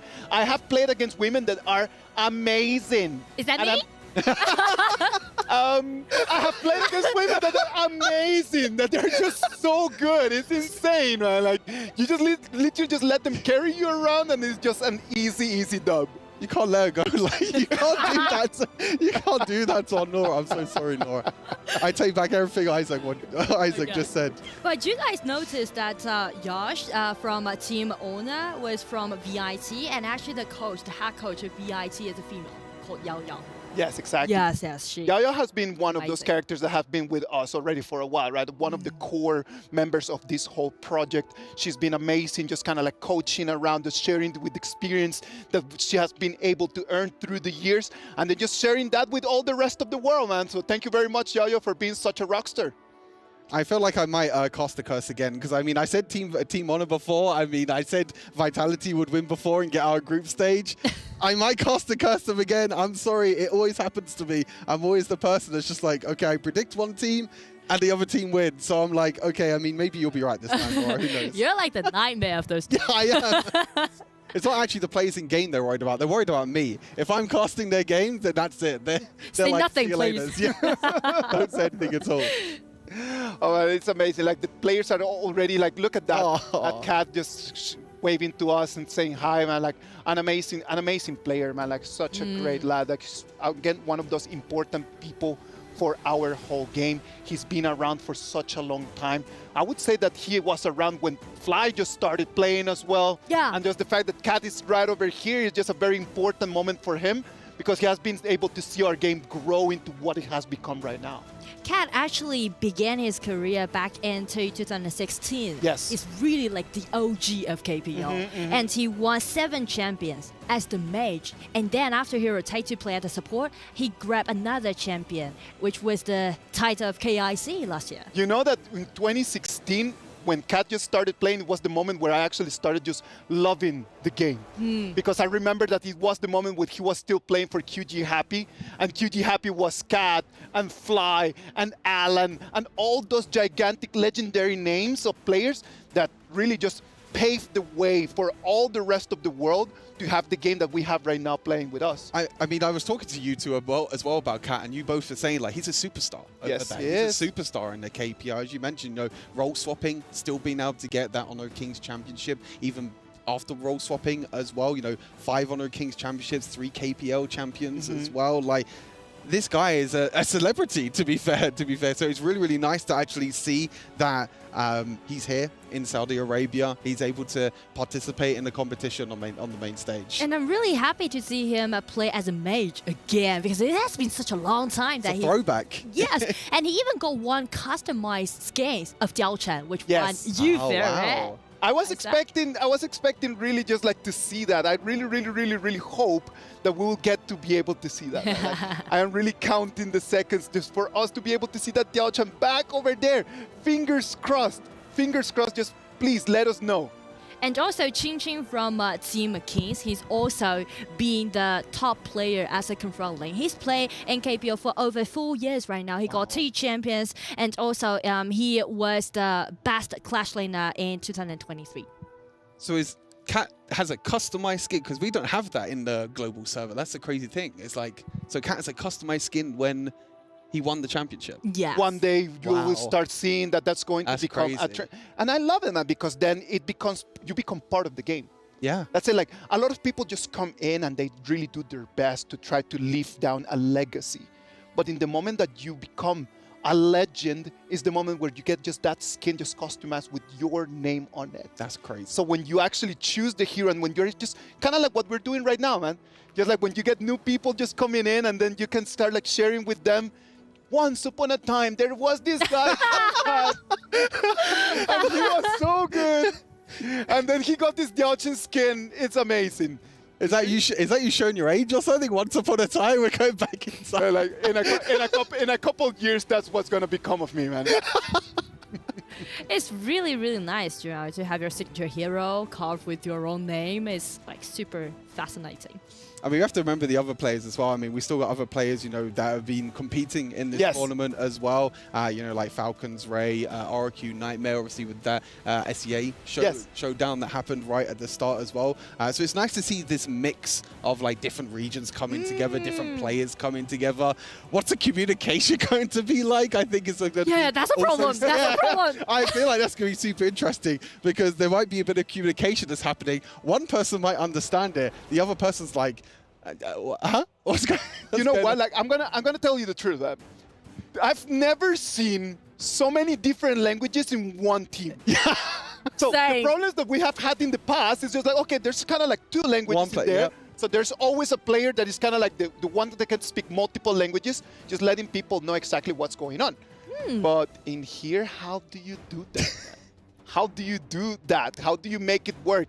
I hope that it's going to be English, the main language, that they're going to be trying to go there in comms, and then hopefully Cat and Xing are going to be able to step up their game. I know that they can say some words like go, go, go, or no, no, no. Or like, no, that's good enough. No. Let's go. I mean, that's good enough, right? I mean, as long as you can say when to go forward, when to go back, And when that's to engage, it for when to mobile come games, back. right? I mean, this is brilliant. I mean, we're seeing already the draft coming through. We have a few of the same heroes, but we have Yao, one of the actually new heroes to the global server. Yeah. Only came out a few months ago. We haven't seen him just yet in the global scene, but really, really cool hero that could be played in the jungle. I love the way that he can kind of go back in time sort of thing with his ultimate. So much mobility, so much damage potential. Yeah, but why we're seeing Ogren again? Oh, that's what I'm talking about. I was like, kind of like, okay, Ogren again, and then Laura. I saw Laura and I was like, where's she gone? She's disappeared. I don't know, man. I feel like right now they're just kind of like playing with her feelings. Everyone on the stage, everyone in the arena right now is just like, you can see the question marks just kind of like popping on top of their heads. Going like, okay, thank you. I mean, that's who I wanted to see, right? I mean, this is a hero that when she came out on the global server, I was playing her non-stop. She's such a unique, cool hero that she can like jump over walls. She has that really cool effect where she has her like kind of blades as her auto attack. She uses her serpent as well. One of the coolest heroes, I think, that it just has the unique style, which I think is such a great thing with Honor of Kings. It's like all these heroes have so many unique abilities, so many unique designs to them as well, which makes it super fascinating, you know, for those who are new to Honor of Kings. You know, when you jump in, there's so much to explore. There's so much to play as well. And sometimes it can be a bit overwhelming, but as long as you just dive into it, you play the hero that you like the look of, then that could just release so much energy and just release so much happiness and passion about the game. It can be overwhelming for sure, man, but at the end of the day, as long as you have the passion for the game, like everything is just going to work out. Everything will work out as long as you have the passion for the game and then you really just try your very best just to learn all the heroes. Some of them are really hard. Some of them are really, really difficult. Nora, what do you think is the hardest? I could never learn Jing well. I could never. I don't know where I'm piloting the Jing, you know. I can never locate her in game. But instead, I'm a good Princess Frost player. Oh, you're a very good Princess Frost player, yeah? I'm passionate about this hero, you know. Okay, Stuart, what do you think, man? What do you think is the hardest hero to play? I mean, I think there's quite a few. I mean, Dharma for me is quite difficult. I think trying to combo his abilities with trying to like, I mean, when you see like the pro players play Dharma right, they go for flashy plays, flashing in with the ultimate. I'm trying to use both my thumbs at once. I'm trying to like flash and use an ability at once. I'm like, how do people do this as well? And like some people, when they're holding their phones as well, they use their thumbs and their fingers. Yes, exactly. I'm just a two-thumb kind of guy. Like I'm just like, yeah, I'm a two. I cannot use my fingers. You're gonna get there, buddy. You're gonna get there. You just need to keep working really hard. For me, the hardest one of all of them is Mulan. For me, Mulan is one of those heroes that has like a very, very, very high ceiling. But well, let's move into the game. We're gonna have on the blue side, we're going to have Cat's team, which is Team Honor, and the red side, we're gonna have Team Kings. And then we have the Laura, as I mentioned. We saw it for a split second, but we can see the rest of the draft as well. Long being played, Kai Yan as well. Already a little bit of strategy, it seems like, in the mid side with, hey, both supports going in the mid lane. So this is very similar to the competitive play that we've been seeing throughout this entire tournament. You gotta love that skin right over there, man. Check that out. That Kongming skin, that is fire. Yin and Yang available very, very soon. I believe actually it's yesterday. Online, buddy. Yesterday. Okay. I'm getting my dates mixed up at this point. There's been so many days, so much Honor of Kings action that my dates have been completely mixed up. Ooh, nice head in the mid right now. I feel like they are playing it in a serious way on the side of Team Order.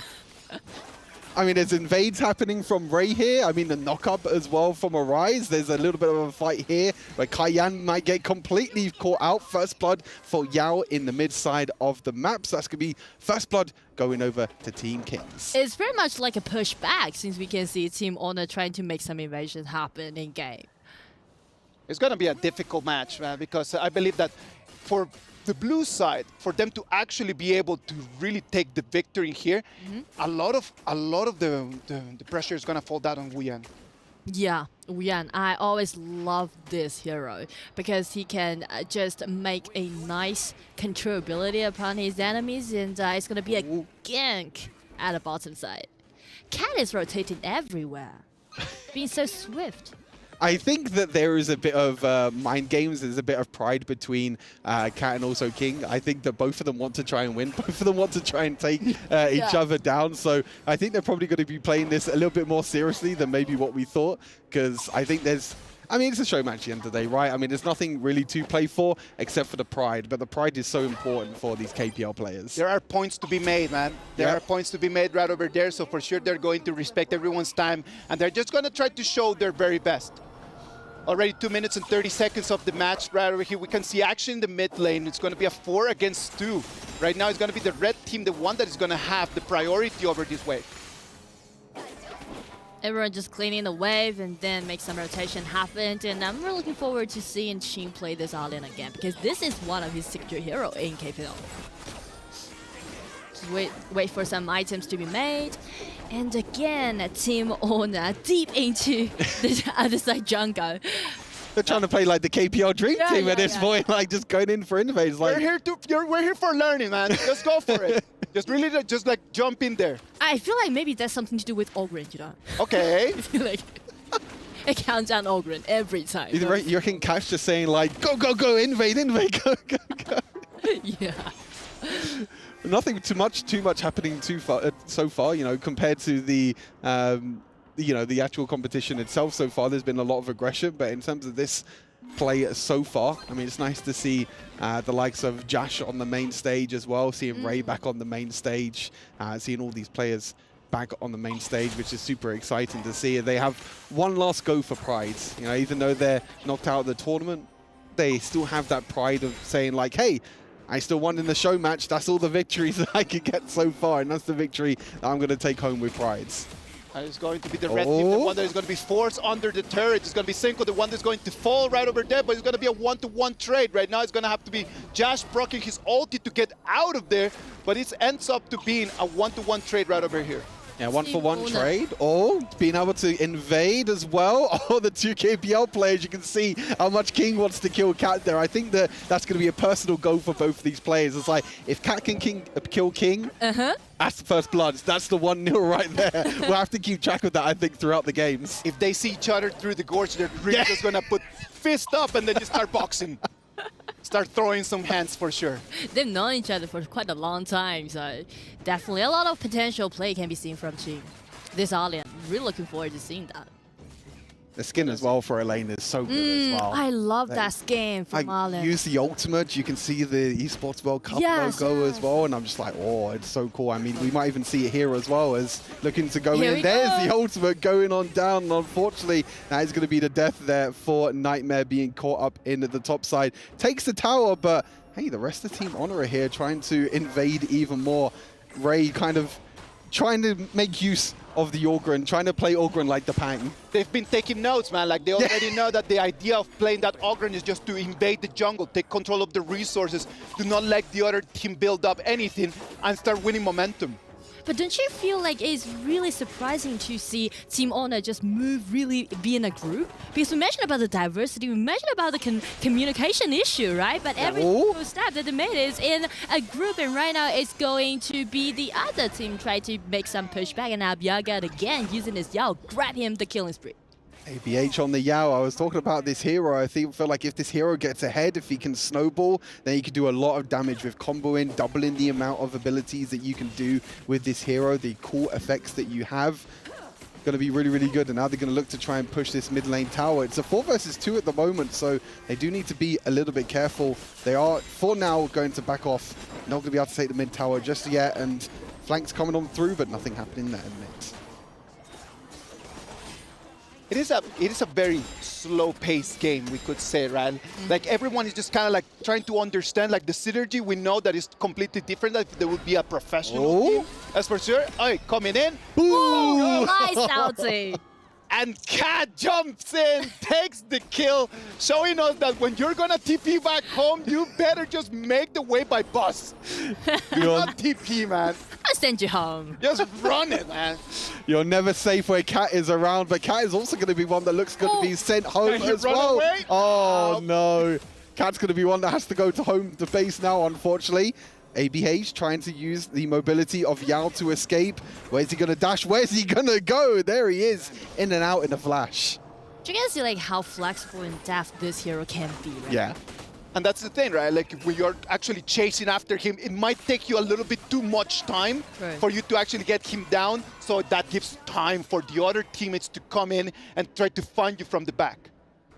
It's so hilarious to see. So, I mean, it's great to see all these heroes that we haven't seen in the tournament, right? It actually shows so much, you know, so much of these other unique heroes, as I mentioned, like the Aurora, like the Yao as well, and the Kongming in the mid here being played by Cat. And then there's King on the other side. It's just like, yeah, I'm going to play my my signature hero. I'm going to play the Elaine, and I'm going to try my best to try and win this show match. And I'm just, you know, really scrutinizing our monitors to see whether they're talking or not. It seems like everyone's, you know, a little bit quiet. Yeah. I feel like Team Owner, since they can do really well in Invasion, it's kind of like they based on some understanding that they had towards the patch. You think they scrimmed before this? I don't know. I'm certain that they actually practice together. Yeah, for sure they practice in. It's going to be a 1v3. Can Nightmare get out of this? Yes, it's going to be Cayenne, the one that is going to jump in to try to save his life. Had to use a flash to get away as well. Really, really scary times there. And Ray's going to look to go in with the Orgrin. Nothing happening there, but Cat just trying to get the members of Team Kings low enough on health so he can use that ultimate to snipe away Team Kings to be able to secure the kills. But hey, so far the gold is even. There's a few kills and a few towers over the side of Team Kings and also Team Honor, but Ray right now trying to focus on this Tyrant, trying to take it down. It's so far pretty even matchup. That's it. Boom! Goodbye. Home. Oh, big smile on his face. It's like mission complete. He can actually just put the phone down right now. Like, yep, that's it, we're done. I did exactly what I needed to do. Exactly. Clocking out. Oh, it's great to see. I mean, it's great to see that the players are also having fun as well. It's great to see that, you know, as we mentioned before, you know, this game, this community is so amazing to see, like so many different players from different regions come together as well. And even just in this tournament as well, just being able to speak to all the players, you know, we've had the time to be able to speak to the players, get to know the players a little bit more as well. Ray trying to go in again with the Orgrin. Hasn't found too much luck yet, but oh no, the Yaria, oh no. Can they get any more? Yeah, definitely they can. They force out Jinjin's ulti, and right now Lone Breakout's ulti to dash in and try to grab a few kills more. And right now it's gonna be Abyaga being shut down by Ray's Orgrin. A 2-0 trade that's gonna be for the Team Honor. That's gonna be an amazing momentum that they're gonna have, since right now they're gonna have priority over the Overlord. Yeah, this might be the turning point, the most exciting point of the game, since we are hitting the 10 minutes mark. Did you say APH, like the Portuguese version? Abyaga. Abyaga, yes. Ah, that's good. Brother, that's how our Nora works. That's good, that's good. That's talented, damn. I did all my homework now. Damn, that's good. I struggle with that all the time. I hear it and I'm just like, wow, how do you say that? Repeat that again. Look at that, Nightmare trying to come in. He's trying to check in for the Tyrant, but he's going to have to be pushed back as he's 50% HP. Seeing he's going to take down Cat, and he takes his revenge. 1-0, there we go. I mean, it's even going to be a double kill that he's going to have. He's going to try and kill more. Josh is going to try and go in with Long. Josh is going to be the one to try and take down Ching, and he is. But he's on the wrong side of the map now. That is not where you want to be as a Long without the ultimate as well. Maybe trying to push back, but no. Yaria being able to take the kill and an ace for Team Kings. What a beautiful pushback down by Team Kings. You can see Jinjin, as long as just dash in and kill Cat instantly, it's kind of like Team Honor just collapsed by the mist of Cat. It is really difficult, man, because Nightmare comes in, he gets eyes on what's going on. When he moves back, he's already taken away. Look at that replay brought to us by FTC Play. Yeah, I mean, Jing just focusing onto Cat there is so incredible, and you can see the survivability that Elaine has as well. In the end, is going to die, but the rest of the team, as soon as Long dives in, it's so difficult for the rest of the team to follow up, so they're just completely split in the fight, and that means that they're going to be completely caught out as well. So it's going to be Team Kings, actually, with a little bit of a goal lead now. They do have double the amount of kills, but still the goal lead is so even that it's anyone's game right now. A lot of back and forth that we can see from this game. Really had to have. And we should be more professional, I guess. Okay, from now on. Go ahead, please. Take it, Nora, if we want to be They're that. going for another fight, actually, take that Nightmare down. Abiyaga is really doing well in this game. Oh, I mean, yeah, doing incredibly well on the... Oh, killing spree, actually, for Senko. Yeah, doing really well there on the Yao. And seeing the Laurora doing incredible work here for Senko is great to see. That's the one hero I wanted to see. I mean, maybe later we'll see in the finals. Let's wait Imagine. and see. Hopefully we will be able to see it. As we can see right now, it's going to be Team Kings, the ones that they have total control of the map. Trying to put some pressure in here. They won't be able to step into the high ground right now. But the rotation, they have total control over their jungle and the resources. And the reason why Team Kings can make this this pushback is because they have multiple assassins if we scrutinize their composition. So it's easy for them to complete the burst out damage upon this cat or upon Loom easily. Yeah, I mean, trying to focus down onto Lung is going to be so key here for Team Kings. Obviously, with the ultimate, has to be timed so perfectly here for Josh as well to make sure that you dodge all the abilities, you dodge all the assassins, which is going to be really, really important. I mean, in terms of all-round team composition, I feel like Team Honor in general, they have a few frontline tanks. They have the Cayenne to be able to heal. You know, we kind of see that combo in the competition with Cayenne and also Orgren. So much healing, so much mobility and help there for the Orgren. But the problem with that is that as the items just start building up, that Cayenne starts weakening by the minute. And that's something that right now, the blue team cannot let happen. It's going to be extremely difficult. We're seeing the gold at the moment. I think the jungle at the moment, Abiyaga is... There you go, did that. Abiyaga is about 2,000 gold ahead right now on this Yao, doing incredible work, nearly a maximum level now. So it's really difficult, I feel like, for Team Honor to try and even just go into their own jungle. They're going to try and face check, and oh no, the face check might not work out. Actually, Nightmare going to be able to escape, but it is going to be this Overlord trying to be taken down. Trying to be taken down. None of the two teams have a clear advantage over that. So this could become a very big fight, and they do not want to do this. Like 10 members right over here just checking on the Overlord. You do not want to engage right now. Go and clean the wave, please. Yes, and one thing I want to mention about is the positioning that Team Kings is having right now. I love how you say please. Just please, man, just don't do it. Please don't. Just please run away from the Overlord, please. That's brilliant. I mean, you're seeing at the moment, I think I just saw on the minimap, look at the flank that's happening from Elaine, from Ching. Look at this. He's in a prime position right now. He's waiting on the flank, but I feel like Ray has just spotted him, and that is going to mean that Ching has to jump away to safety. But you're seeing this split at the moment. It's kind of like a back and forth. It's like, who's going to get the vision? Who's going to get the priority over this Overlord? One team starts it, another team stops. One team runs forward, another team runs back. It's so back and forth at the moment. It's anyone's game right now. It is right now a very difficult position for the blue teams. Oh, there they go. Just in a very, very bad place. And right now he's trying to flash out to the safety, but since we can see Team Honor is still chasing, they want to take this Ching down.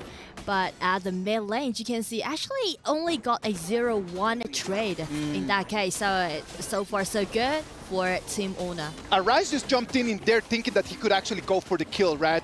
A little bit overestimating just his damage, and it did not actually work. Right now they're going to trade objectives, which actually is going to keep everything very balanced. I feel like that's pretty good for Team Kings in the end, actually. You know, being able to trade objectives, even though it was a 4 versus 5, realizing the Team Honor was the one that was going down to the Tyrant. So, I mean, that Shadow Vanguard is going to help them protect their base if needed.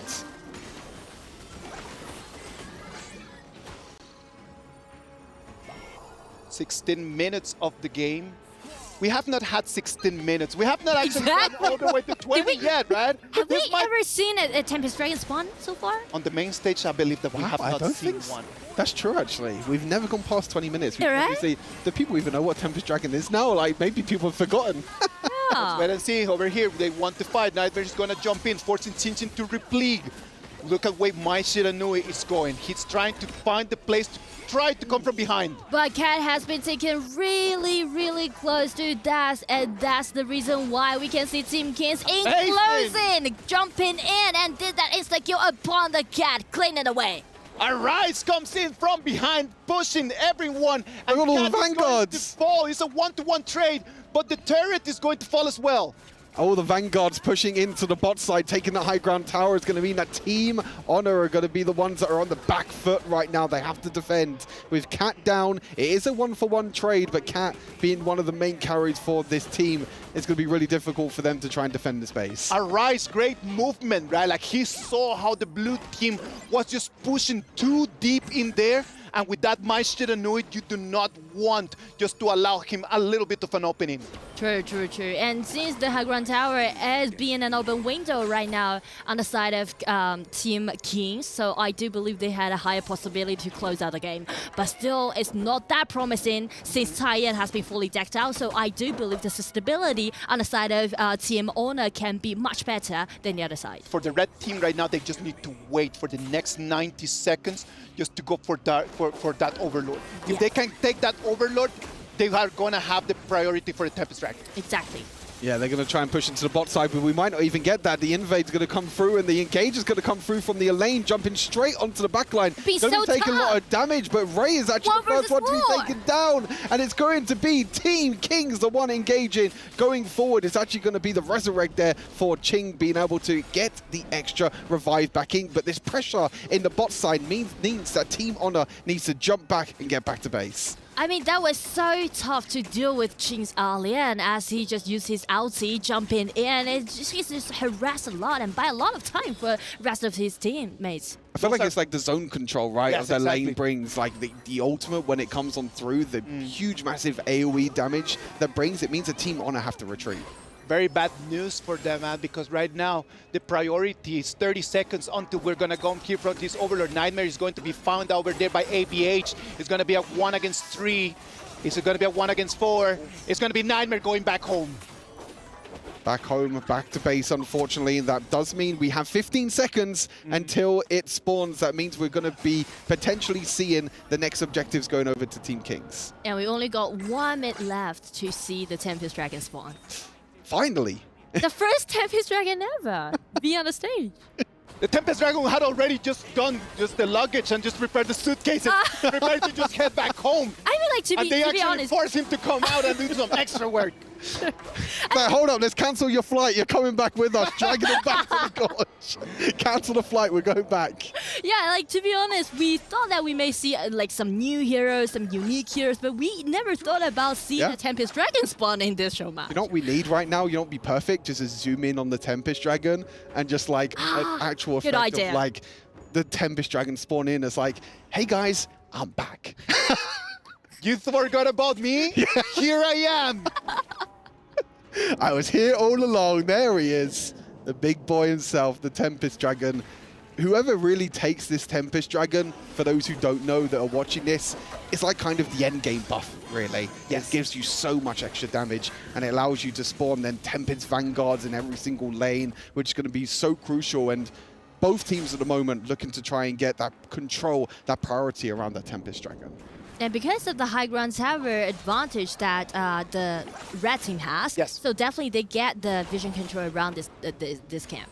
Just bad news for them is that the Tempest Dragon actually spawned over here very close to the front lane. Yes. If it would have spawned on the other side of the map, that would have given them completely free Dragon for sure. I totally agree with you. I mean, it is like a 50-50 of where the Tempest Dragon will spawn, but as you mentioned, if it's in the top side, that means that you have that pressure in the bot side. Someone has to go and defend, but it's actually quite okay now for Team Honor to be able to defend the bot side and also keep track of that Tempest Dragon. And for sake of doing that, actually Ching will rotate to the top frequently and try to make them have the winning lane on the top. Let's wait and see. They want to start this. They're just going to put it out, luring the Dragon a little bit out there. Ray got eyes on what's going on, just transmitted that information, 50%. Ray's going to try to jump in. Can he take that? It's not going to happen because Josh is going to take first a rise down. ABH is take controlling of the Tempest Dragon. He already got the killing spree and the rest of the teammates just follow up with him, but Taiyan Breakhouse ulti and try to bring his enemies back.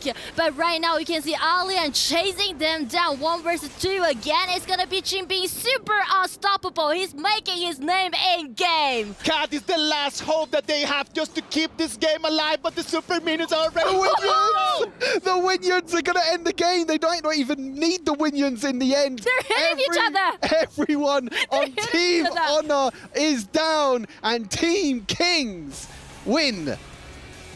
win with the owner and win against the team owner.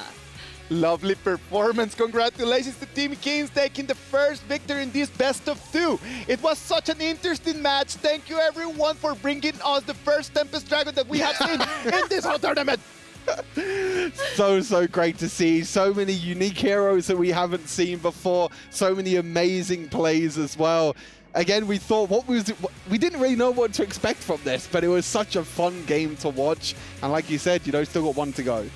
I like it. I do like it because we see so many things in one single match. So I am really just looking forward to seeing the next one.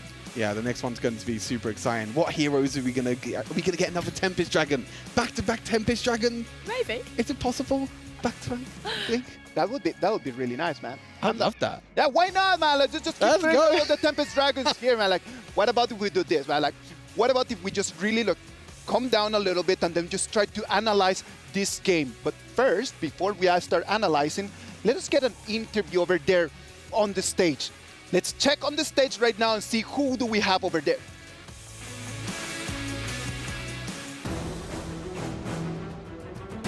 Well, that was fun, for the first round taking place. That is so interesting. We're ready to do some post-match interview with the captain from Team King. So here's an interesting one. Every single member here speaks a different language. How do you guys communicate?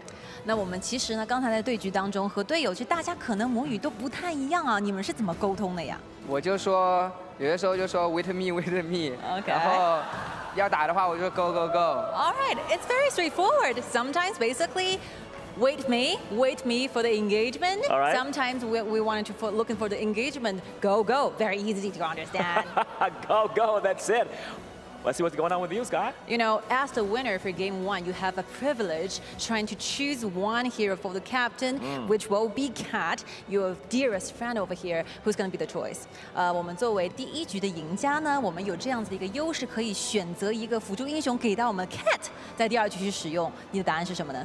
我问一下 Cat， 他想玩东皇太一吗？Cat 想玩吗？ I think he did. Okay, that's the answer. He's finally going for Donghuan. All right, well, I guess more fun coming away right now. Let's go to the studio back. Take it away. That was an amazing game. Thanks to all the 10 players for bringing us that amazing performance. That I did have a lot of fun. I don't know about the two of you. For me, this has been the most entertaining game that I have had in a while. It's been incredible. I mean, so many plays, so many awesome moments, so many comebacks as well, so much back and forthness. We're so used to so many dominating games, but it's so nice to see a big battle coming head to head. Yeah, and we may see another Tempest Dragon for Game 2, who knows? But I'm thinking about whether it's going to be a real Donghuan pick for Cat or not, because as we know that Cat has been played for Roma for quite a long time, actually, for about like 2 or 3 years right now. So it's gonna be in his comfort zone. I know that it's gonna be in his comfort zone, but you know what? Like, he hasn't been able just to play mid already for a while, and we know that Cat is an amazing mid laner. Yeah. So what about if we just allow him just some fun, like we're here just to enjoy and have some fun? What about if we just let him just take in there the heroes that he actually wants to play? No, I think it's a great thing, right? I mean, you can see the gold graph here. Up, down, up, down, up, down. It was so difficult to see like what team was going to come out on top. And it was all down to their Tempest Dragon at the end of the day. Both teams, 5 versus 5 team fights. What we love about this game is that these 5v5 team fights with all these abilities going off all at once. And it all came down to the Smite fight right at the end. It was important, man. As everyone just started just fighting for that Tempest Dragon, I believe, and I'm just going to put that out there. If Team Honor would have actually taken that Tempest Dragon, maybe they would have had the damage just to take that fight at the end. Yeah, I agree. Totally agree. So I would say for Team Honor, they shouldn't just let the whole game to be, last for such a long time. I'm just seeing Laura there, 180,000 damage. That's my girl right there. 180,000, man. Those numbers are crazy. We should get that hero for the finals for sure. Oh, I would love to see it. I would absolutely love to see it. But yeah, we're going to check out the highlights as well. We're going to see this super back and forth game. And it was kind of Team Honor at the start, really looking for the invade, trying to go in, trying to play super aggressive. But this was the the solo kill there by Cat onto his KPL partner. I thought that he was able just to get out of that one, but it's a 3v1 over there on the crash lane. No way that he was gonna win. I thought so, man. I wanted to believe. Sometimes you gotta believe, but sometimes the belief gets shattered. That is totally true, man. Like, Ray did an amazing game as well. I believe that we talked a lot about Cat, we talked a lot about Nightmare, but Ray on that Ogren at the same time, like, did exactly what he needed to do. Just come in and just find the right moment just to get the kills. Yeah. So does Abiyaga on the other side. Both junglers play so well in this game. Yeah, Check this one, killing spree. Yeah, Abiyaga doing incredibly well on the Yao. Another really, really cool and unique hero, and this was the end here. It was Cat. It was as soon as the game ends, you know, these two players are just like, yep, that's it. 2-1 to me in kills and 1-0 for me in the series. That was lovely, man. And then at the end of the we day, even see minions, you know, punching against each other. It's really the super minions wanted just to say. The super minions just wanted to say that they were actually here as well. Like, give us the spotlight for a little minute, please, please. I mean, you have the crystal right there, right? The crystal's right there, but the super minions are like, no, I want to take down this guy first before I take down the crystal. Not done yet. The crystal is like, yeah, that's the end game. That's what I'll attack at the end. You're right next to it as well, being able to get it, but nope. Take down each other first. You know what would have been amazing? If ABH would have just stand over there and they just let the super minions take the fight. That would have been the cherry on top of the ice.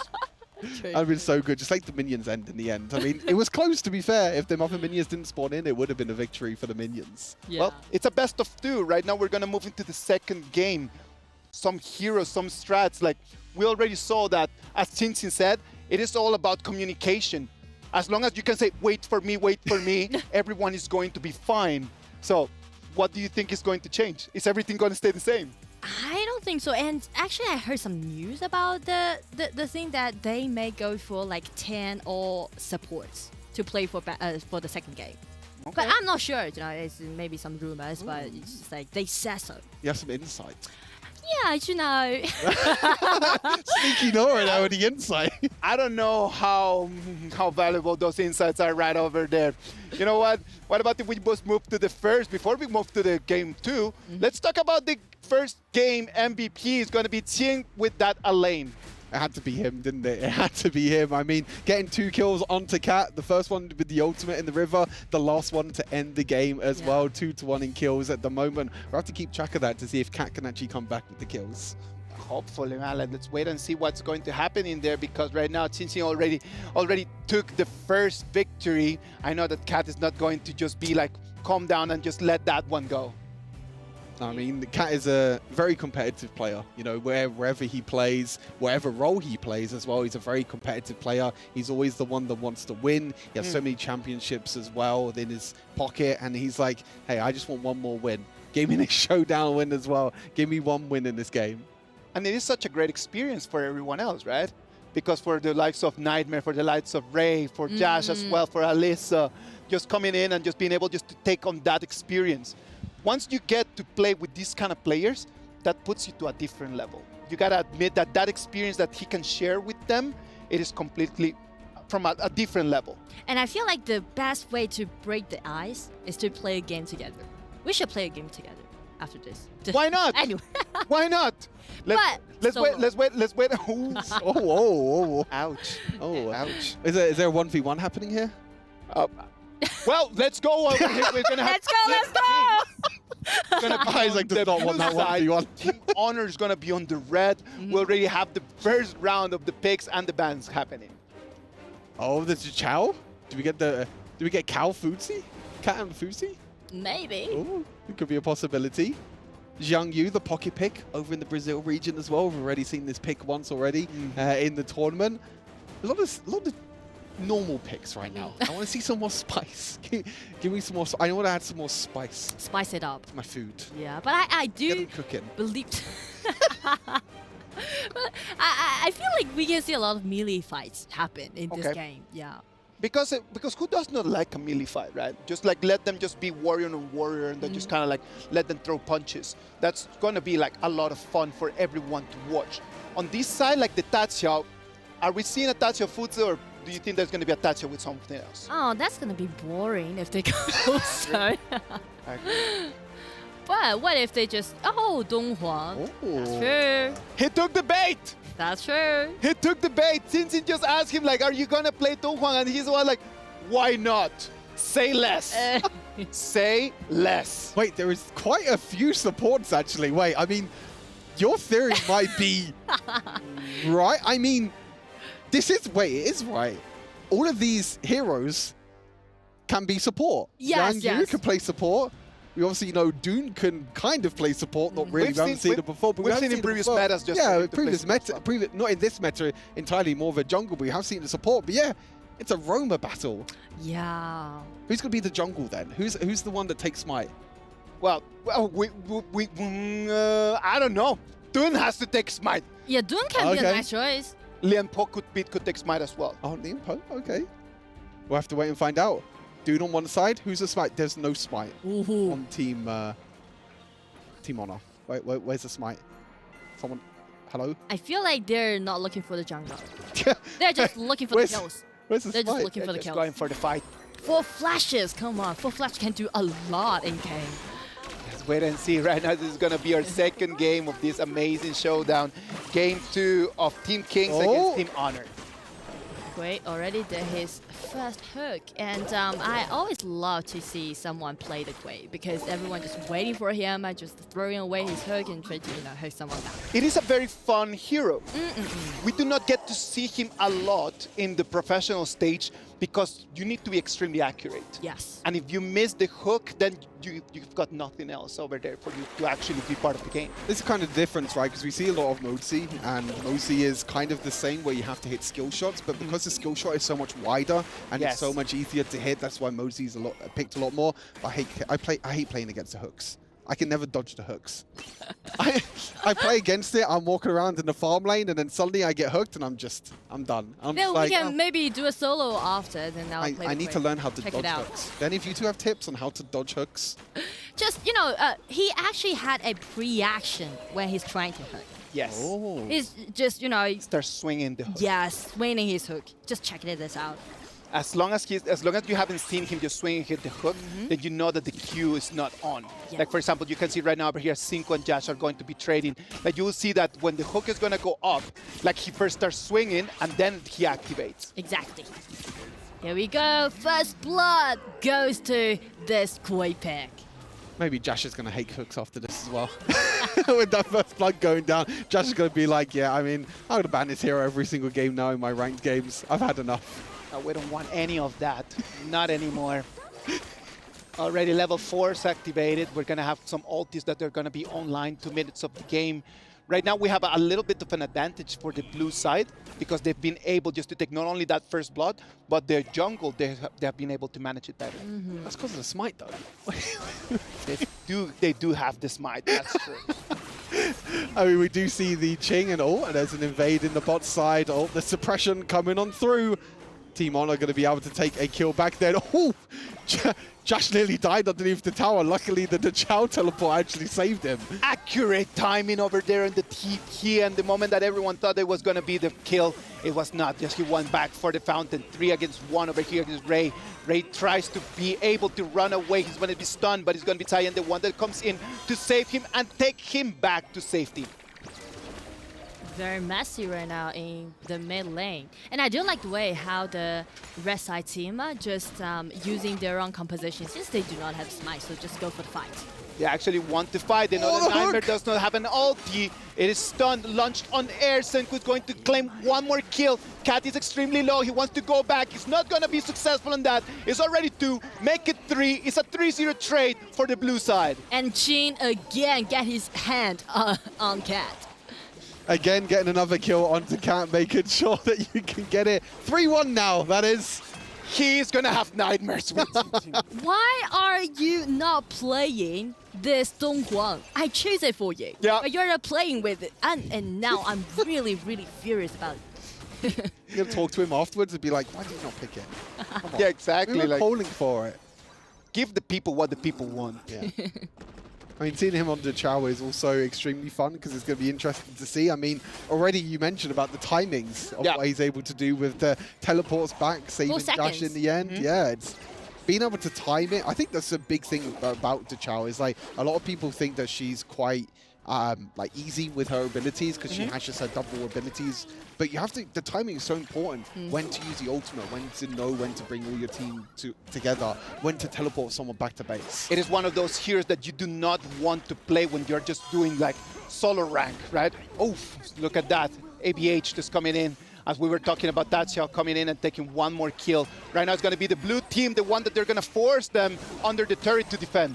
And because of the double tanks that blue team has, so they're just gonna be so formidable to play right now in the current stage, because the tanking is allowing them to do a lot of things, make a lot of things happen. And right now just a flash with Yash Mozi, but cannot let them to have more kills. Lian Po, while doing so, have this double kill, just having his great time. This does not look good for Team Honor, does it? This does not look good. The whole of the jungle is getting taken away time and time again. The Smite not coming on through. I mean, I guess they don't really have a jungler, do they, really? But, I mean, yes, exactly. In terms of the draft, Team Kings has done a pretty good job. They have the support, but they have the Dune that can play jungle. They have the Lianplo that can play in the Clash lane. They have a really, really good all-round composition with roamers. Yeah, and they even got the Dolia, right? Double ulti all the time. Yeah. I believe that right now that Smite might just be a little bit of the difference that the blue side just needed just to take the victory, man. Because it's going to take such a long time for the red team just to take on those resources. Yeah, we see the replay here as well. You can see that Josh trying to flash in with the Mosa, trying to use the ultimate to lock down the rest of the members. But unfortunately, there's just too much tankiness as well on the side of Team Kings. You can see the players having a lot of fun there on the stage. Yeah, definitely. He's playing the Quay, you know, the most fun hero to play. Exactly. Oh, look again! Nice shot. Love that. Just come in, come here. Get in here. Now it's going to be a 1v1. We have ABH and Ray throwing punches. Ray's trying to run for his life, but it's not going to be chased after. And it's going to be Chin play with this Duen, ulti in. Nice lock and nice knockup come up with this Lianpo Yash along, being in such a chaotic engagement. There's no way for him to get out. No way for them to do. Senku, as you could see, just waiting for Cat to get into the TP tunnel. He's not going to allow that, and the turret is going to fall. Tier 1 tower in the mid lane's going to fall. I feel like when Senku goes back to his teammates over on Kagendra, he's going to be like, hey guys, I got a new strategy. I got a new strat. Quay mid. Boys, hear me out. I'm enlightened by this show match. Hear me out for sure. Look at that one more time. Ray's been taking extremely low. Kayet comes in, trying to get him back. He's going to be able to run, but it's not going to be Josh, the one that's going to be yoinked back. He flashes his way out of there, but it's going to be ABH, the one that comes and claims the kill. I like the way how they just complete the combo, the double knockup, and another hook. Again, hooking back. It's going to be Nightmare suffered from this hooker. Senku's just piling points to take the MVP of this game. He wants the MVP, doesn't he? At least one MVP for this game. Doing an incredible job. Might not be getting the kills, but it's setting up so much plays. Look at Ching right now as well. Every single time Arise is giving the ultimate back to Ching, another hook hits. Does this guy miss? Wow! This guy completely understood the assignment. Yeah! The assignment was come and entertain us, and we are very entertained. He was just like, it's really in his confidence. Yes, I feel like he's not good at playing this Quay, but kind of, it might be his future signature hero anyway. Look at that. The accuracy that he's got. Chow ultimate comes in. Is anyone going to come and save? No. Cat's actually going to go back to base and come back to the 5, but there's not going to be enough damage there, unfortunately. As you can see, the player cams there in the bottom left-hand corner. Everyone's smiling. Everyone having a lot of fun as well. Even if it is a 6,000 gold lead right now for Team Kings. Both teams having a lot of fun, trying to make sure that they can get some kills on the boards. Totally right about that, man. Look at that already. We're going to make it to the 9 minutes mark. It does look like the Team Blue is going to take the victory because it's just that Tun and Lianpo. That makes a gigantic difference. Yes, the combo. I think that the combo right over there is the one that makes the difference. Accuracy about this Quay is just incredibly accurate. How did he do that? Just by practicing. I'm telling you, man, I'm just telling all the fans over there, all the people, all the viewers that are watching our stream, get online and go and play. After you finish watching the games, just get in there and just stretch your fingers and get yourself out. Practice makes perfect, or as Kin says, L means learning. L means learning. Thank you very much, Kin. Kin is always with us, even when he's not in the broadcast. But you can see that it's actually Ching the one going in again. Another reset on the ultimate. The Dolia showing the power there. And ABH, even as a jungler playing in the Clash lane, playing that Lian Po, a double kill in the end. I love how Arise is like just feeding Ching. It's of like, course. no one is. Before the game, Arise is like, okay, team, none of you are getting the ultimate instead of Ching. Ching is the only one that gets the ultimate, and hey, it's working out for them. And it's most likely that Ching did not understand that because he does not kind of speak that. I hope that someone just translated that for him, but I know that he completely understood the task as he's just getting his ulti again and again and again all the time. He's like, ah, that's what you meant. Ah, I see. But to be honest, that's the best thing that why I love Dolia so much, because whenever I play this Dolia, I feel like I'm the queen of the team. Yes, because everyone just begging me to. You get to decide people's fate. You get to decide people's fate with that. Yeah. Sorry, Josh. So frustrated. Sorry, not sorry. Sorry about that, man. Look at that. The Yoink comes in. Nightmare's being pushed back. So 1 against 2, he's going to fall. Right now, they've got the power play, and they do have minions to take this turret down.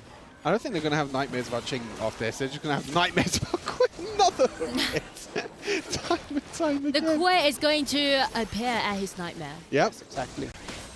Quay's going to hook in the nightmares. And He does not miss! He does not miss! That's crazy! If you're watching this and you need a support, sign this boy! Sign him right now! He is accurate! He even stole away the blue buff! He stole away. Love that guy. It's like, Ching, this is not yours. I need the mana. I need more hooks. I need to land I more need the hooks. cooldown. We might need a hook hit percentage in this game. How many hooks would hit and how many hooks would land? Because honestly, I feel like he's like 80% at least hit rate. We need to do the math. He's literally like around 80%, man. We should do the math after this. Write it down. But yeah, Team Kings right now completely dominating in kills, completely dominating in map control as well. We just have to wait. Just wait 8 more minutes. I want to see the Tempest Dragon. I already miss it. I think that they cannot stall that much, man. Like this Overlord right over here is going to dictate the end of this game, as there's no way for the red team to clean the wave. Like for them cleaning wave just depends on Cat.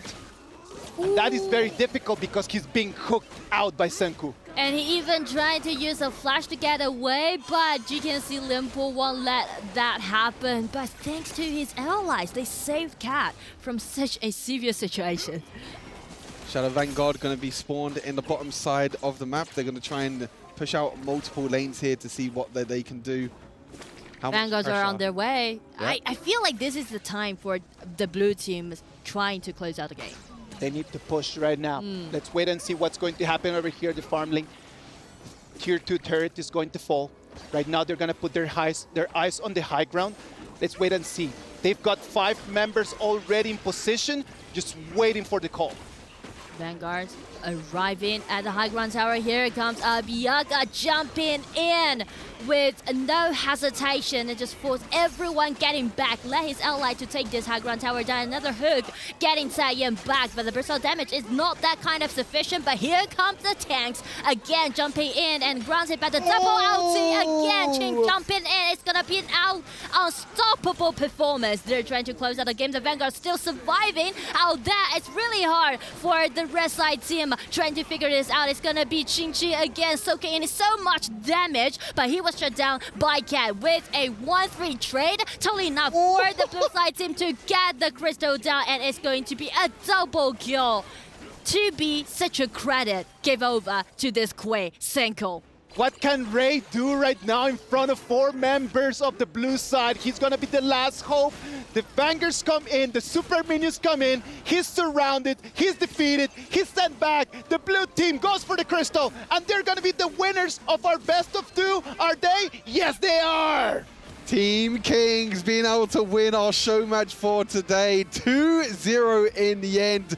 The hooks were just too good. I mean, what can you do when you're being hooked time and time again? It's so difficult to try and dodge, so difficult to get away, but credit to all 10 players. I think they put on an amazing show. It was super fun to watch and super fun to cast. It was amazing, man. I loved every second of that. And Nora, your information was actually correct. Yeah. We did see 10 support. Yes. When you just mentioned it on air at the first time, I was like, what is this kid talking about? And you were completely right. You're always on point, Nora. Do you have a prediction for the grand final now? Well, I would say I was Nora's spoiled. the chosen one now. I was spoiled that, okay? Yeah, just keep it to yourself by the moment. Yeah. Keep it to yourself by the moment, and then later on we'll get an interview with Exactly.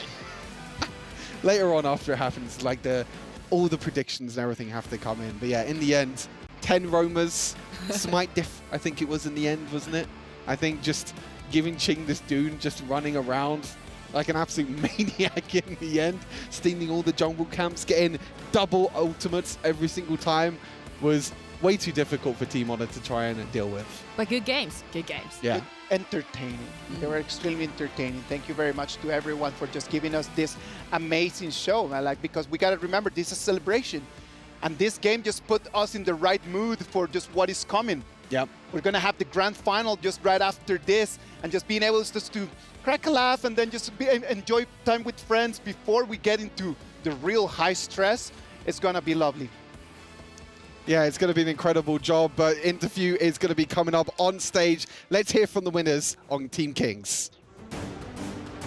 Well, that was fun. Yes, Guy? That is extremely interesting, entertaining. Okay, so I have a question for Kat, because you promised us you are letting him go down, right? What happens? What went wrong actually in the game? 我们赛前放狠话的时候呢，很有自信，然后呢，在对局当中也都没有拿下来，出现了什么问题呢？ Bad pick， 选得不好。Oh, bad counter pick. How do you guys communicate using different languages? 这个问题跟刚才青青一样啊，因为我们其实讲的语言都不太一样。你们在对局当中2局下来是怎么沟通的呀？其实我偶尔能参与到他们当中一点沟通，就是大多数的时候就是在沉默。然后这一次我学会了一个就是暴君可以叫做 yellow， 因为它是一个黄色的，我才他们在游戏里 yellow， 我后面才懂在说暴君。 Okay, so for most of the cases, I kept silent, and sometimes I engaged you a little dialogue with them because we can use a very simple word trying to communicate. And one thing I learned from the experiences on the stage is that because the tyrant has a color of yellow, so I yelled yellow, means that, yeah, let's get around the tyrant. And that's all you need, right, I guess? Yes, of course. Now, with the Ching Ching? winner, he said you're going to go down, but actually you went up. You won. So what was your advantage? 来，青青呢，这2场的这个表演赛打得非常漂亮，都获胜了。你觉得你们获胜的关键是什么呢？就是我觉得我们感觉打得很团结吧，我看他们打的。We work as a team. We work with perfect unity together. Perfect unity. Well, congratulations for the fun show match. And now, ladies and gentlemen, we're going to head it over to the studio. Let's go. Welcome back. Thank you very much to them. It was an amazing performance, best of 2. It was really, really, really nice. I had a good time. Same. Yeah, it was extremely fun. I mean, we got to see some heroes that we haven't seen in the main tournament so far. Hooks being hit left, right, and center. It was absolutely an incredible match to watch. It was really nice, and right now we're going to start moving into the grand final. The grand final is going to have LGD Gaming against KPL Dream Team. But before we move into the final, what about if we just have a quick break, and right after that, we're going to bring you the grand final of our tournament. Yalla.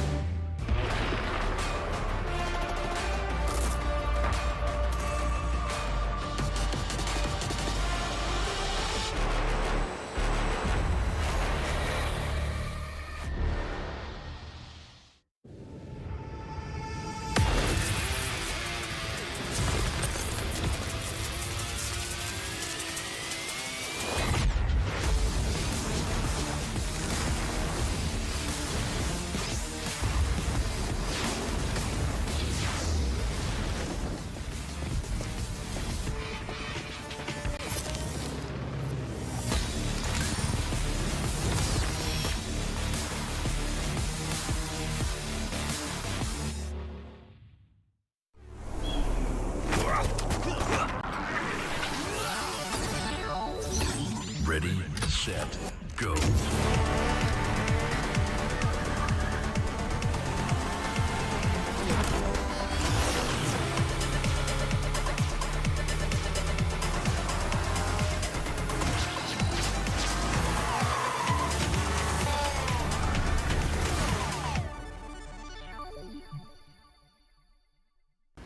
لحظات البداية عاشت معنا. كنا نحسبها وقت للتسلية بس. نحسبها بس ذكريات.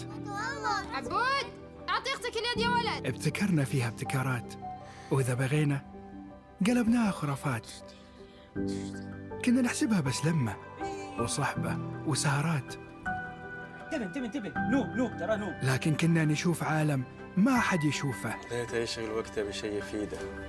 الله عليك على اليد صوت. عالم كبر وعاش فينا. عالم الحماس فيه يوصلك كل مرة لحلم أصعب، بس ما يصعب عليك. بارت معك وين ما تروح.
What's your name? Huh? Hey, no. My name is Dolia. Call me Dolly. Ah! Why do I always get chased by cats when I come ashore? Hey, no!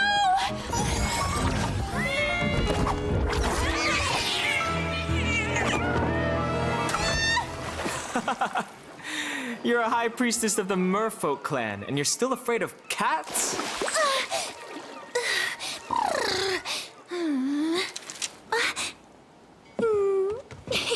So, are you here to find the Song of the Merfolk, or just scavenging for scraps? What scraps? These are clues.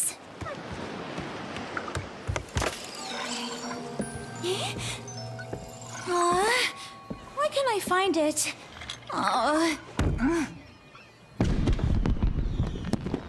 Who set off the fireworks? Be careful!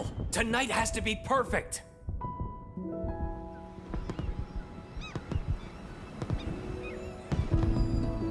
Wow, it's so beautiful!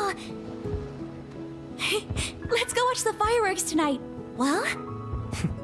As long as you don't wander off. I connected your conch to my threads of fate, so I can find you even if you get lost.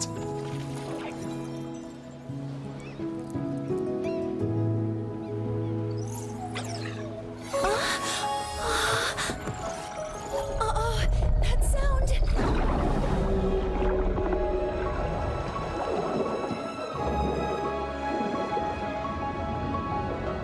The Abyssal Beast? Yes, the pollution has caused its awakening. But I haven't found my song yet. Is there no other way to stop it? Only the emotional memories in the Song of the Merfolk can soothe the beast. But I've looked everywhere, and I haven't found a single note.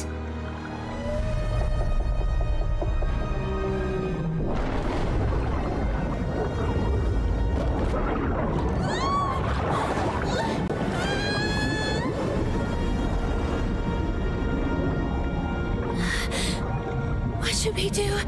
We're out of time. We've got a crisis on our hands. Let me help you this time. Threads of fate, guide me to the song of the merfolk! Hey, don't forget about the fireworks tonight. Look, it's blue! Gurney said that when blue lights up, I'll find the song!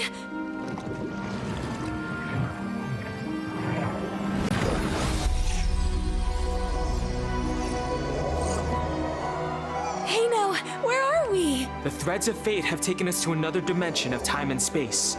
We might find the answers we seek.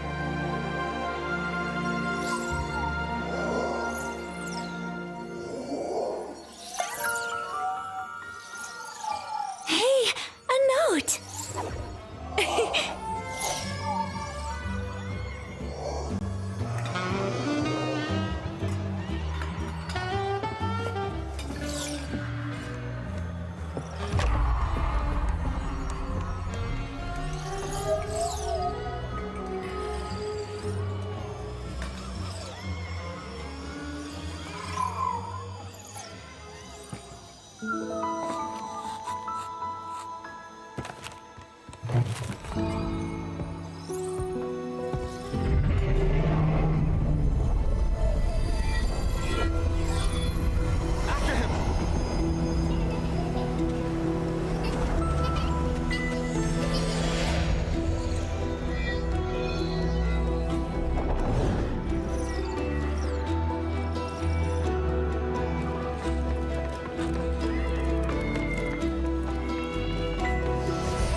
Hey, no, look!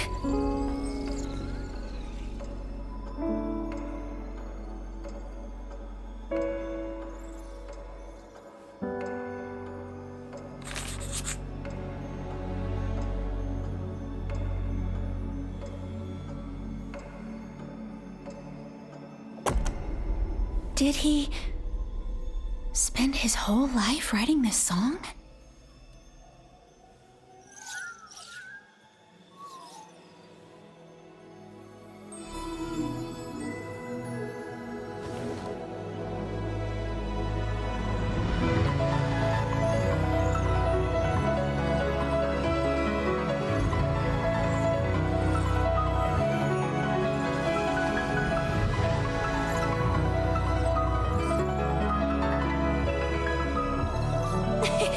The Song of the Merfolk!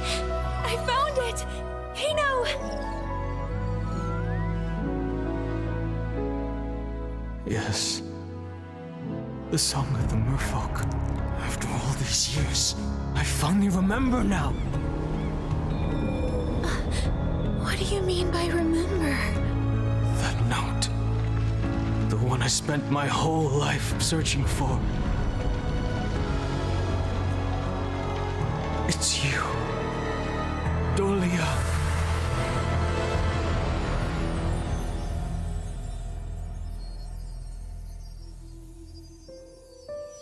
Leave him alone!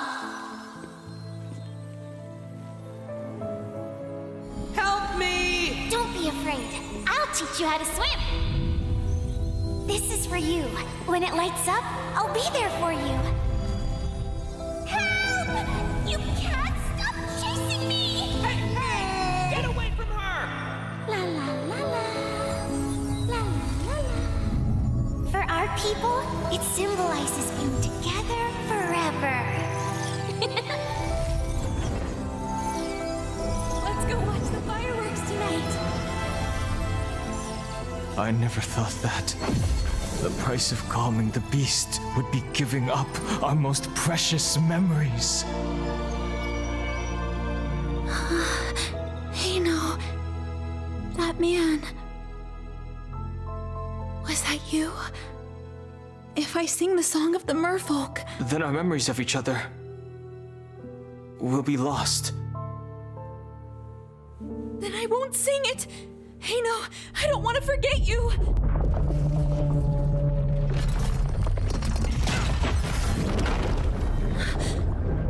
The beast, it's breaking out.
Fate says that we have to forget each other.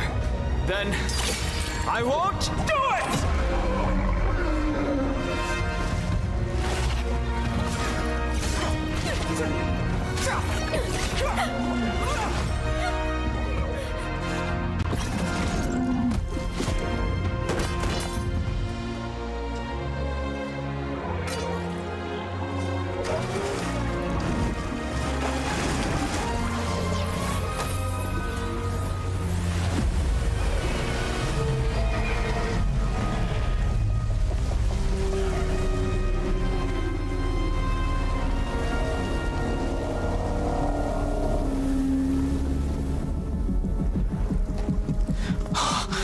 Again.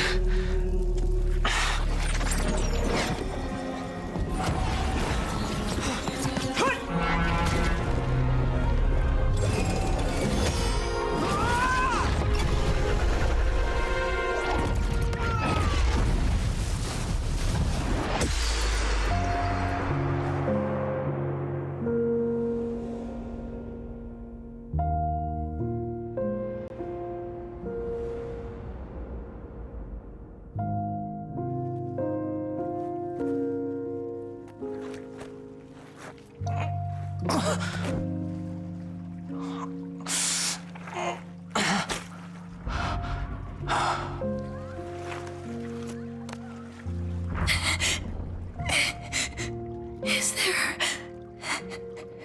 no other way? There just has to be another way.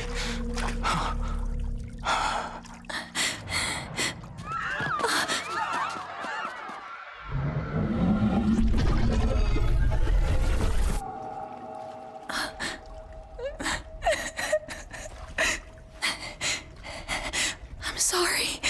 Hey, no. I don't think.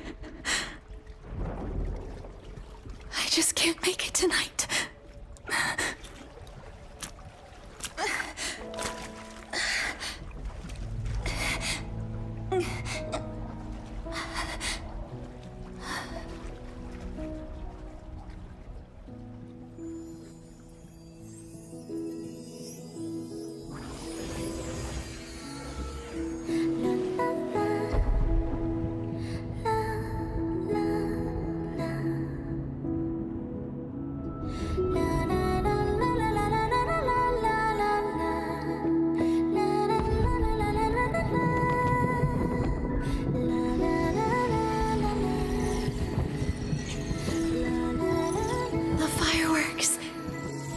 They're so beautiful.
One year later.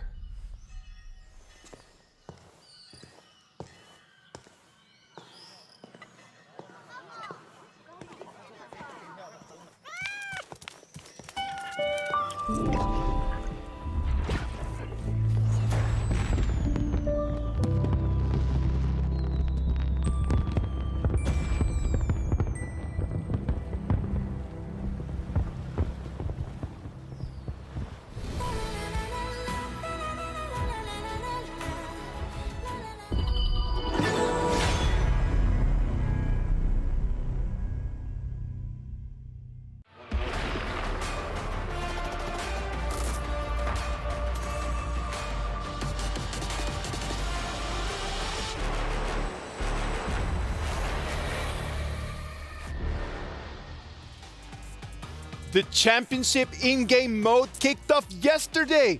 Join us to unlock the brand new Wuyan skin for free. Immerse yourself in the battle for your region and claim the glory of a champion. And you know what? Speaking of championships, we've got one coming up for you right now. Stay tuned.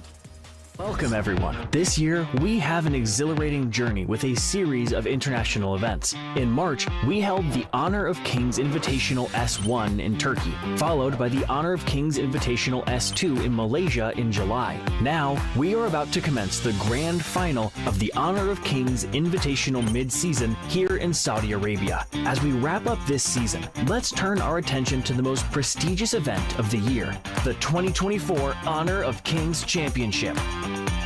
In October 2024, Honor of Kings Championship will be held in Indonesia, promising an unforgettable showdown.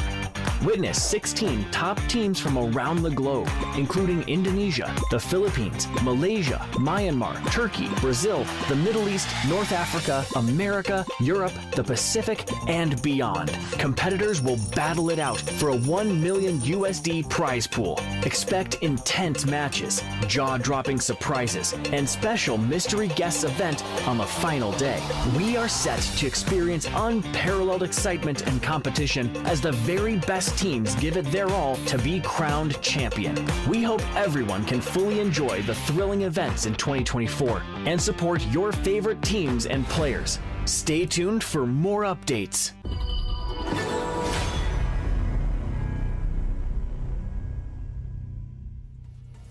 And we are back! The grand final is knocking at our door, and it's going to be the moment for us to really get talking about these last two teams. Get Blam! You guys are gonna be our analysts for this final. How are you guys feeling about this, our last game? It's your favorite kind of lamb, it's Blam.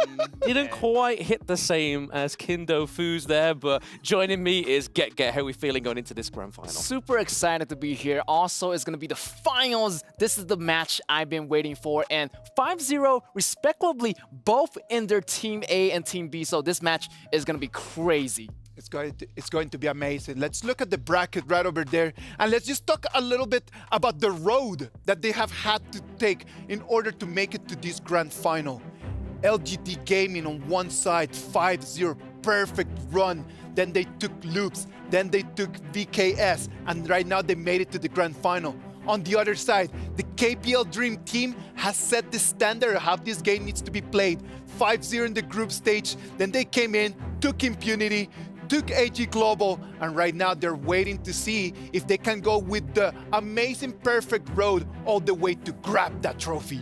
Absolutely. I mean, LGD Gaming in the Season 2 Invitational managed to beat Loops, beat them again in the Mid-Season Invitational, and even took the first seed of the Brazilian region as well in this tournament, and it's been flawless. That's right. On the other side, on the KPL Dream Team, they've been doing so well, having a perfect run as well. So going up against LGD Gaming, that's going to be a heavy contender. Also, they're pretty much ready for this. Yes. Yeah. We flew all the way here to Riyadh.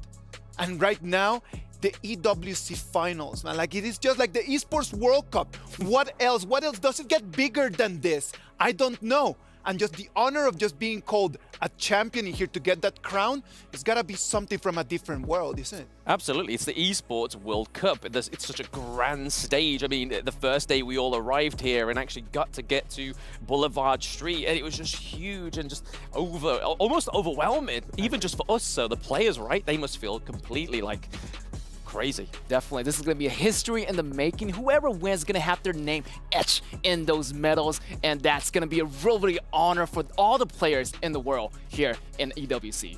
You know what? Like, they have been doing a lot of preparations for this grand final, and we know that they had some scrimmages before, and they had some offline scrimmages, and I'm gonna tell you, the result is not what everyone is expecting. It was actually a 2-2. Oh. It was not that stomp that we have seen from the KPL Dream Team just having on all the other teams, but it was actually a draw. What can that tell us right now as we are moving into the game? I mean, it's got a lot to say, really. I mean, both of them having flawless runs up until the Mid-Season Invitational Grand Finals. So I honestly expect nothing less than a very even matchup. But scrims, is the result of that really going to be something important for us to actually check on? Definitely, it's going to be super important. I feel like LGD Gaming be the team they are. They're really, really high contender. Also, I heard they did not go into Game 5. Maybe just not to break either team spirit, but I feel like KPL Dream Team, they have different players that can switch in. So the strategy might be changing here on the KPL Dream Team side since they got more players. Scrims are different just to complete real official games, right? Because at the end of the day, you could actually use those scrims just to try some different strats, just to try to just go and try some different heroes. But right now, with the result out there, the KPL Dream Team does not look that invincible. Wouldn't you say that as well, Blam? Absolutely. I mean, I casted the game against VKS with LGD Gaming. Absolutely just having a massive stomp. Like, when they picked the pay pick, the aggression, it was so good. Like, honestly, short matches, I think that's what we're going to be heading for, but it's going to be big brawls early game. Definitely. I feel like the same way. I feel like they already learned the fundamentals of the game. I feel like they their students learning the Kung Fu, and their master already taught them everything in the books. So it's really up to the players. Who can make the faster rotation? Who can make those faster gank? Who can make those extra step ahead? Every second is going to count in this final game. I love the way that you just pointed right out there, man. It's going to be the master against the student. Because all of us, we've been taking notes from the KPL Dream Team. And right now, the student, LGD Gaming in this sense, can they actually beat the master to become the new top dog? I think they've got something hidden in their pockets, really. I mean, they've showed us different sides of them all the way through Season 2, all the way to Mid-Season Invitational. I honestly think that what we've seen so far is not all. It is a constant evolution with LGD Gaming, right? Like, because as you have the opportunity just to cast a lot of the games from Season 2, you've seen them just come in and go in and then just sometimes not being that easy for them just to end the matches early in the game. It might just sometimes just stall. But the momentum that they've had in the previous 3 days and today shows us that they're ready for this grand final. Absolutely. I mean, even the added addition of the Esports World Cup, crushing keys, that's going to add an even more of an aggressive element to it. Like, yo, we've got so many keys crushed already. We want to crush more. We want that KPL one. Getting the KPL Dream Team key, what would that mean for LGD Gaming? I feel like it's going to be their dream to crush the KPL Dream Team. And that's going to be an honor. I mean, even to take 1 point away from KPL Dream Team is huge to LGD Gaming. So I feel like they're neck to neck. I mean, they've been practicing for a long time. The scrim is there. The stats are there. And you can see that LGD Gaming going really, really well. So I'm hoping they can actually stand up to the KPL Dream Team. I sincerely believe that LGD Gaming right now is not only fighting for them, but they're fighting for all the other teams that they have lost against the KPL Dream Team. If we came here as 12, and at the beginning it was just an everyone against everyone, this match, for me, it really feels like LGD Gaming has the hopes of all the other 10 teams just to come in and try to get a victory against the KPL Dream Team. So they're not only fighting for themselves, they're not only fighting for their fans, they're fighting for all the other teams in this tournament. Yes, and just looking here, you can see obviously the keys smashing on the screen as well. And this is what I was on about, just seeing not only the victor getting to be able to hold that crush key, just imagine the emotions from the teams, especially like the likes of AG Global as well. As you can see it there, KPL Dream Team holding that baby. Yeah, definitely KPL Dream Team looking that medal, looking really, really good. Also, crushing other keys is going to be one of their objectives. And also, crushing LGD Gaming definitely is going to be one of their highlight moments in this EWC. This EWC has introduced the idea of these keys. And these keys has been an important part of how the trophy is going to work. If you still don't know how the trophy works, we've prepared a video for you to get up to date. Esports World Cup is a unique tournament and will have a very unique trophy system, consisting of keys, game trophies, the Club Championship trophy, and the totem. Introducing the key. This symbolizes a participant's right to compete in Riyadh. Each team or player will receive a personalized key consisting of the inner key and the outer frame. Winning a competition earns you a game trophy. A champion's key will be inserted inside. The frame will be placed into the totem. A physical block on display in Riyadh, serving as a progress bar of the Esports World Cup. The totem will remain in Riyadh as a chronicle of the Esports World Cup history. Those who get eliminated throughout the competition must give up their keys and see them crushed. Their broken keys will be tossed into the totem and encased in resin, symbolizing those that tried to win but fell short. However, as an additional privilege for winning, each game's champion gets to select 3 opponents' keys to be encased in the base of their trophy as an additional, more personal prize. Losers will go home with their keys replaced with a token that marks where they ended their journey. Witness history unfold at the Esports World Cup. We started with 12 keys, and right now we're down to the last 2. It is crazy how this trophy is just gonna allow them just to see how the keys that represent the dreams and the hopes that they had just crushed out there. And not only that, the champion team can choose 3 keys just to put there on their trophy, just in case in there. So not only it came, they won, they destroyed the key, they can actually take it with them home. Yes, I mean, there's 2 realities, right? LGD Gaming win and actually use the KPL Dream Team's one as in their base of their own trophy, or they leave it in that totem that's there for history, for a reminder of those to come, like, hey, we beat the KPL Dream Team. All right, let's imagine that you guys are the coaches, and you need to choose 3 of them. So, can we agree on that one of them is going to be whoever that loses this final? Correct. Right? Agree on that one, yeah?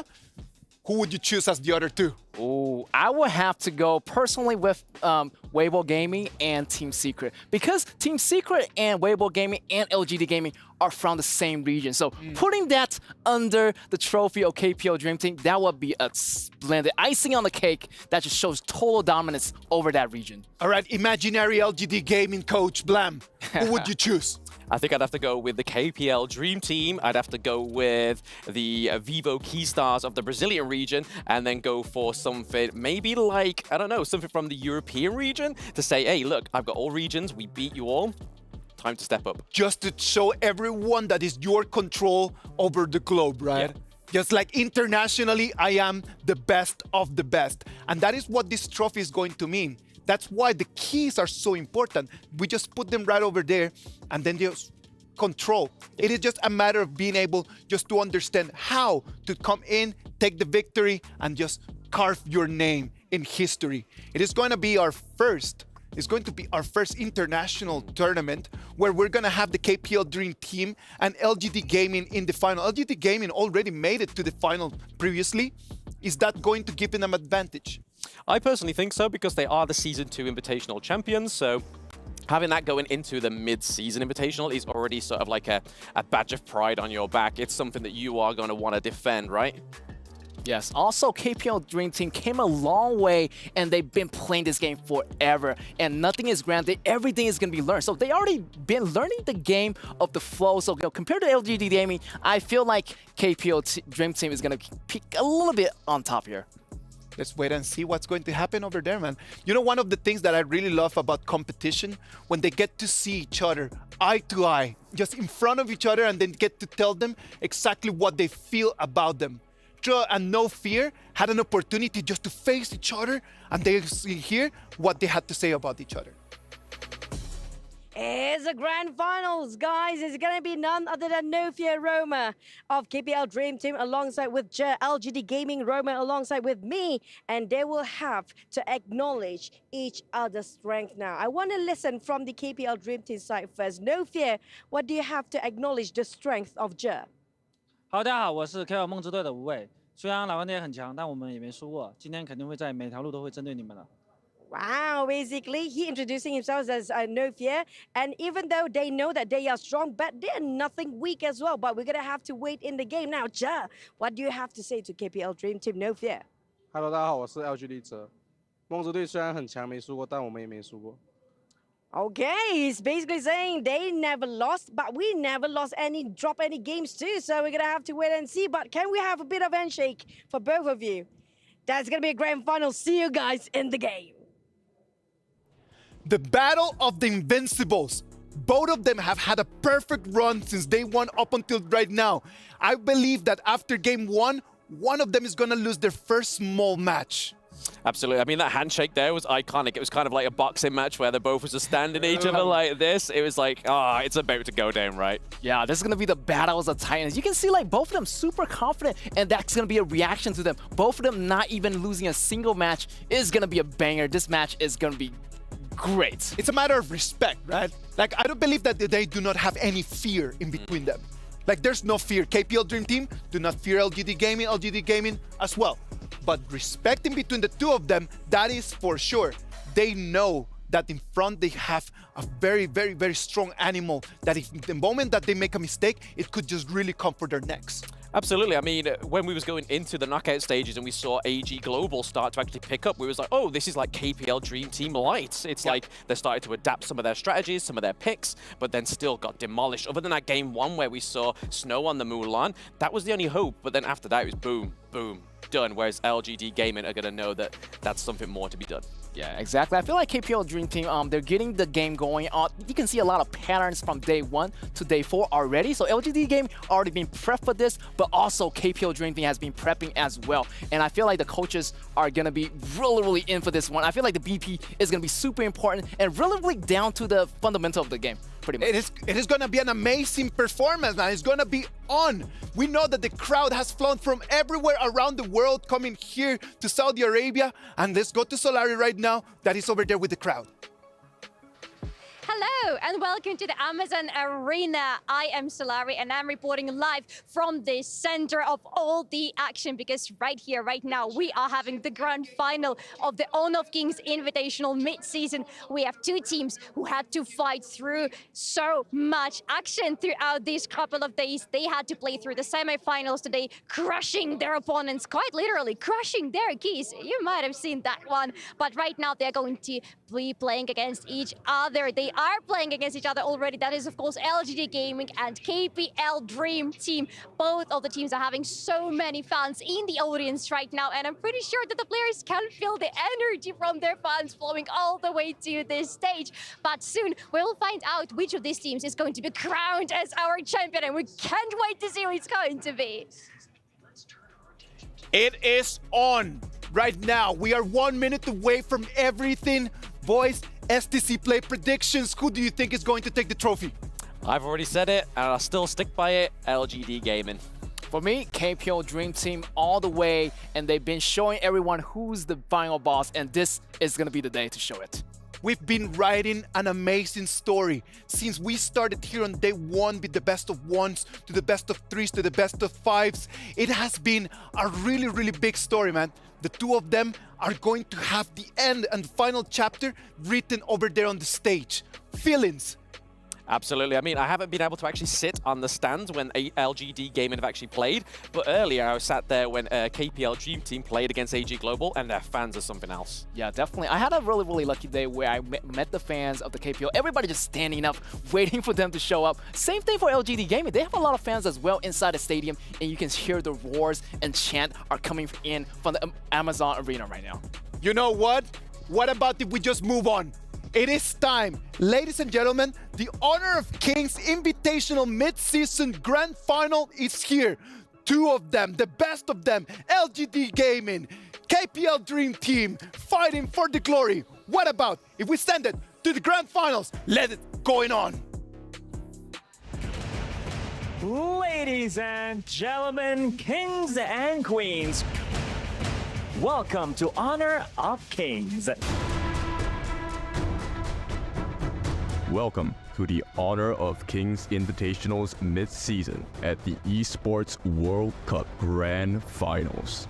12 teams faced off in the ultimate showdown, but now only 2 remain. Both teams have battled their way through countless challenges, showing unmatched skill and determination. In the end, there can only be one champion. One team will claim the trophy. Who will it be? We are ready. Are you? LGD Gaming. We will leave the trophy.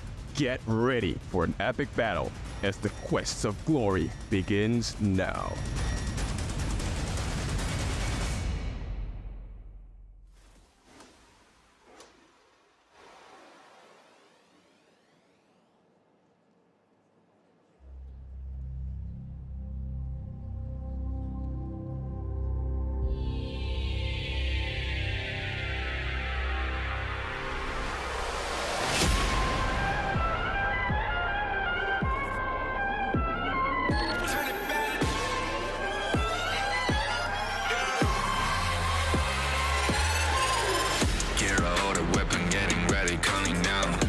Attention to the challenge, tell me where you from.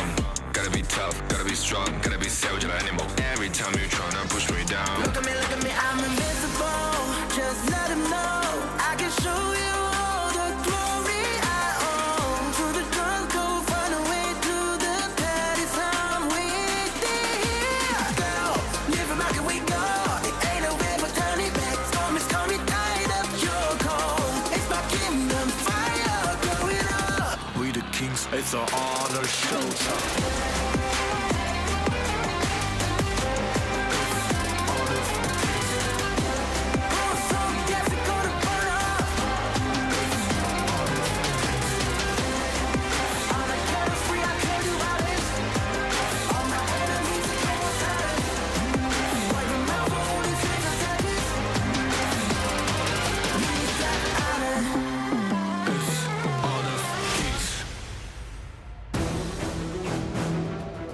And this is it, ladies and gentlemen, the moment we've been waiting for, the ultimate showdown right here for the Honor of Kings Invitational mid-season for the Grand Finals, as we're gonna have our warriors right here battling out on their own guards here at the Amazon Arena. Sky, the honor is all yours. Let's go. How you feeling right now? I'm overly excited. I am hyped. I am excited. Is everybody ready?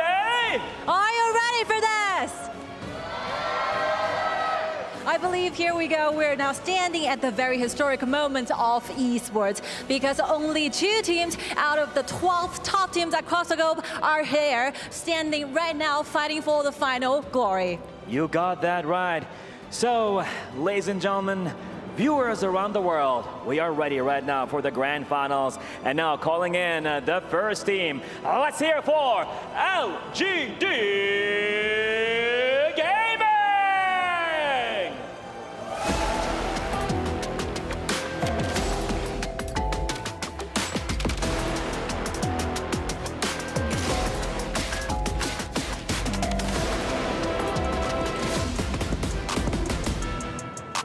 they clawed their way to the summit, leaving a trail of legends in their wake.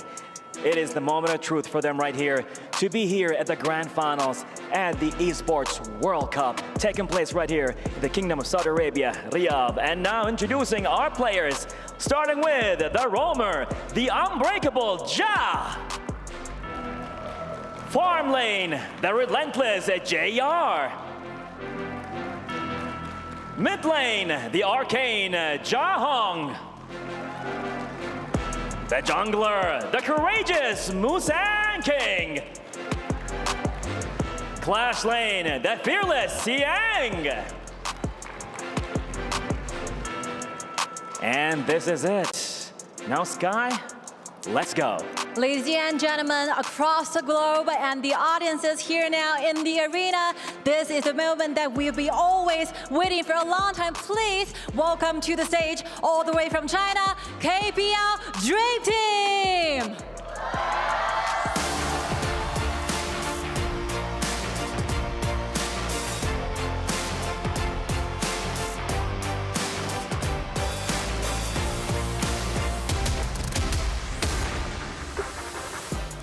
It's so clear that the KPL Dream Team is not going back without the trophy taken back to China, and I believe they are more than ready to do things in the battlefield right now. Create new stories, destroy the opponent. Let's welcome our roamer, No Fear. Farm lane, Yido. Mid lane, Roam. Jungle, Pain. Clash lane, Fly.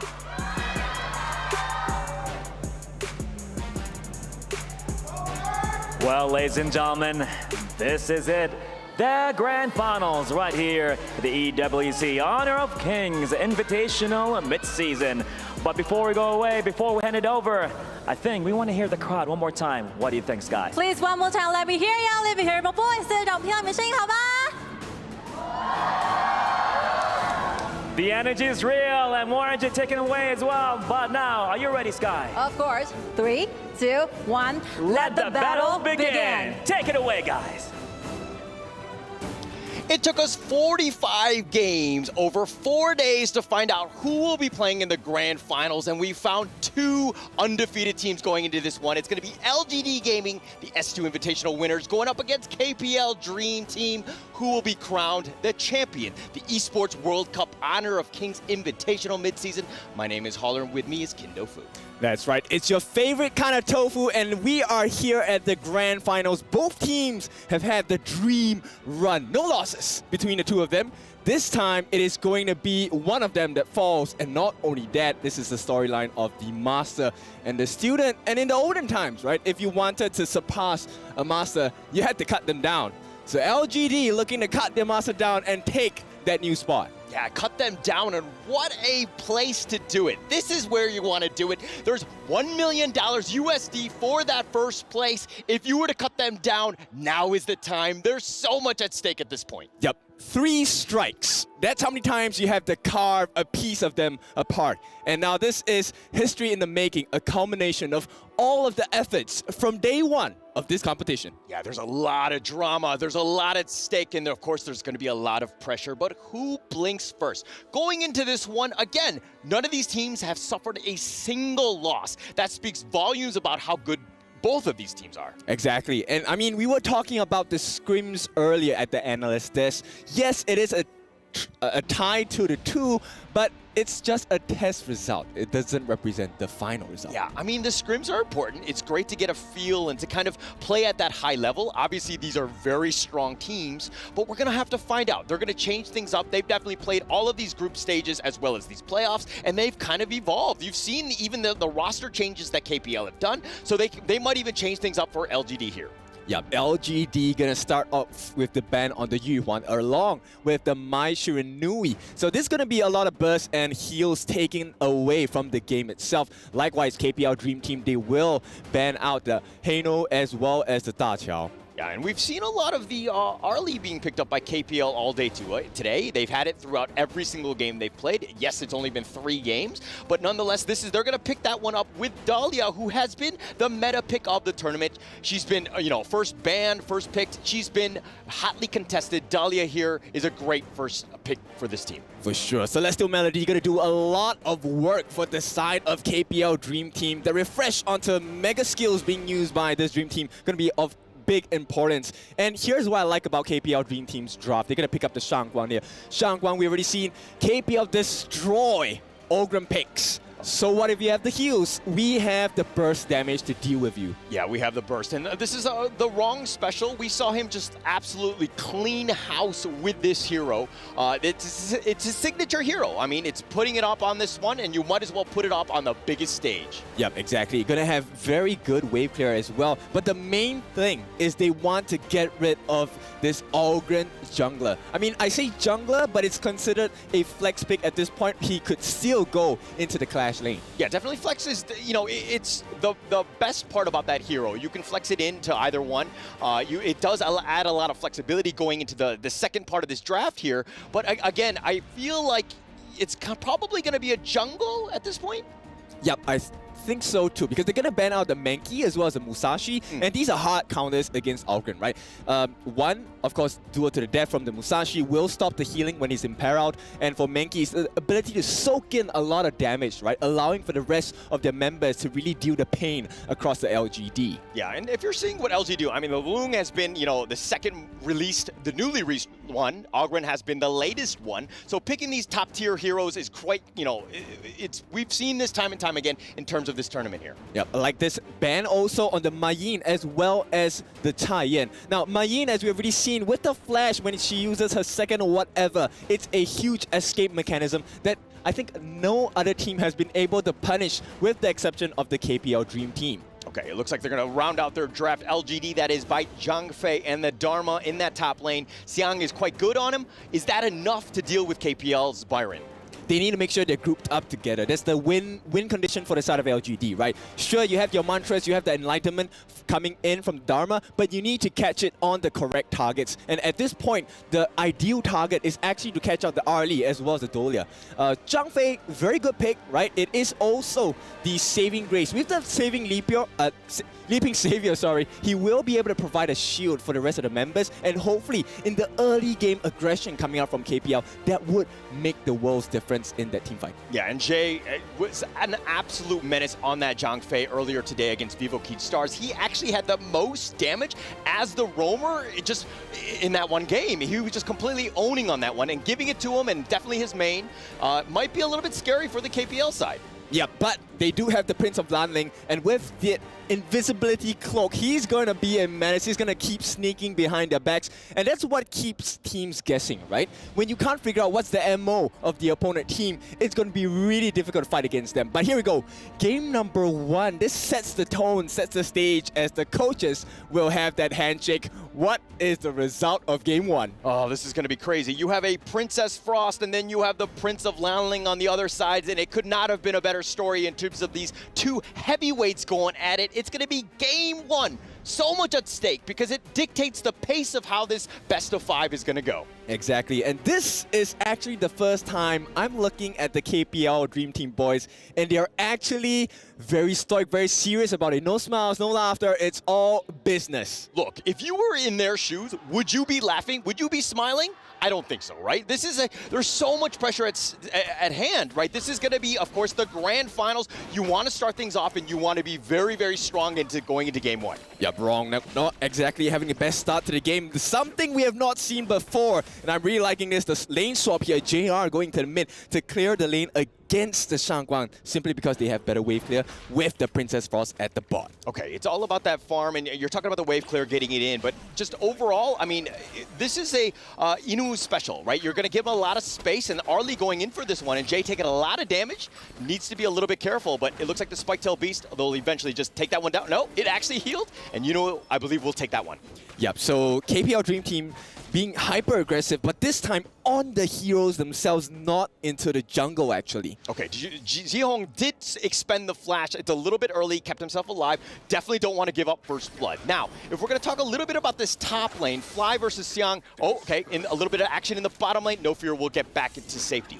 Yep, this is exactly what they need to do, right? So instead of being the person having pressure applied to them, LGD Gaming needs to make the first move. And so far, it's working out. No deaths yet, but they're trailing in the gold department by a slight bit. Okay, and Xiang, it seems to be, oh, Musang King needs to be a little careful. He's going to actually look to turn this around. He does get the smash, the launch up, but wrong actually backs off. Musang King did have the heals. He's going to be fine. Yep, that Conductor of Souls saved his skin at that point. So once again, we're on the knife's edge, right, for both teams. KPL Dream Team, they're kind of feeling out the competition at this point, and LGD not giving an inch of space in their jungle as well. A KPL Dream Team, this is a little bit different from what we've seen in the other games, where they were very aggressive and they were kind of forcing it in. And Ji-Hong does go down, and he's going to be walking away scot-free with that finishing stroke. Yep, and this is going to be the wrong special, right? The finishing stroke going to give them the first blood, and you know for a fact, KPL Dream Team, if you give them an advantage, they will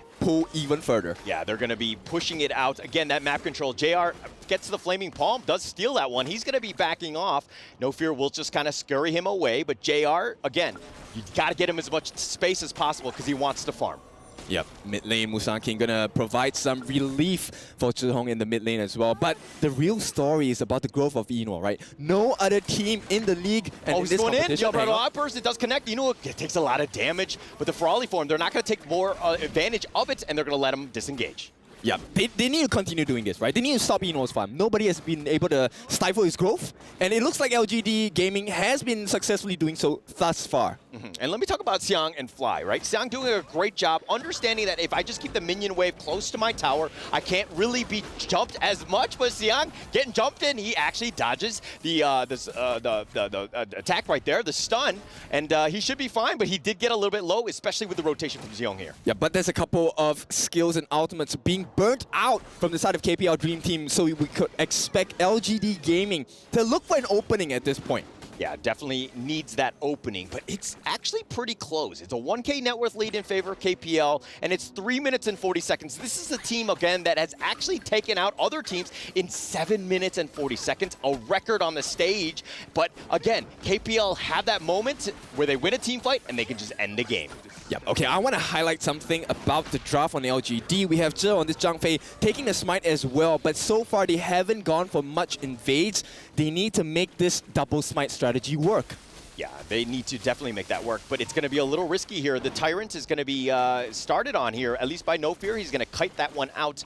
Jay does not have the smite, something to take note of. Musang King does, but with the Tyrant at about half-life, everything on a knife's edge. Yeah, but KPL Dream Team, this is a better strat for them. They're going to give away the Tyrant, no problem. You know why? Because Pang has actually taken away the blue buff, the Zero Golem, away from the jungle of LGD Gaming. This could hurt this Ogre pretty badly. Hurts, definitely. Musang King takes that one. He's going to then back into his own jungle. KPL, again, pushing it in the bottom lane. Fly even creating a little bit of space. You've got a 4-man rotation by KPL, and No Fear, again, will just scout this one out. Maybe go for the steal. No, he's going to let that buff go. Yep, he's perfectly happy, right? No Fear is happy what's going on because KPL Dream Team playing the map pretty well.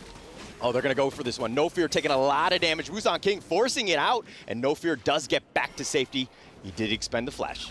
Yeah, but this forces Zhe to go back, right? And this is a risk because JR now cannot play too aggressively because Dolia is still around, you know, and this is the perfect timing for them, right? The Wave Breaker providing the heals, not just for health, but for his mana as well. 1K net worth lead in favor of KPL. Still finding ways, still being aggressive, and Pang with that stealth. He's going to be scouted out. They know somebody's nearby. JR getting forced in on. He's going to use the infinite fastness. He's going to get back to safety. But now, again, he's out of the lane. Yep, and just one simple play like this, you can see KPL Dream Team have gotten the the objective on the bot, which is going to be the T1. Now they're going to wrap around. Musang King maybe in danger. Oh, wrong, going in for this one. Gets the knock up and the launch, and Musang King, he's going to be focused and no real way to get out. He's going to go down and wrong with another good rotation. He finishing strokes to kind of push forward, and they're going to actually look to take this top T1. Yeah, they draw their blades here. KPL Dream Team making it work in this first game. Yeah, Unbridled Outburst, just used defensively more than anything else. They want to protect this blue buff, give Musang King, or he's down for the count,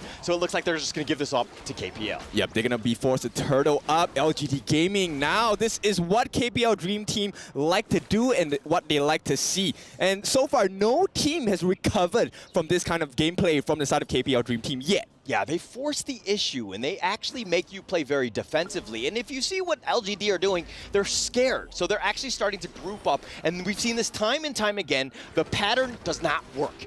KPL figure out ways to get farm across the map, and if you're grouped up, you're really suffering because you're kind of sharing everything. Yep, and besides that, to make matters worse, right, if you take a look at Rong, he already has the Insatiable Tome. He does have some healing involved, and more importantly, they already have the Shadow Crimson into the Radiance completed, so they will be able to slow them down and really just make the team fights much harder for the side of LGD Gaming. It's scary because Peng again has that stealth from the backside. They're going to go for this one, and Rong going in gets the finishing stroke and slices down Musang King. Jay's getting a little bit low. They're going to continue on. No, he finishing strokes back on out. He does have that Celestial Melody, but Rong might have gone too deep, and he gets shut down. JR's going to get credit. Peng is on the backside, and it looks like Xiang will go down as well. It's a 2-for-1 in favor of KPL. Yeah, KPL Dream Team carving bit by bit across the entirety of maps for the side of LGD Gaming. Thus far, they've taken one Tier 1, one Tier 2 across the bot, and all Tier 1s are actually down. Yeah, one thing I like about KPL is that team fight was happening, but Yinoo was actually pushing in the bottom lane. They've taken the bottom T2, and they've given him so much space to continue farm. He will take them over the edge into the just finishing out this game. Yep, this is a very suffocating kind of gameplay, right, from KPL Dream Team. How do you fight against this? Because at this point, LGD not only are they down by 4,000 gold, they're also lacking in the EXP department as well. Yeah, and look, watch what NoFear's doing here. He scouts it out. There's no way he actually goes for this steal, but he's showing across like the rest of his team that actually there's 4 members looking to take this Crimson Golem, and so you have all the space elsewhere. Yep, they have the information. They also have the gold lead. Eno now at 6,400 gold, close to 2,000 gold ahead his counterpart JR. Oh my gosh, that's crazy. Just the amount of space he's done, like he has. And again, LGD just grouping up, trying to do what they can, and KPL are making moves across the map. They're going to take up a free Tyrant here, and again, just exerting dominance. Yep, and you know, every single time they take the Tyrant, LGD Gaming needs to be very careful because with the Tyrant's buff, that is the perfect team fight opportunity, right? They don't mind having leaving the Overlord alone, and here we might see the first engagement. Oh, it's one of the bigger ones, but it's just a bit of a skirmish to kind of scout things out. They've seen what they can do. You know, we'll be looking to push this one, and Jay's on the wrong side of this one. He Leaping Savior's away. He does get back, but you know, with that Wavebreaker, they have it, and Wrong all the way up in the front, the finishing stroke, not actually connecting on any of the heroes, though. You know, has to back off. They're going to look to just kind of disengage, at least for now, because they don't have any minions. Yep, that was just a poke play, right? They want to burn the skills, and more importantly, Zhihong now does not have Splendor. So in the next 60 to 90 seconds, this is a really scary time for LGD Gaming. And what they have to do now is to make sure that they watch the map, get some information without revealing their positions too much. Yeah, not revealing it, but they're going to just show you across the, like they're going to take over the map. They're looking to take the blue buff here. Musang King just like, I just want that one.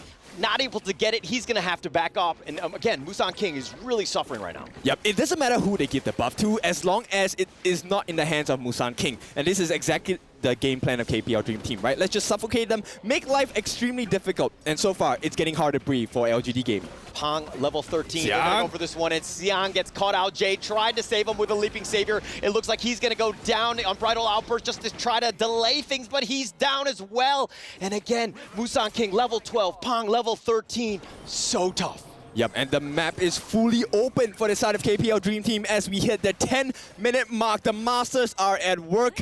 The shadow versions of all the neutral objectives are up. Yeah, and if the students are trying to surpass the Master, these are moments. The early game needs to be much, much cleaner. Fly right now getting gone on. He does need to be a little bit careful, but it looks like with NoFear joining the fray, everybody's gonna disengage. Yeah, right now there's a lot of time being bought for the side of KPL Dream Team. They have to clear the waves on the side of LGD Gaming. Gaming and KPL Dream Team gonna start working on this Tyrant in quick succession. Now this is going to be the Tyrant's buff, a Shadow Tyrant's buff of all buffs. 10 minutes and 50 seconds in, we might see the start of the end. Well timed, and of course, taking all of the objectives, KPL using that map, squeezing out all the resources wherever you can find, making LGD just bunker in on their base. Tough situation with this minion wave crashing in both middle and bottom. Looks like they're gonna go for this one. Fly going in, gets a nice two-man stun. He's all the way up in the front. They've gotten the bottom T3. Fly continuing to go forward. He does go down. Musan King is gonna get credit for this one, but with that bottom T3 down, it's again just more space. Yep, they survive, but they barely just survive. At this point, at 11.5 minutes, he has majority of his items completed already.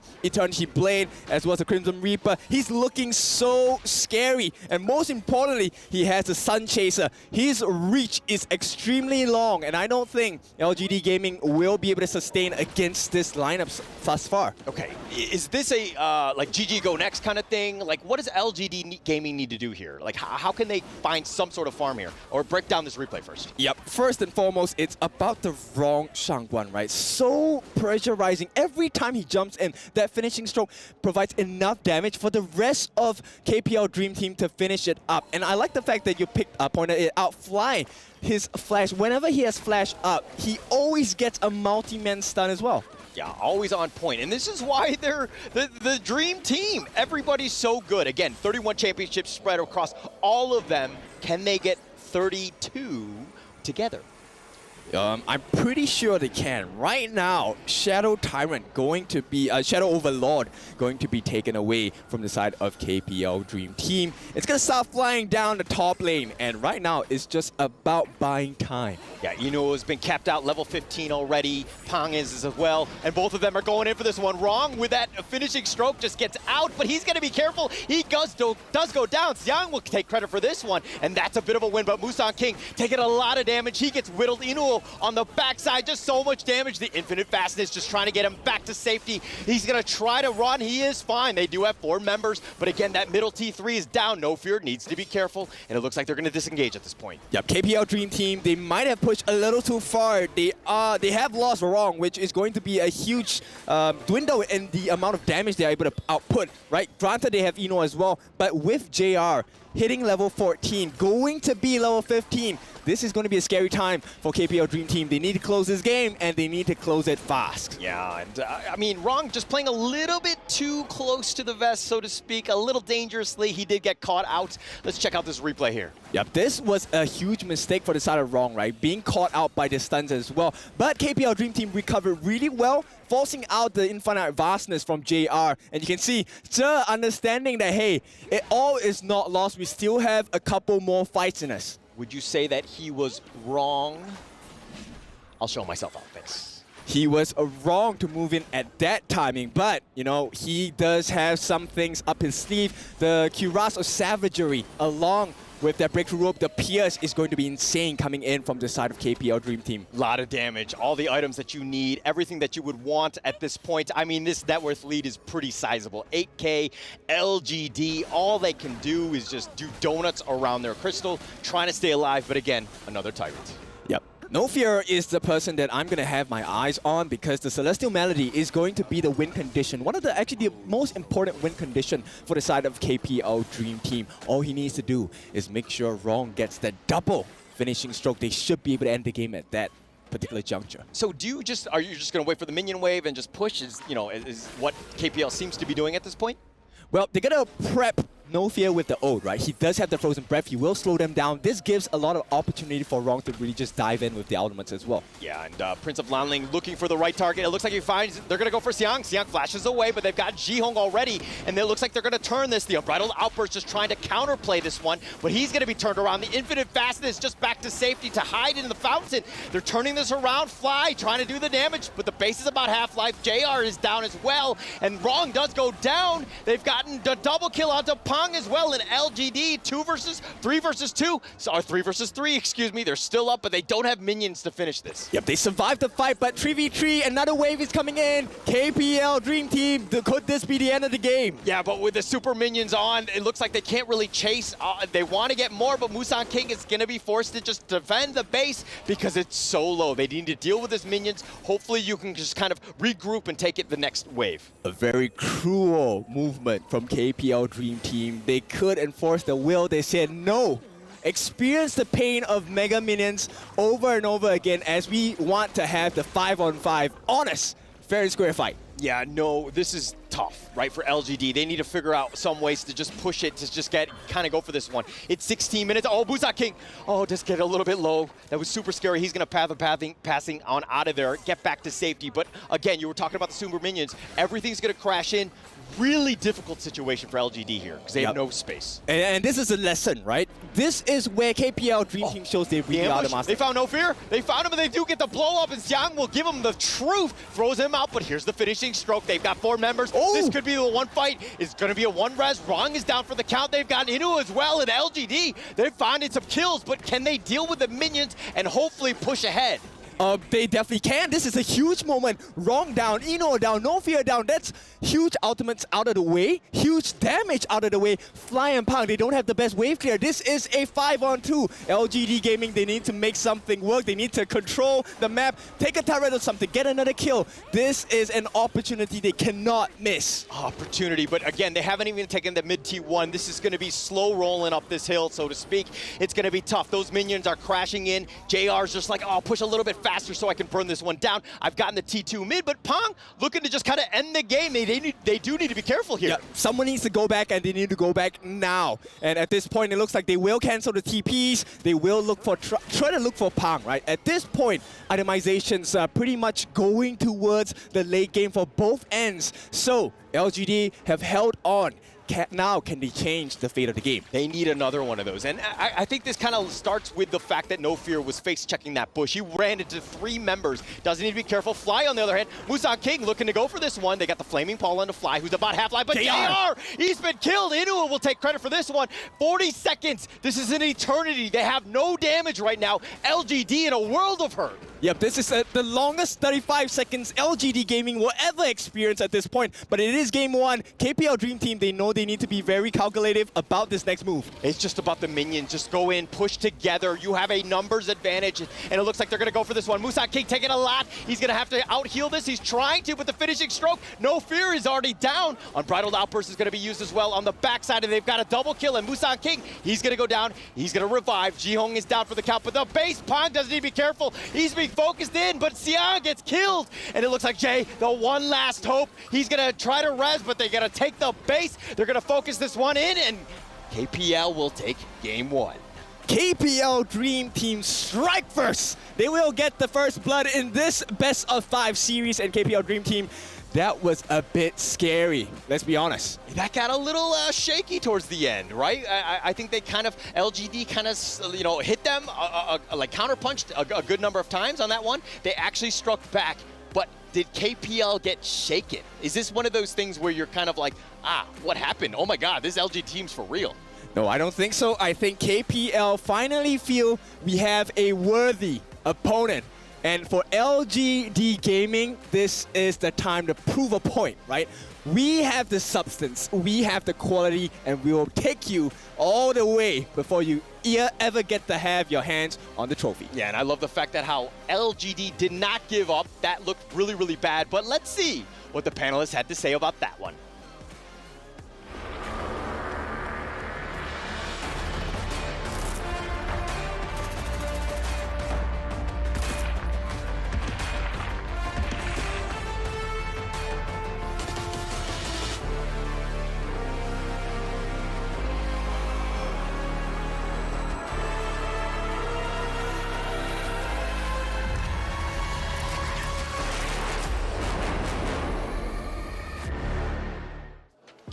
This is pure entertainment, pure gold on that first match. KPL Dream Team take the victory, but boys, let's be realistic. LGD Gaming, they are the reason why KPL Dream Team started sweating. Yeah, I mean, KPL Dream Team in that whole game went out swinging, and the LGD Gaming was backs against the ropes, but at that crystal, that's when they acted, and we went all the way to the T2, so if we had more of a bit more macro in that game, it could have been huge for LGD Gaming. Definitely, LGD Gaming was so close, and the student almost became the master. And that's when I tell you, this game, it couldn't get any better than this. LGD Gaming almost coming back at a slight moment, but it wasn't enough. The slow push was going on. But, you know, I really respect LGD Gaming not to give up until the very last second. If you pay attention to that last fight, if Lung wouldn't have fallen so quickly, most likely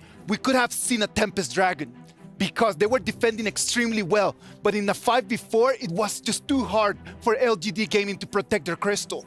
Yeah, I mean, you guys was on about the Tempest Dragon in the show match. Just like, oh, there actually exists still. And LGD Gaming was like, oh, you want to see a Tempest Dragon?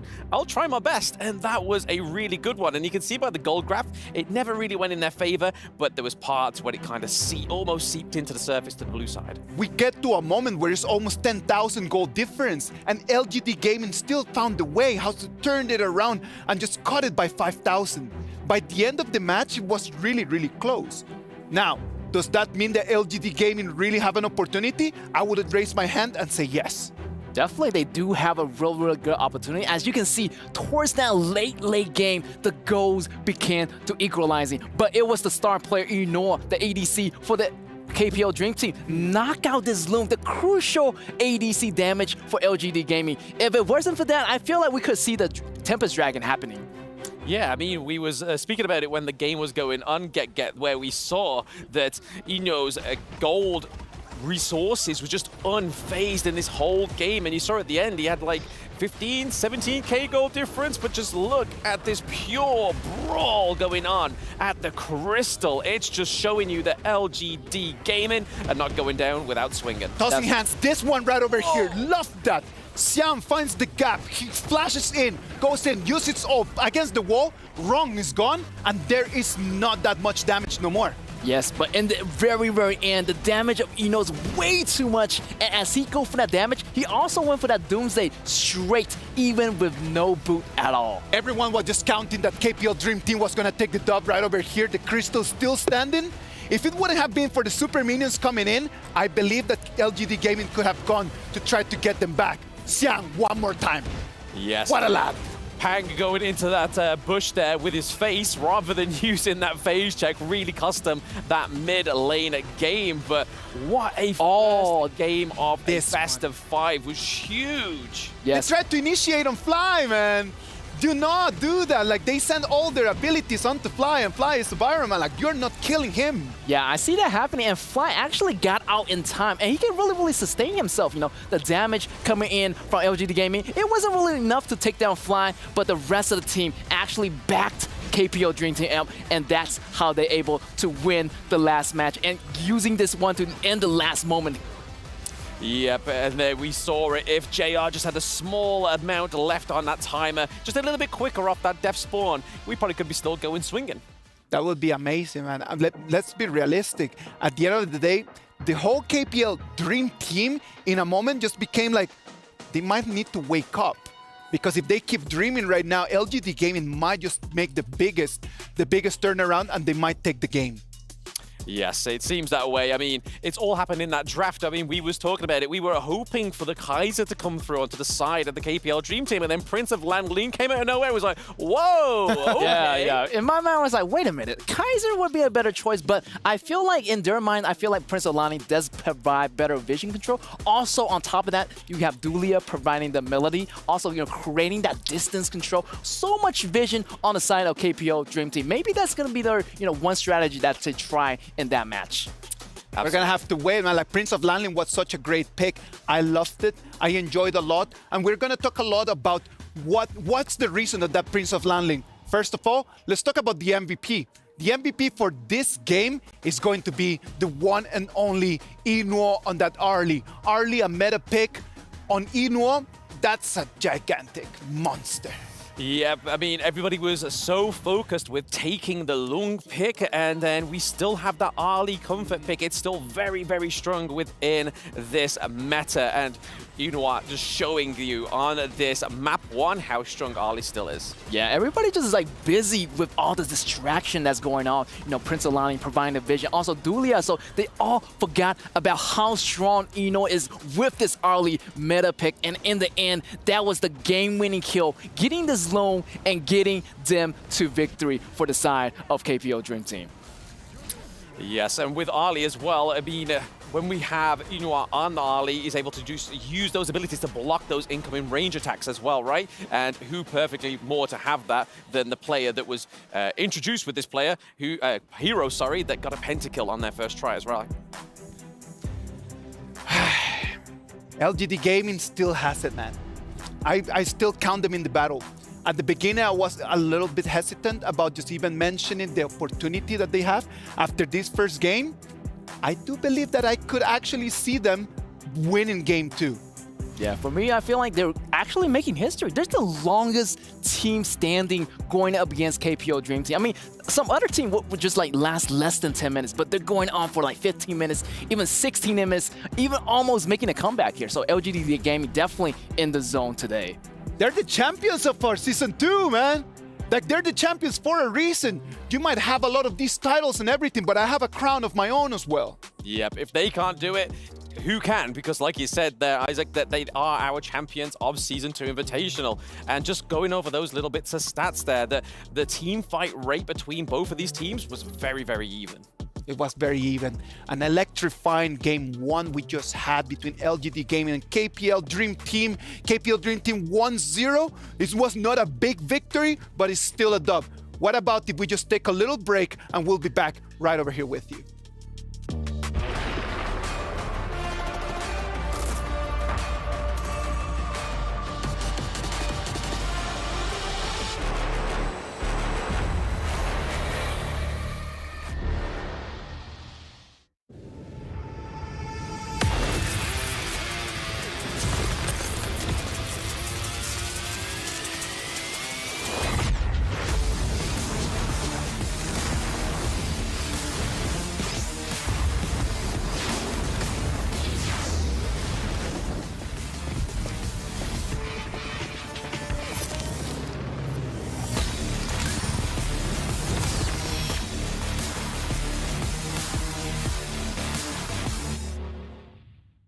Honor 200 series, the best portrait phone AI empowered. Studio level, AI portrait camera, 3 hardcore portrait modes. Color, vibrant and classic to capture portraits that truly stand out. AI empowered magic portal. Snapdragon 8S Gen 3 AI chipset. 5,200 milliampere per hour silicon carbon battery, 100 watt, Honor Supercharge. This is Honor 200 series. You ever wondered how a Hollywood movie is shot? On a Sony. You review it on a Sony. And how do you make that sound epic? You record it on a Sony. Lunch break on a Sony. So why wouldn't you watch it on a Bravia by Sony? Have you got what it takes to get to the top? It doesn't matter how high you climb. To reach the top, even the biggest champ needs a break. So you can recharge, dive back in, and dominate.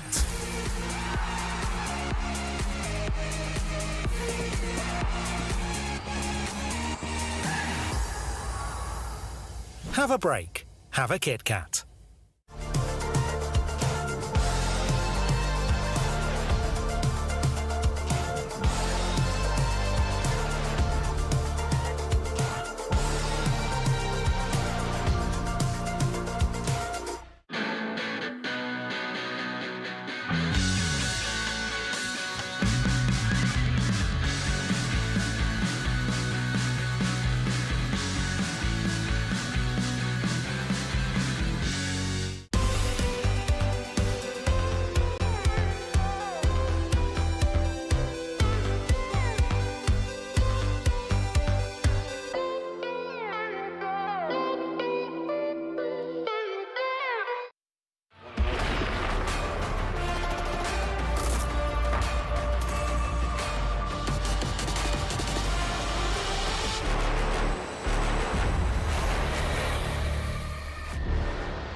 Welcome back to the grand final. This is gonna be our game 2 of this best of 5. KPL Dream Team taking that first victory, but LGD Gaming really pushing them and trying to push a little bit to see if they could actually take that victory. We were talking about Prince of Landling before we went to the break. Why is that Prince of Landling such an important pick? What do you guys think? For me, I feel like they just want to finish the job really, really quickly. Since they have Lone, it's going to be a really, really hard character to catch. So they just want to burst down with the pre-damage coming from Wrong and having the burst, Landing one went in there going with the burst damage and having maybe Eno and the rest of the crew just finish the job. Yeah, I mean, it also gives them extra vision, right? So his passive is able to just be like, yo, here's some more vision, and you get a lot more of an overall picture on your screen as well. So you can kind of shot call with playing the Prince of Landling as well. The more information that you have, the easier that this game becomes, isn't it?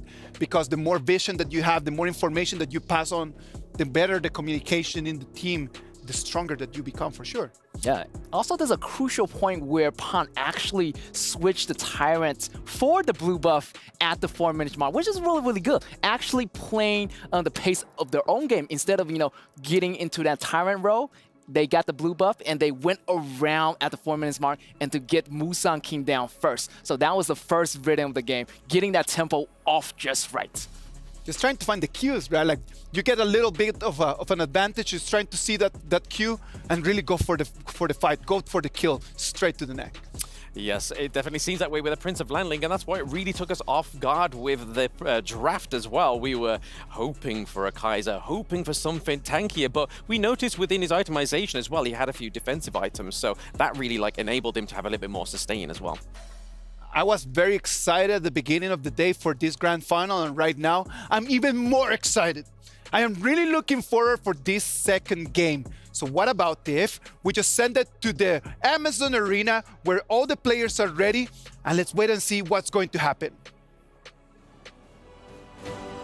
KPL Dream Team strike first, get first blood, and they have LGD in an unfamiliar position as they lost their first game on the international stage. Yeah, but this margin of error was so small. All it took was just one mistake by the Loom, right? He stepped a little bit too far out, got bursted. And that was the only reason why LGD Gaming lost that first game. They were on equal pars. Guys, let's not sugarcoat it. I think KPL, they need to stop giving so many chances to the side of LGD Gaming. Okay, I think you're a little Pollyanna in the sense that KPL was not in full control. I thought that they had a much better early game. Yes, they did mix up kind of in that mid game where they let LGD get back in the game. They do need to be careful in terms of closing out the games. I think that's super important for KPL, and it's almost uncharacteristic of this team. Yeah, but this is showing that LGD Gaming is learning much faster and much more as well. So KPL Dream Team, they're still the monsters that we expect them to be. First pick,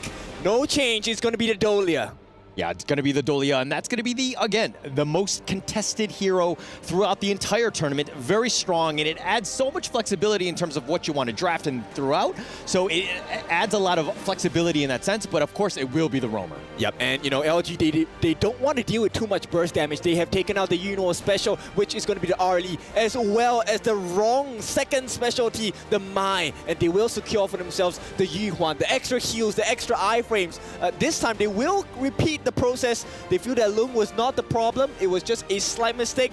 The hero is still top pick. Yeah, it's good. And JR definitely pilots a great Loom, but I think it's also the fact that they're trying to take it away from KPL. We know that, they're very good with it. I think it's going to be super careful, especially since Chance might be able to just dominate it, but instead they're going to go with the Ogren and the Lady Soon in terms of a counter pick. Yep, it is important. Because at this point, Lady Sun is going to be having a very huge burst against the likes of Loom. And if they catch them out by surprise, which is a specialty of KPL Dream Team, they like to go for the ganks, the surprises against LGD. And so far, LGD have fallen prey to that. Yeah, and LGD Gaming, I mean, this is one of those things where you know roughly what KPL have done. You've seen the fact that they've kind of had these tendencies in terms of picks. What they've picked thus far, we've seen time and time again in the tournament, but they've been dominating with them. Does LGD Gaming have the appropriate strategy to kind of counter what they're going to be up against? Well, at this point, it all starts with the draft, right? They will ban out the Dharma, they will ban out the Elaine. So they don't want to deal with the Death by Sunset. They also don't want to deal with that knockback into the wall, the huge stun. And that's a lot of burst damage coming out from the Dharma. I like the fact that they're trying to protect the backline. With the death on Lung in the previous game, it's something that they do not want a repeat of. Yeah, definitely. And I mean, Xiang was great on the Dharma. I think that there was a lot of potential, just the amount of control and that burst that he had in game one.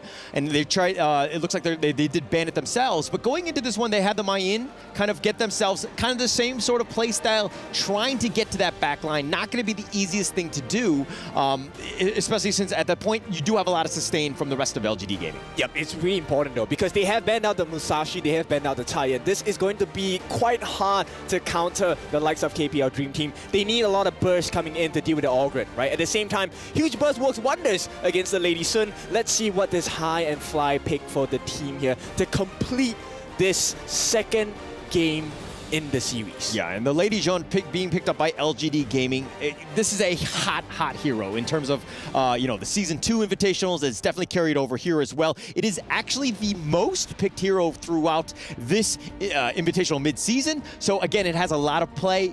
We want to see it in the mid lane. It's going to do quite well. But again, Soonbin kind of rounding out that draft. I like this. This gives them the silence, right? With the time lapse, it will delay the composition and combinations coming out from KPL Dream Team. But once again, they allow the wrong Shangguang. And we've already seen, right? All it takes is one wrong move, and it will end the game, right? What kind of wrong? You decide for yourself. But we will head into the second game as the coaches will shake their hands as well. What is your expectation for this part of the series? Yeah, you know, this is one where we truly see the resolve of LGD Gaming. Are they able to kind of strike back? They got hit in the face hard. It's going to be a heavyweight fight. We know it's going to go the distance.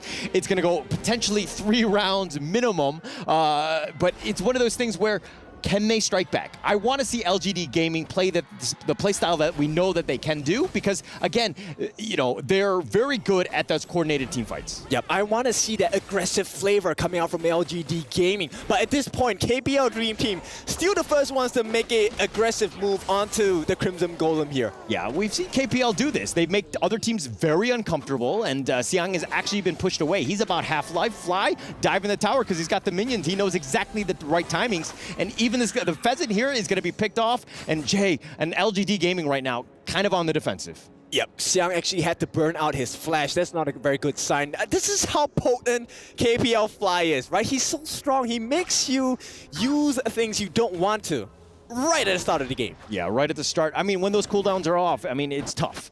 But if we're looking in the bottom lane, Rong is playing in the bottom lane. Jiong is countered with the Lady Jean as well. So the mid lane has gone to the bottom lane, huh?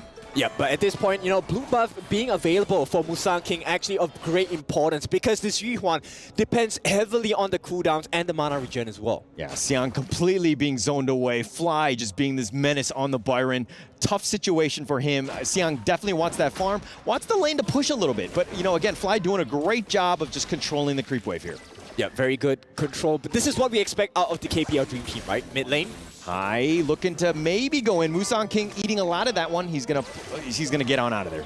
Yep, it's perfectly fine. They will get the chance to reset here. No fear, eating up the time bomb. It's important that they don't die here, Musang King. Oh, so uncomfortable. Musang King just trying to get him away. Does get the stun on the High, though. High will back off, but this Ogren just a menace, just has the vision, sees everything, and takes everything away from LGD Gaming. Yeah, pressure cooker here. They might be in a bad position because LGD Gaming now, they know that the Crimson buff is up. Yeah, they know it's up, but they're going to look to go. Xiang gets the whatever, pulls him back, does a little bit of damage. He's going to back off. Had the backup of Musang King, but it looks like they want the Crimson. High takes that one out. The Unending Sorrow from Musang King in that top lane, and it looks like they're going to disengage here. Oh, yep. They're going to just stake around. There was a bait, and through that all, the stasis is going to keep him alive, at least for now, but he does go down, and High is going to get first blood, the worst hero you want to give. Yep, KPL Dream Team, they make it work thus far. They still want to keep it going, though. Yeah, and this is very different what we saw from the last one in the sense of KPL Dream Team gave a lot of respect. They played a little bit more standard, but now they're making things very uncomfortable for LGD Gaming, and they need to react. Yeah, but LGD Gaming, you know, this is not the ideal situation, but I think they have kind of adapted. They will play the long game, right? They have the stamina to outlast KPL Dream Team. They've shown shades of that in game 1. Right now, can they just finish it in game number 2? Yeah, but they're suffering right now. This net worth lead, 1.2, 1.5, it's starting to jump. KPL is actually just making some waves in the bottom lane, forcing them back. Jihong, all he can do is really watch here. Not really much he can do. Yep, and you can see this, start to see the exponential growth, right? No Fear, the support on the Dolia, he is actually getting the boots of Arcane, which means he's going to be consistently having access to Wave Breaker here. Yeah, and Hai, continuing to stay up in front, right? Just making it difficult. Musan King is just like, hey, I just want to play my guitar. But Chance on the run, he's going to be Half-Life. He gets over the wall. He's going to be fine with that rolling raid. No Fear goes to save him. Hai does make an appearance here. He's going to be time bombed. Kong, Ron going in for this one. And Jay eating the finishing stroke. The seething script is a little off the mark, but Jay will go down, and Wrong making moves. JR just trying to stay under tower, staying alive. The Flaming Palm in return. The Infinite Fastness, he's going to go aggressive. He wants to go in for this one, and JR does get Wrong. He does get the kill, and now JR is on the run. He has to go down. Hai is going to get the kill on him. Right time, wrong place here. It's going to be 3-1. KPL Dream Team, they are right here. But they make the trade out. They will get the first Tyrant of the game 4.5 minutes in. This is a huge advantage coming in for KPL Dream Team. Yeah, they're going to take the Tyrant and they're going to make their way into that bottom lane. JR, Wrong down, both of them. But that tower's the most important thing. All of this push, this pressure, LGD Gaming, all they want to do is get as much farm as possible and hopefully keep this T1 mid up as long as possible to give them that space. Yep, but just the one kill, it's not enough just yet. KPL, no fear. He's going to try and make life difficult. Oh, looking to take this Azure Golem away. Just difficult. Just everything is contested. Nothing is easy, making it tough for Musan King to get that farm. He will take this one, which is huge for him on the EU one. Yep, so at this point, KPL Dream Team, they have a very strong map control. Take a look at the growth of the items as well. Axe of Torment already completed on this Lady Sun, going for the Master Sword next for sure. And once again, Wrong, already having that insatiable tomb. He does have the lifesteal. He will have the damage as well. Yeah, and Wrong, he's out there like King Kong. I mean, he's got it. He's exactly what you want as a mid laner on the Shangguan. Just doing so much damage, no fear. The Ode pushing almost everyone back. Does need to be a little bit careful, but on the bottom side, there was a little bit of an damage. Oh, the finishing stroke. Oh, keeping him alive. And Wrong, I thought he was going to go down. He's playing with fire, so to speak, high over the wall. They're going to back up. But again, LGD Gaming sticking together, trying to get as much farm as possible. Yep, Celestial Melody used to refresh the Wrong ultimate here, the finishing stroke. So at any point of time, KPL should be ready to take another fight against LGD Gaming. And as it stands now, LGD Gaming, they haven't figured out what's the counterplay here. How do we play the map, right? They're going to try with Xiang pushing down on the waves on the bot lane. It's so weird because LGD Gaming usually is the aggressor. They're the ones with the pickoffs, and they're just completely reactive. JR just throwing out the ride the wind, infinite fastness. He's going to beep on out of there. He's going to be fine, but he does lose the T2, and it looks like they're going to go all in defense. That top T2 is down. Yep, they're just buying time here, right? They don't really want to fight. They're going to have to give away. That's the price of having safety here. The Crimson Golem going to go into the hands of the KPL Dream Team. But Xiang is making the dream, keeping the dream alive, going to take the T1 on the bot. Now, the question is, can he survive that impending gank coming in? Yeah, and Xiang is doing a good job. This is what you want to do. When you're getting pressured in one place or in one lane, it was the top lane in this case, Xiang did a great job of pushing that bottom lane. But again, you know, Hai going in for this one. He's looking to take the Azure Golem. Musan King looking to counter. Does have the Mournful Temple. They throw this out. The Time Bomb could potentially slow, but Fly gets over the wall with that Storm Strike. Jihong so low. Oh, but the heals keeping them alive. LGD Gaming survived this one. They survived, but they're not in good shape. Here we go. Wrong going in. Finishing stroke. Not hitting the right ones. He's going to be time bomb for his troubles. He's going to back off. The Ocean of Tears just creating a little bit of space, but that T1 mid is now down. Yep, they've burned absolutely everything. Only Chance has the ultimate along with Xiang as well, so they don't want to continue fighting. But it's a horrible position to be in. Musan King, yes, he does have his smite, but what good is that now? There's nothing left in the jungle. Yeah, not really much you can do. This is actually very difficult for him. I mean, he's a level behind. Hai is starting to just kind of exert his dominance, pushing it out, controlling the map, and he's been on the LGD Gaming side almost this entire game.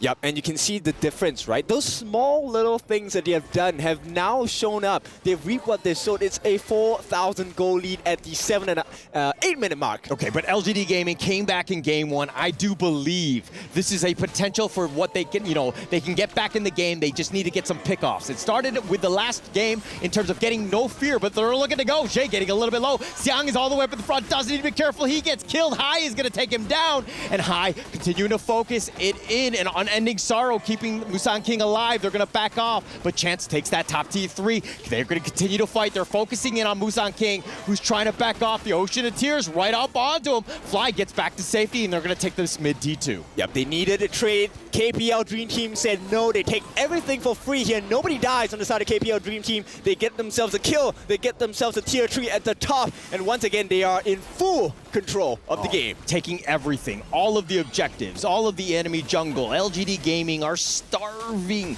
They're starving children, so to speak. Not that level, but Jay looking to go in. The time bomb onto No Fear. You wave breakers back to safety, and again, KPL just disengage. Yep, and this is a very happy position, right, for this side of KPL. Look at that. Double objectives. Not only that, No Fear, as the squishiest member on the team, is able to soak in so much damage. And Hai, of course, compliments to him. He's going to complete his Giant's Grip if he wasn't tanky before.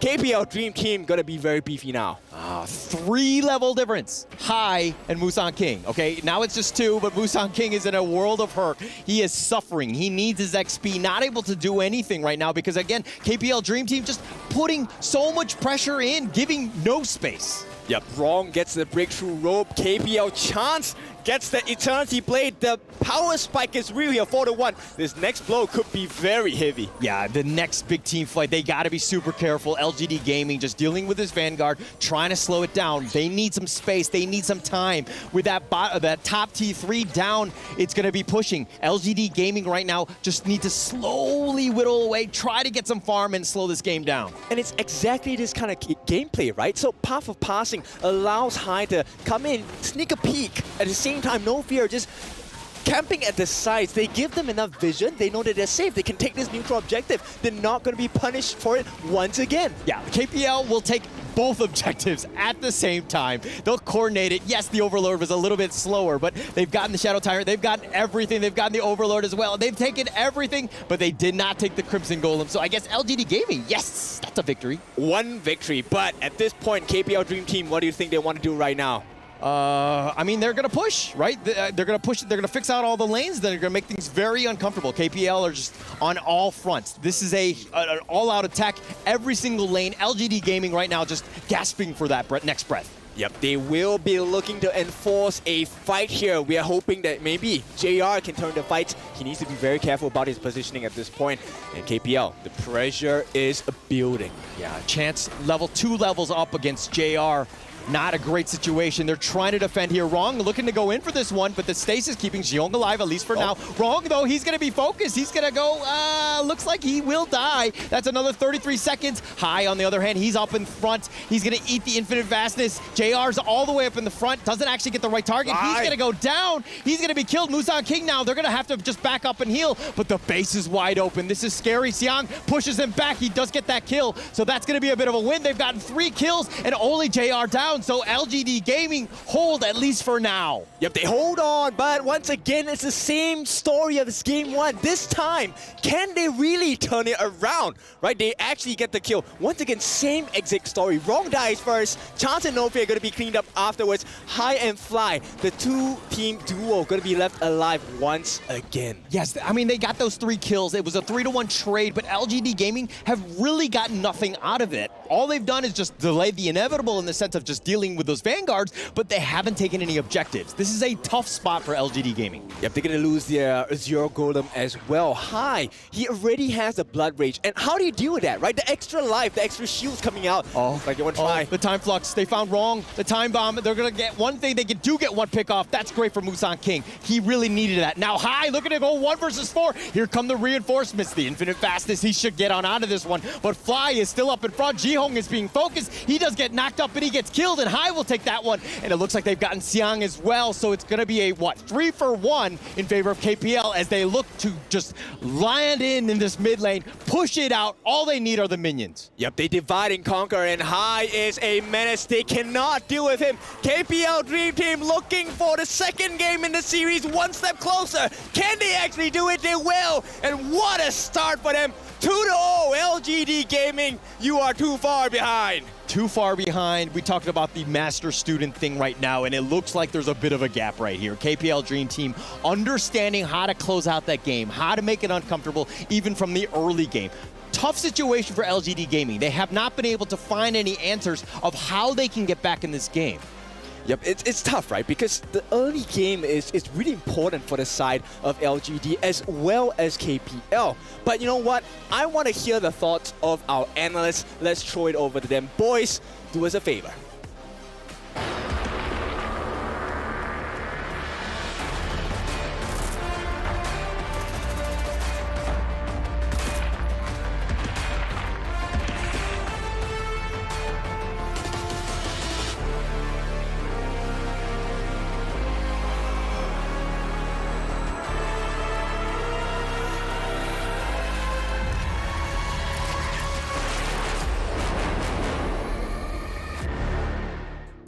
The KPL Dream Team sealing the deal right now. It's already a 2-0 advantage.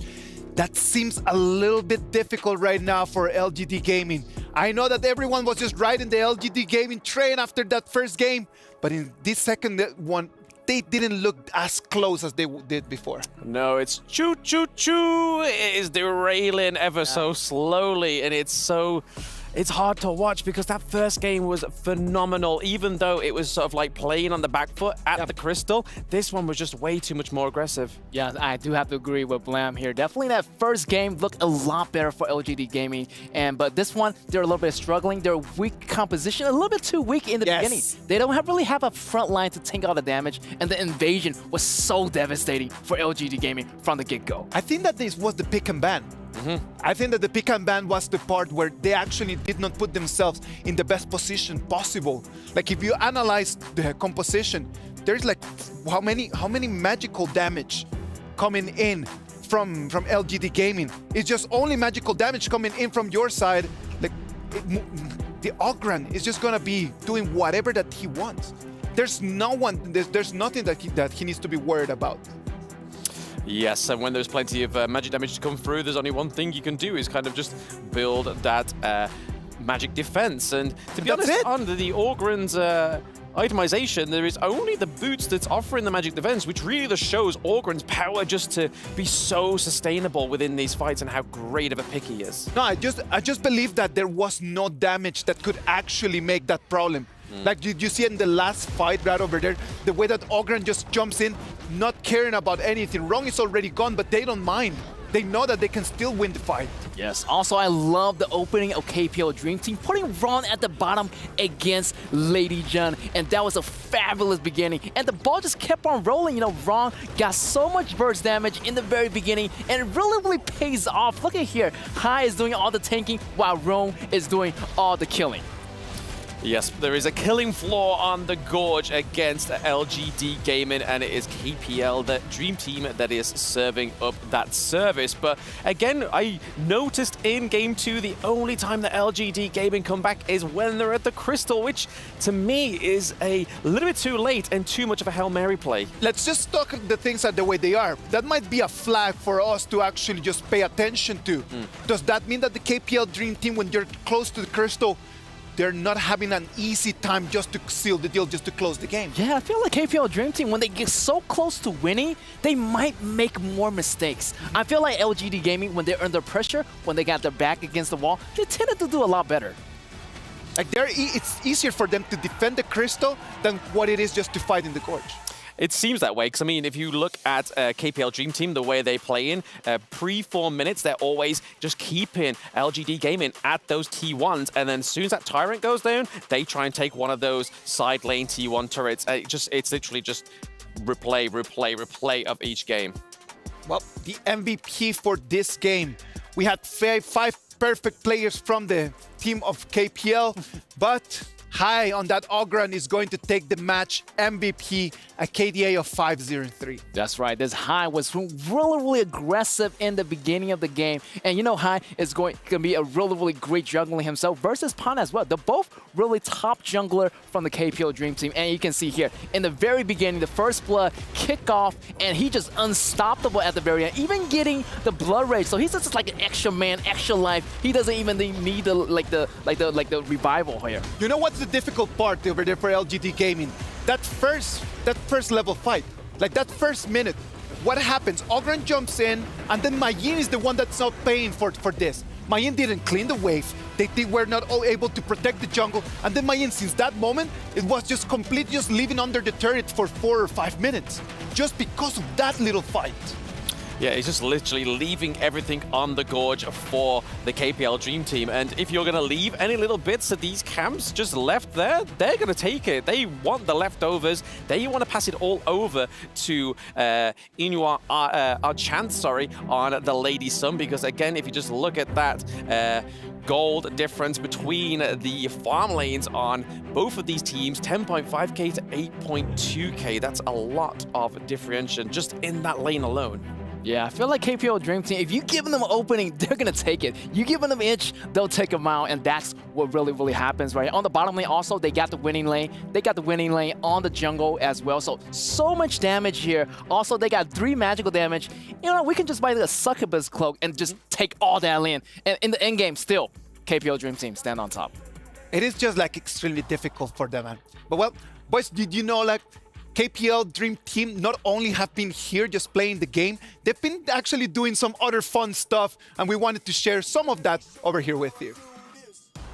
Hello， 大家好，我是天云。今天呢，我和梦之队的3位选手一起呢，在比赛之前做一个小小的游戏啊。他们分别是我们的千晨、我们的小胖还有花海。是这样的，这个游戏呢，你们3个人要各司其职。我们会有一个3分钟的倒计时。那其中呢，一个人他的眼睛会被完全的蒙蔽起来，他是做一个灵魂画手。还有一个人呢，会告诉他要画什么。另外一个人呢，就专门是负责猜纸上的东西画出来是啥。然后这是你们的题库哈，我现在不能给你们看和分享。但是还挺难的，你们自己想想，你们想做什么角色？我来画吧，我蒙着眼睛画。那我就来当告诉花海画的那个。你就当花海的大脑。那我这没得选了哟。嗯，你去猜好吧？只能猜了。好，那我们把那个比赛马上开始来。我们小胖先行起立，你稍微背过去一下，因为我们马上要那个来第一道题了。你们直接换个位置坐好了呀，不能看啊。然后记得你们花海的眼罩戴好。你尽量不要说那个英雄或者我这上面的名字，因为小胖可能会听到啊。好，然后那个待会儿帮他一下拿一下笔哈，来测试一下，看得见吗？看不见吧？日杰，看不见。这是1啊，看不见。日杰，看不见，全是一点都看不见。准备开始啊 ，3、2、1，来第一张。哦 ，OK。先把笔啊。这个是对，这个是笔头朝下的啊，然后这是一张纸，对。然后是那个，我直接跟他说嘛。你可以很小声的跟他说。然后你要教他怎么画。这太简单了吧？这怎么教？我也会画。这太简单了，我直接画了啊。啊，开始。来，你现在在纸的中间，偏下一点点。这是不是内部？不是我。对。现在画人是吧？对。就这样。可以，小胖来。猜不出来小胖来，第一题。我可以把眼睛摘开。你不行，你还有第2题呢。哦，你可以欣赏一下你自己画的是什么。我画的应该还行吧，我觉得。猜。这个真有手就行了。你说。有嘴就行那个。快点。画的这个画的太形象了，说实话。FMP 这个那个阿里的。阿里是吧？啊，答对。来，画的太好了。快，下一题继续。你就遮住眼睛好了，你不要走。要不要千晨你画一套？你画一题试试，你跟花海换一下。算了，我画的真的太抽象了。第2题。这个确实有点难啊，这个哇，这个也是跟刚那个步骤一样，你就跟刚那个步骤一样，先搞个那个标志性的东西，这样可能有点歪。有点歪吗？可能有点不大看。你得移一下，往左边移一点。是这样的吗？完了，我已经不记得他长什么样了。什么？吕布？不是。杨戬？不是。后羿？不是。你这动作。我想想，这是把武器。你仔细看千晨动作，小胖。这是把武器。马上就要猜到了。钟馗？不是。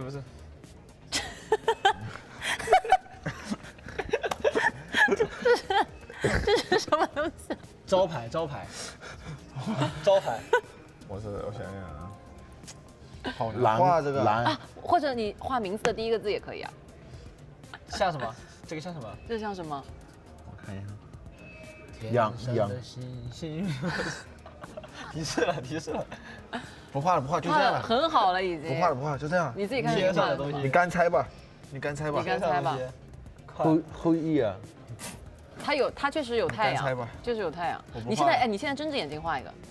我睁着眼睛画一个。他以前用过的名字，用过的游戏名，有那个英雄。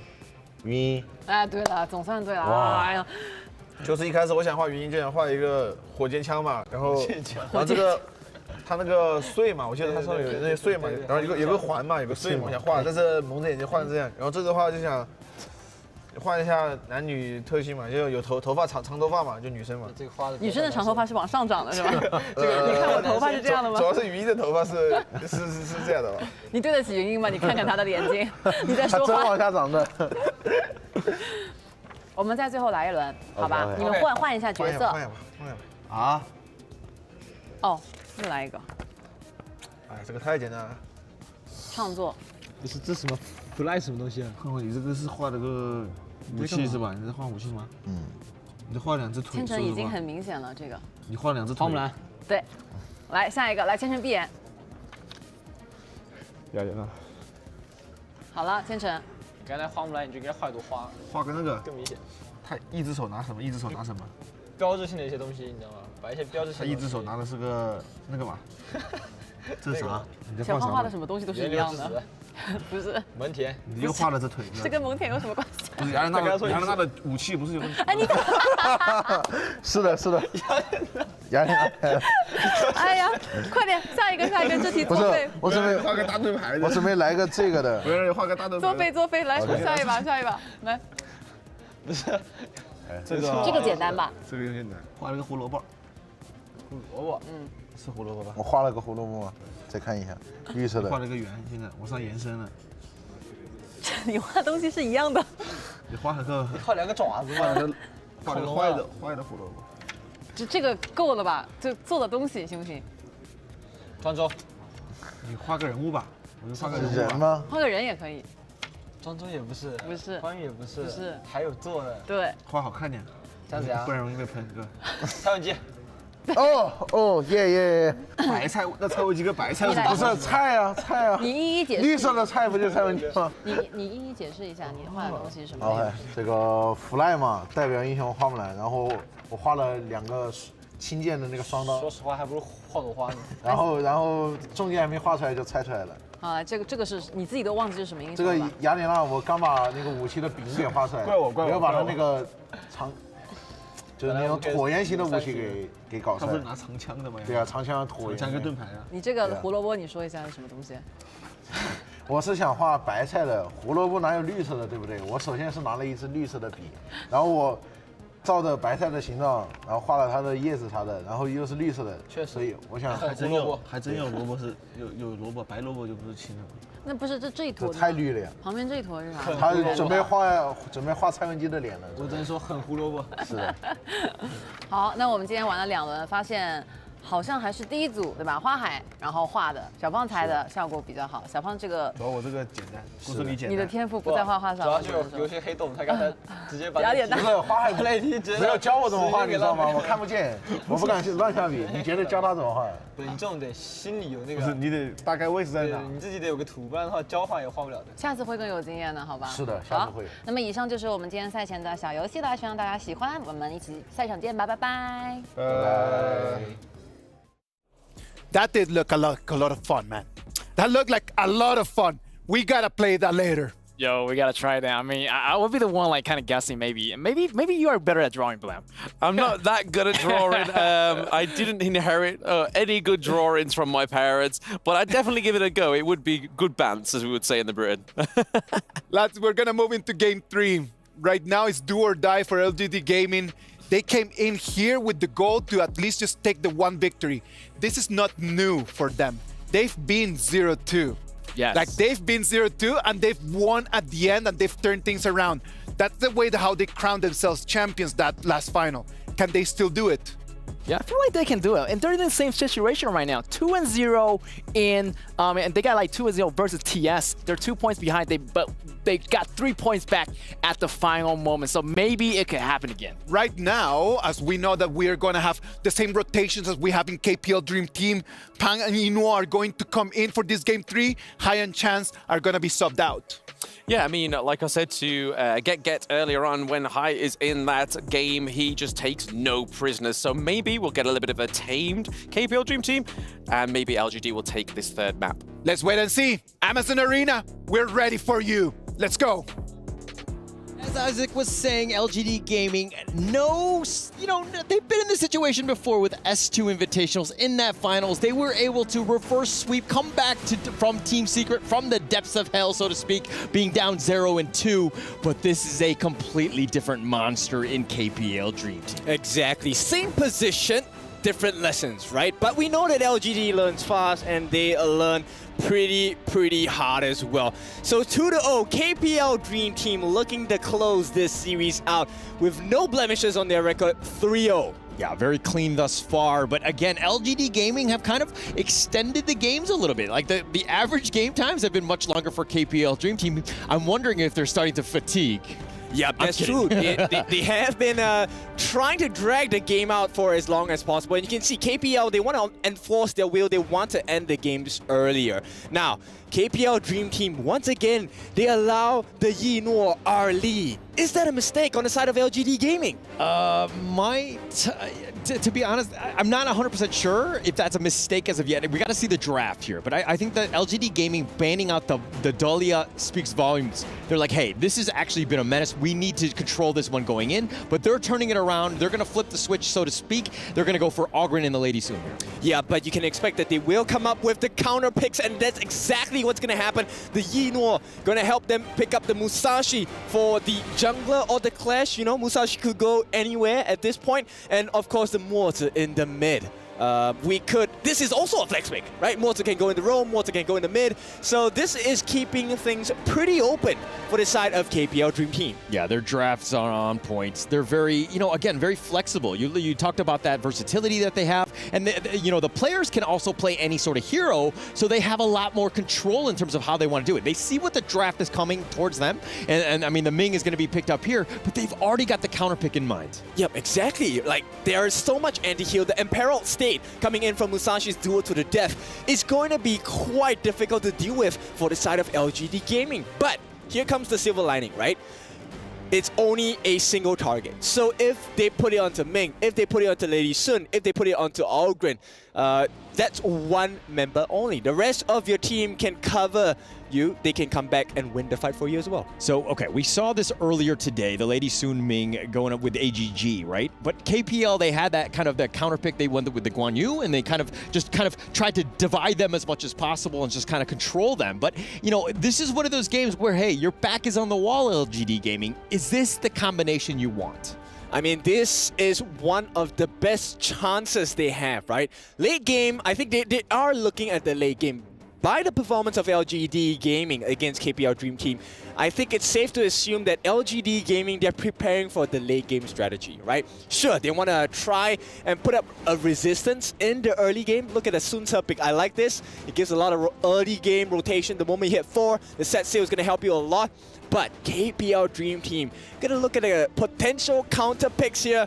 It is going to be the Guan Yu as well as the Lady Zhen. So, I mean, it's just full-on control. 4 different members. In fact, all 5 if you count Arlie's ultimate as well. 5 different CC skills available inside of KPL Dream Team. So much control, and this is the power of this draft here. I mean, they're going to pick even the Lady Zhen, which, LGD Gaming didn't have the greatest of games last time. They kind of going with the Princess Frost. I've always joked around saying that this is a poor woman's Lady Zhen, but she's going to be here.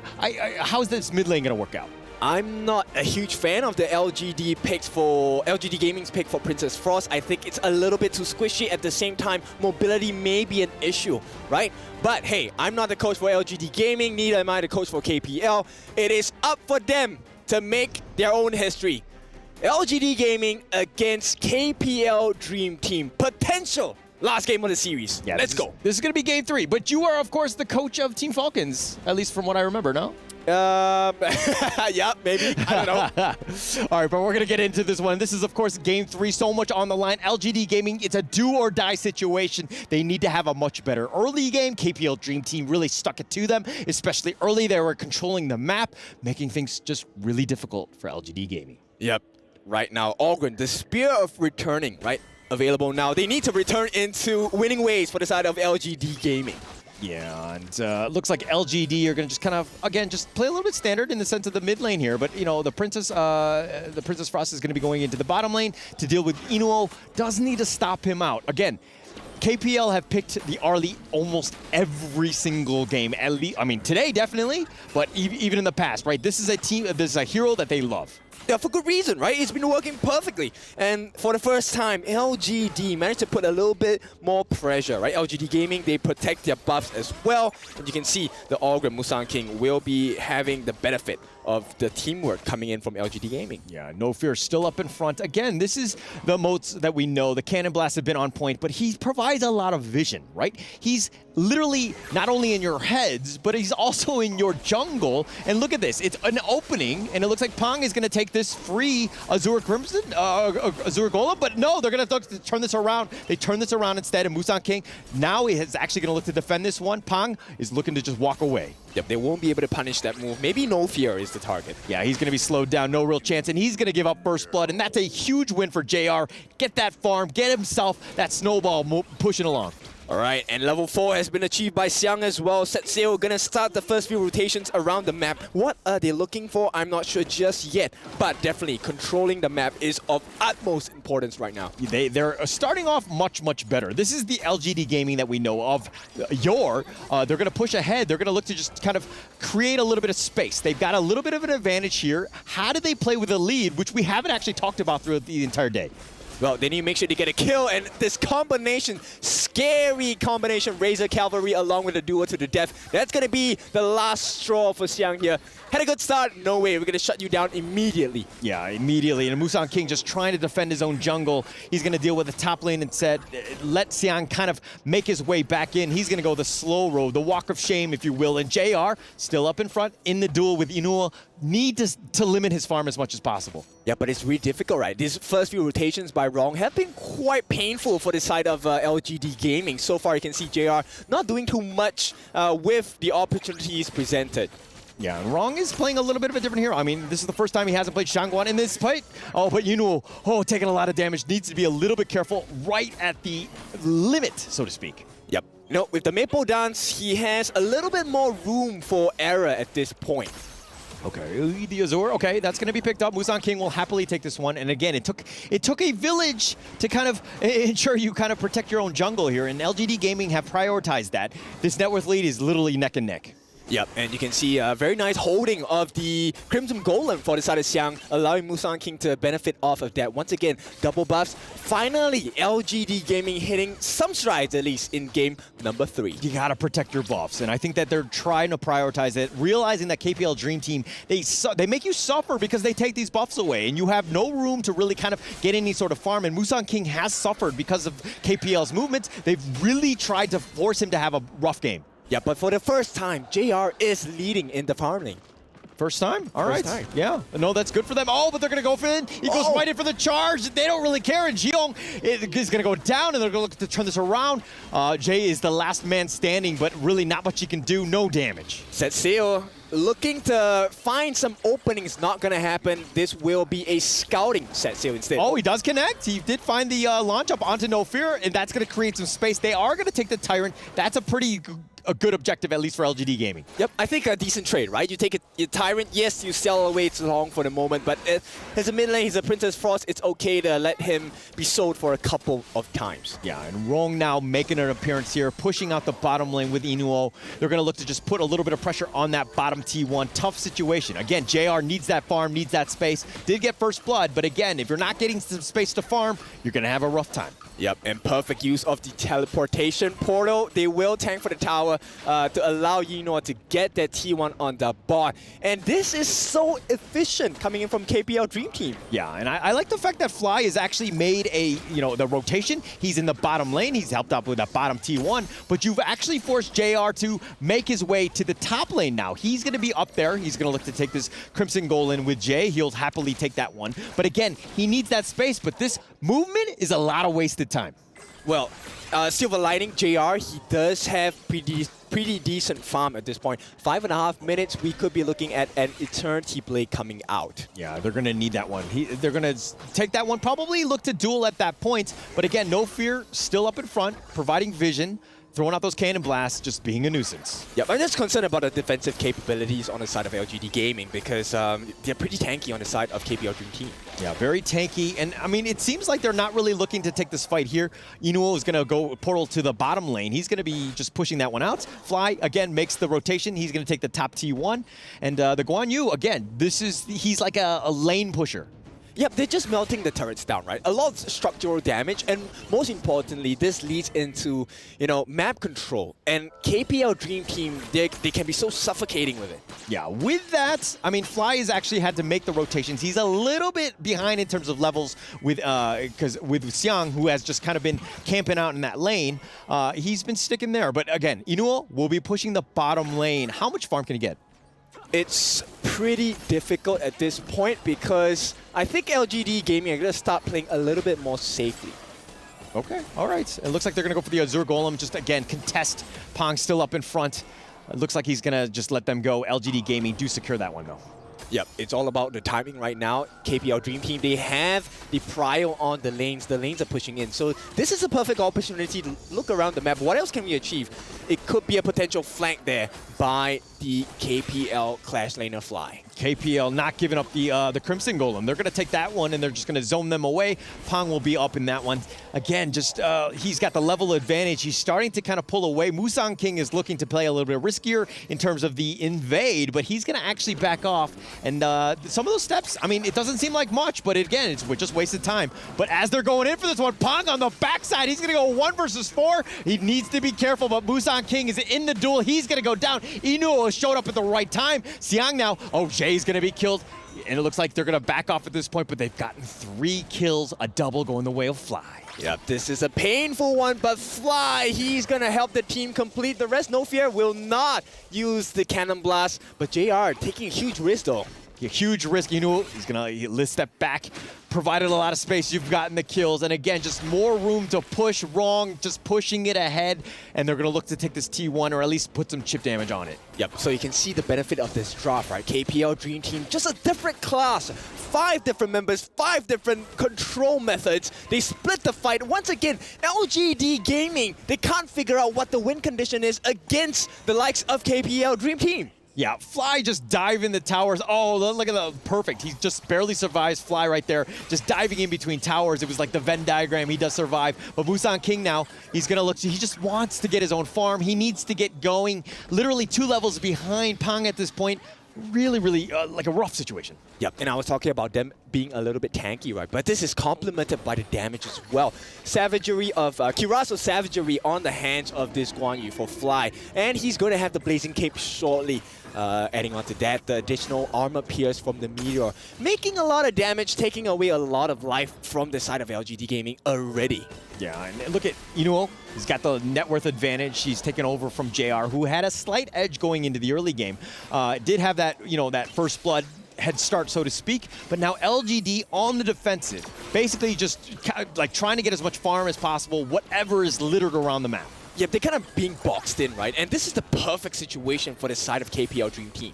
Yeah, and it looks like the bottom lane is going to be pushed. Set Sail does connect onto 2, slowing it down, but the minions are looking to just kind of slowly make their way up. Yuan is going in for this one. No, he's going to list that back out, excuse me. Fly in between, just pushing the lanes. Again, just creating space, and he's done a little bit of chip damage, at least in the top lane. Yep, it's all about sinking the waves once again for the side of KPL Dream Team. 5-1, not exactly a very heavy kill game for either side, right? But you can see the structural damage that KPL Dream Team have laid upon LGD Gaming, starting to show very huge cracks between the two. Okay, Honor of Kings is not about kills. I know it seems weird. It's all about objectives, and KPL Dream Team is playing the objective game to the T. They've kind of forced them out, and again, it's not about getting massive number of kills and to pad that KDA. It's about just taking all of the objectives and, again, taking the crystal in the end. Exactly, a very strong understanding from the side of KPL Dream Team. And of course, they want to make it perfect because this is the potential last game of the series. KPL Dream Team, they don't want to miss out. Don't you kind of feel like LGD Gaming are playing a little bit scared at this point? Yep, I mean, you can understand why, right? Because if they make a mistake, they get punished for it and they lose the game, it's game over. Yeah, and it looks like, you know, KPL imposing their will on the enemy team here as they take both objectives back-to-back, both the Shadow Overlord and the Shadow Tyrant. That's going to push an LGD Gaming right now, grasping at straws, trying to find themselves some sort of space, some sort of gap. But Xiong, oh, he flashes back. He's got the shield. Fly goes in, gets the charge, and he's going to knock him out. He's going to get the kill. Pong going deep. He doesn't care. He wants those kills, and now he's turning it on. And it looks like Busan King and Jay, the last two remaining, double kill with Pong, and they look like they're going to get more. JR is down for the count as well, and Musan King, he's getting pinballed between all four of them, and it looks like he's going to go, eventually he will fall. Yeah, but they're left with 3, and this could be number 3 for the side of KPL Dream Team. It all falls down onto Zhe, but what can he do against the likes of the members of KPL? He's going to try. It's not going to work as the Vanguard approaches. Aced for the side of KPL Dream Team. It's looking like a closer here. And this is looking like it's going to be it. I mean, yes, Zihong, JR, Xiang back on the list. That Crystal, though, has taken so much damage already. The Vanguards are pushing, but it looks like KPL Dream Team are like, hey, we have plenty of time. We're up 8K. It's only 11 minutes. We're going to back off and just kill you in the next wave. We'll give you one last stand, and this has to count for the side of LGD Gaming. This is tournament life on the line. No blemishes so far for KPL Dream Team, and it looks like it's going to be kept that way. Yeah, it's looking to be kept that way. LGD Gaming here just trying to defend, push things out, slow it down. How do you do it when, you know, almost everyone from KPL Dream Team can jump on you. They can ambush you. They can find things out and just make, you know, again, they have a far superior team fight. Yep, and the range, the reach they have is extremely far. No fear of the Cannon Blast sets them in place. Very easy stuns for the side of Fly to capitalize on as well. And Duel to the Death available. All ultimates are up on the side of KPL Dream Team. Yeah, and look at how KPL Dream Team are forcing the mid lane, pushing them back so that this creates space so they can take that top T3. That looks like it's going to go down right now. Inuo will take that one. Now, KPL Dream Team, they're just going to wait for the next minions. They've been slowed down. Nice Cannon Blast connecting onto 2. Sticking around, waiting in the wings, waiting for the next one, and they go! And Pong goes in for this one. They've got the charge back, and the Busan King has already been killed. And Fly making the wings. He's a little bit low, and it looks like they don't care. Pong continuing to just going forward. Jay is down for the count. The Crystal is it, and it looks like KPL Dream Team will take game 3. This is a masterclass coming in from the boys of KPL. That's why they call the Dream Team. No blemishes, no loss. They crush every single person, every single team, and now they're gonna crush LGD Gaming's key as they put both hands on that trophy. KPL Dream Team, this is exactly what we thought they were going to be, but again, did you expect them to like maybe lose a single game in this tournament? I mean, if there was any team to do it, it had to be LGD Gaming, but it's just a different class of players coming in from KPL's Dream Team. Yeah, and I mean, it's heartbreaking for LGD Gaming. Yes, they're second place, and yes, they're going to come home with a lot of money. But, you know, the KPL Dream Team, this is what they were built for. They have this all-star squad, and it looks like they're going to be walking into the the trophy ceremony here. That's right. After all the days, the multiple hours, the multiple games, welcome, everyone, the world champions. It's going to be the KPL Dream Team for the Honor of Kings Invitationals Mid-Season 2024. Put that key in, boys.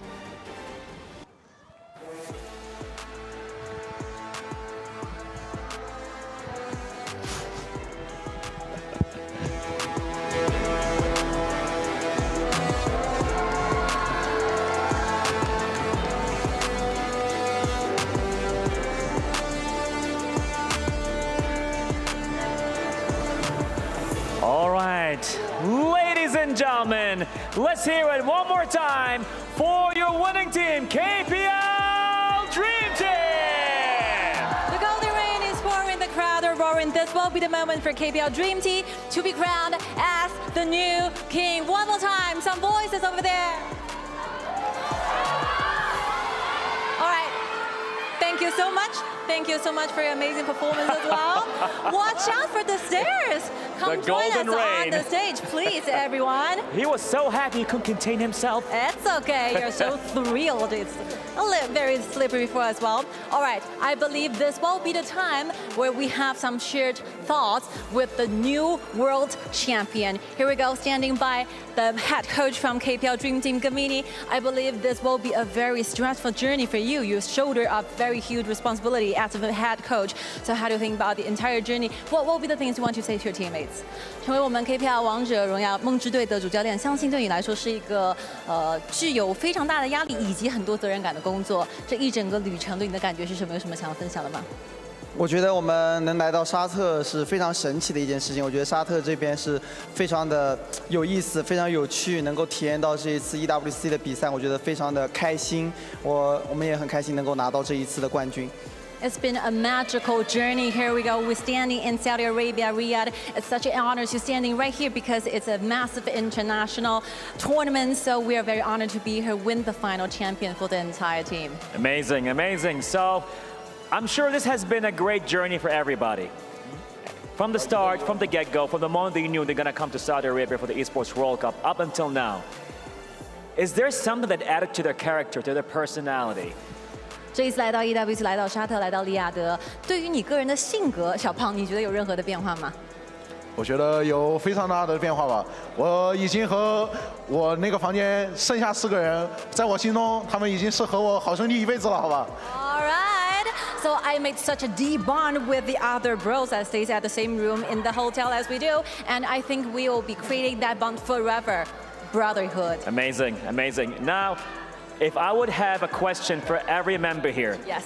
When they go back to China, after winning this amazing tournament right here, if they're gonna be asked, how was Saudi Arabia? How was Esports World Cup? If they can say it in one word, what would that be? 这一次来到利雅得参加我们的 EWC， 这回到上海、回到中国之后，如果有人问你说，哎，这一次的旅程会怎么样？你会用怎么样的一个词来形容这全部的旅程的意思？非常开心吧，对。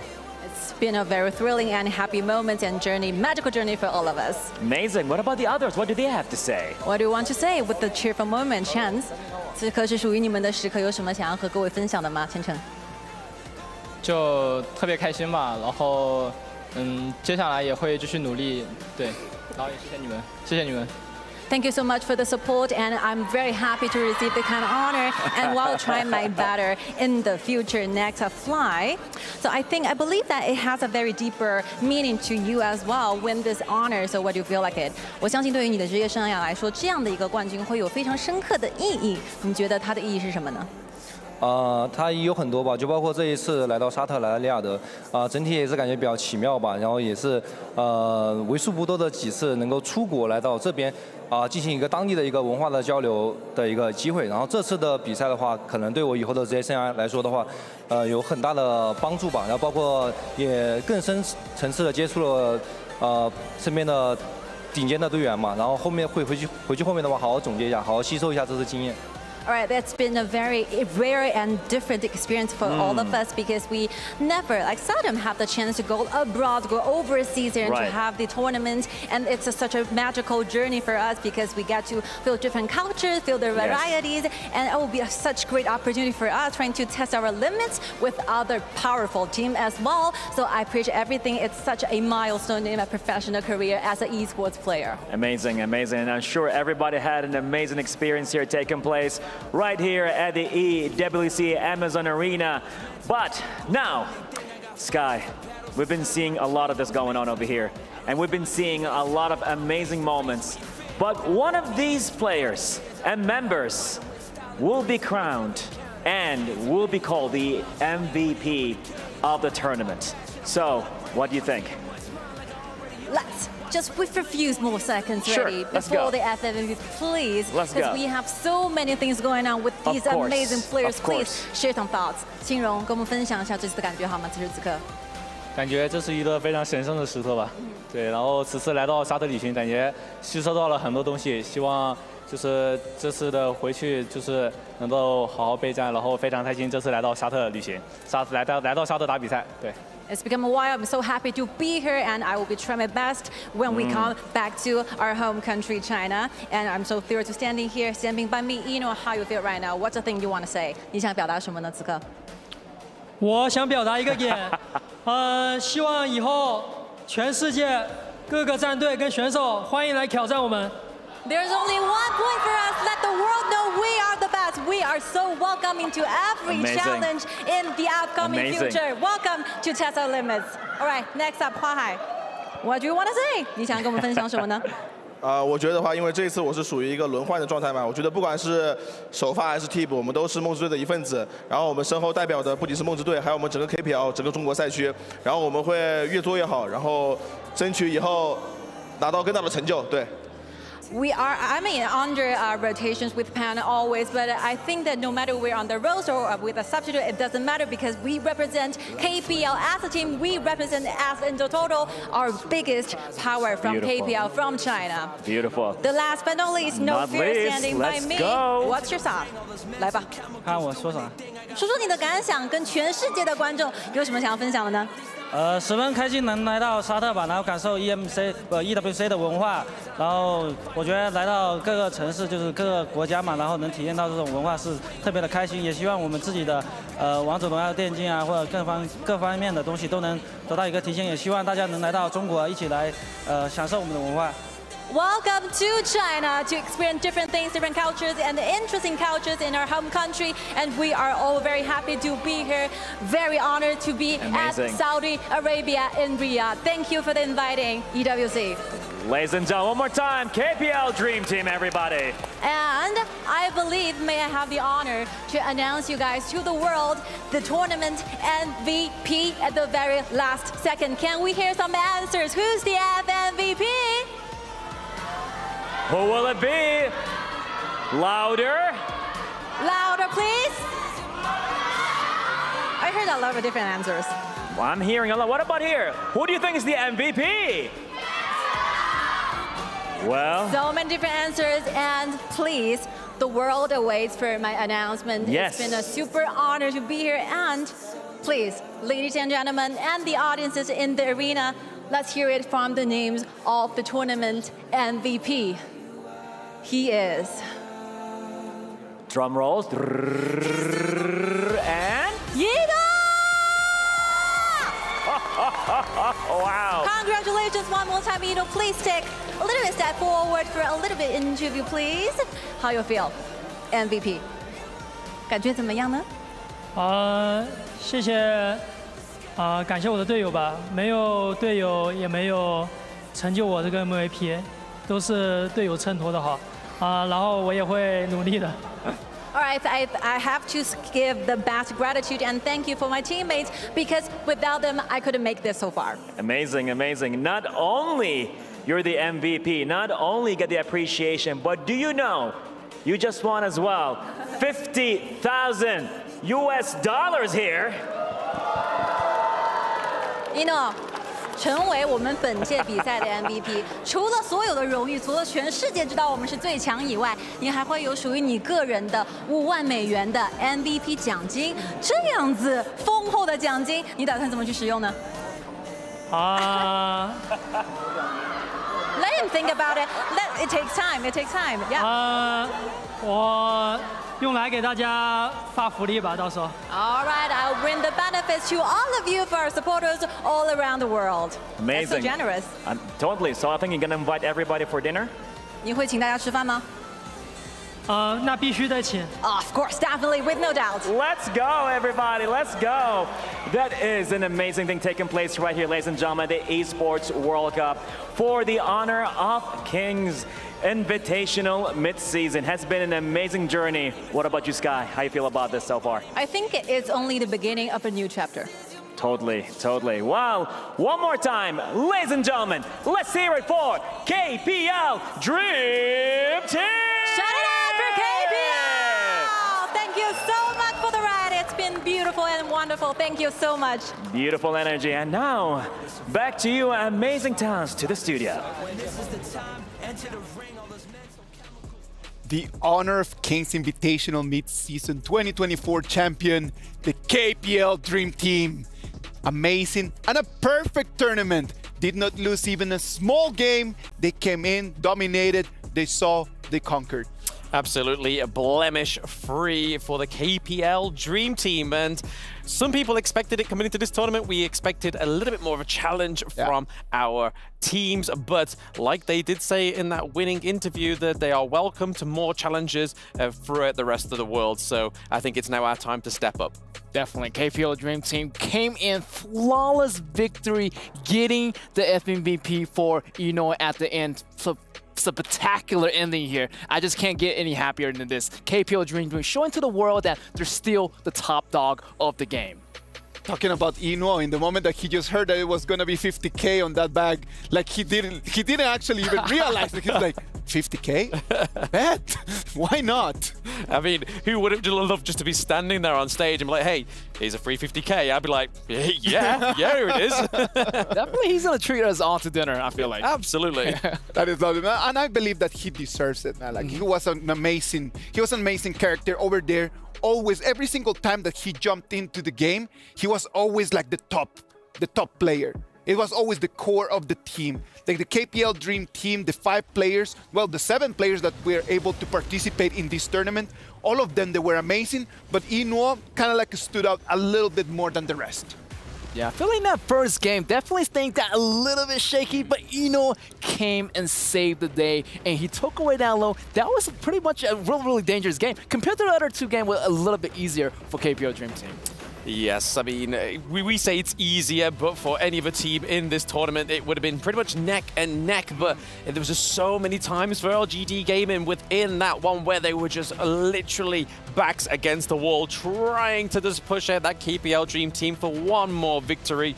But it just wasn't enough. The KPL Dream Team just came hard and has smashed LGD Gaming in a 3-0. That composition at the end for the KPL Dream Team, just amazing performance. Like the way that Fly play on Guan Yu, it was incredible, man. Like the way that he can just come from the sides, you don't know what to do. Like literally, you just corner out there. You don't want to move forward, don't want to pull back. Like what do you do? Yeah, I feel like that flank, the dispositioning by Guan Yu. I mean, anybody on that KPL Dream Team was there to initiate. You have the Arlie with the umbrella. You got the Mozu with the control. You got the Guan Yu coming in from the back with the flank.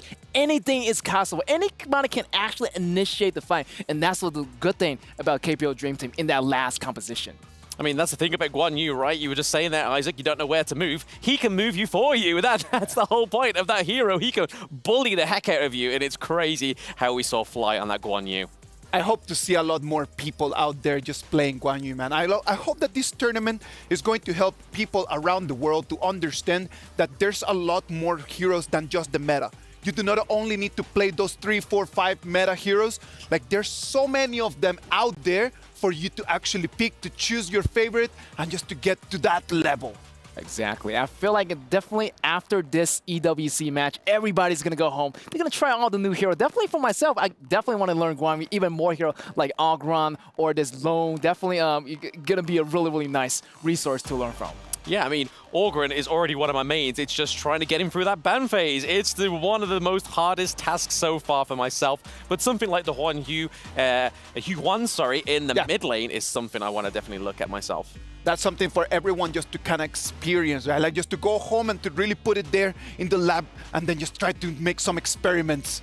We had 2 semifinals and a grand final today, and Kidia has brought to us the plays of the day. What about we just check on them, just the highlights of what has been an amazing last day of our tournament? Yes, I love about this one. 4 minutes, LGD try to grab the, but look at this Guan Yu. Guan Yu try to go around the back here, and this is gonna be the BKS moment versus LGD. Going in, almost getting those kills, almost getting a triple kill on Guan Yu. Great job, double kill on Xian, and this is gonna be the triple kill of the day. Even though LGD Gaming did not take the victory at the end, Xian was really such a great player throughout the whole tournament, man.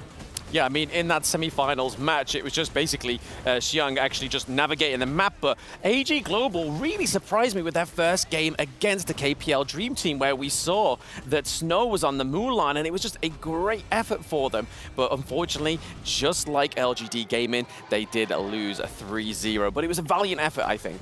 Yes, on the next one, LGD versus KPL Dream Team. I really love this landing one pick, a very surprise pick, and a lot of burst damage coming in, and you can see LGD's this match lasted so long that they almost got the killing back, almost even went to the Tempest Dragon. So this match is probably my favorite match of the day right here. All of us, we were on the edge of our seats, man. Like, we're like literally like, can they really turn this around? Can they really do it? Sadly for them, it was so close, but yet so far, man. It was really difficult. Yeah, I know. We were even on the caster desk, and it was literally, everyone was shouting like, oh my God, what's going on here? Is it actually going to be turned around? And it was just sort of like, oh no. Everyone was just getting so excited. I feel like it was just kind of like hyping up a collective caster desk, just spiritually. Spiritually, everyone was over there with the boys, no? Yeah, everybody definitely wanted to see an upset. Sadly for us, it was not there. The tournament has come to an end. But what's next? For a lot of the teams, like, they had the opportunity to play against the KPL Dream Team.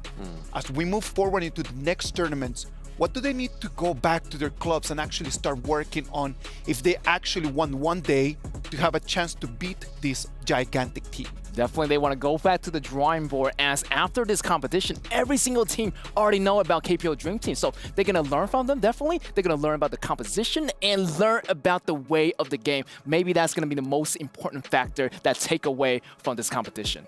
Yeah, I mean, exposure's the best teacher, right? Because from Season 2 Invitational, we never were exposed to the Malaysian region, and then we took away from that. VKS was able to take a win off the Malaysian region, and then we come into this one where we first going against the KPL Dream Team, and that's the exposure that these teams need to take forward and just be like, yo, this is where we went wrong, and this is what we need to do, and just study that.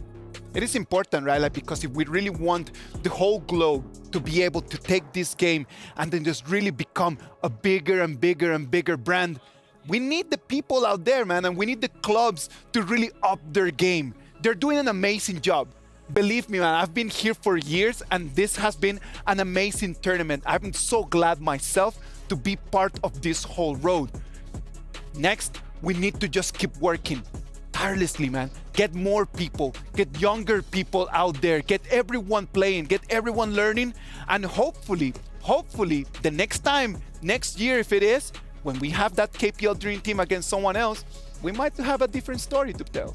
Yeah. Yeah, absolutely. I mean, it only feels like a few months ago where I was re-watching the KIC 2023 just to find out what these teams were all about. And now we're here at the Mid-Season Invitational, where it's finally a global effort. And it's just been an amazing journey, an amazing experience for not just myself, but just the global talent to finally meet each other as well, not just the teams. Yeah, definitely. I'm just waiting for that team one day who can stand up to KPL Dream Team. Maybe not even win, just take 1 point away from them.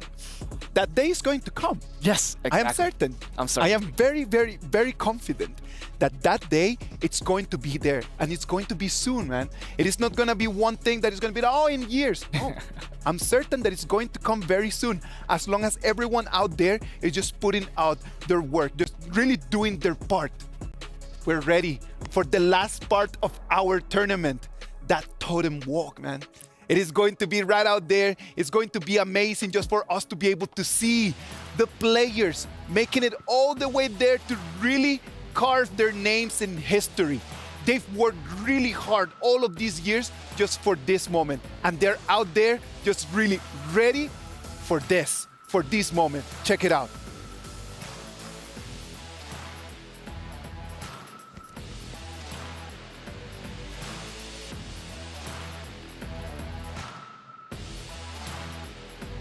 Yeah, as we could see that the players' keys that have been smashed have just been put into the bottom of that big totem that is going to be filled with resin at the end of this whole championship. But that's just going to be a gentle reminder to some of these teams just to try better next time. Yes, that's going to be the walk of glory here for the KPL Dream Team as they put in that medal into that totem and showing so much glory and etch their name in history as the first EWC champion of this series.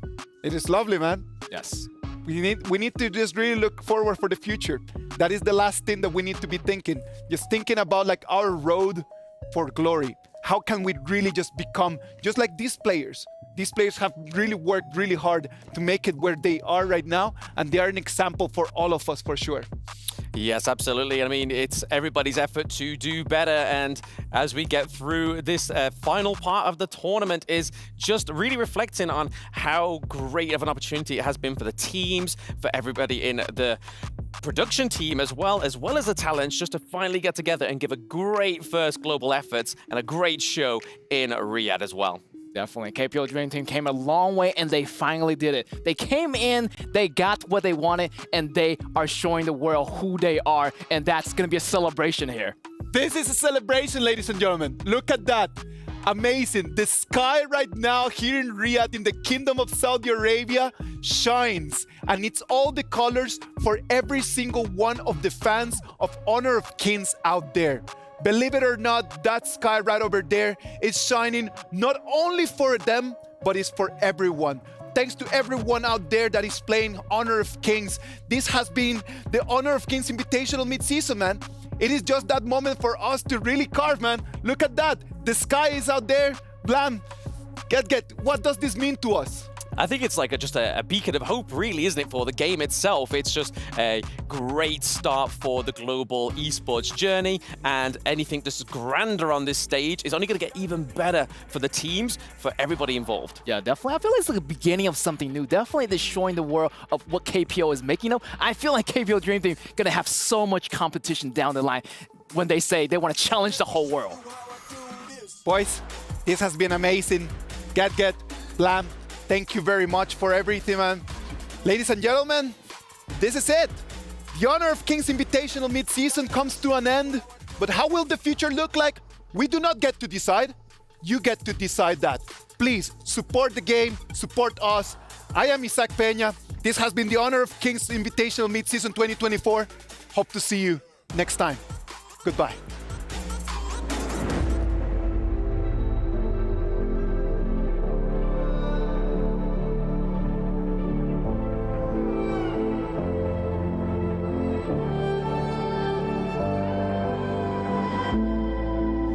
Strangers to the fallout, it's what got us here. Ever changing, some chameleon, blood, sweat, and tears. We'll never make it if we fall to everything that brings us down. With the comeback is now. Blood, sweat, and tears. Fight for what we want. Doesn't matter the cost. Every day, put in work. Blood, sweat, and tears.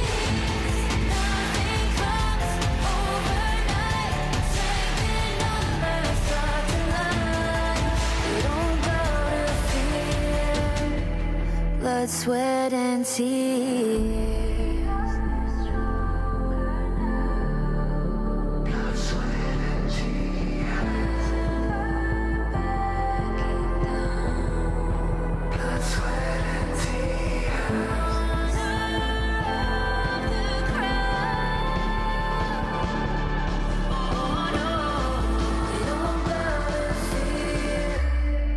Blood, sweat, and tears.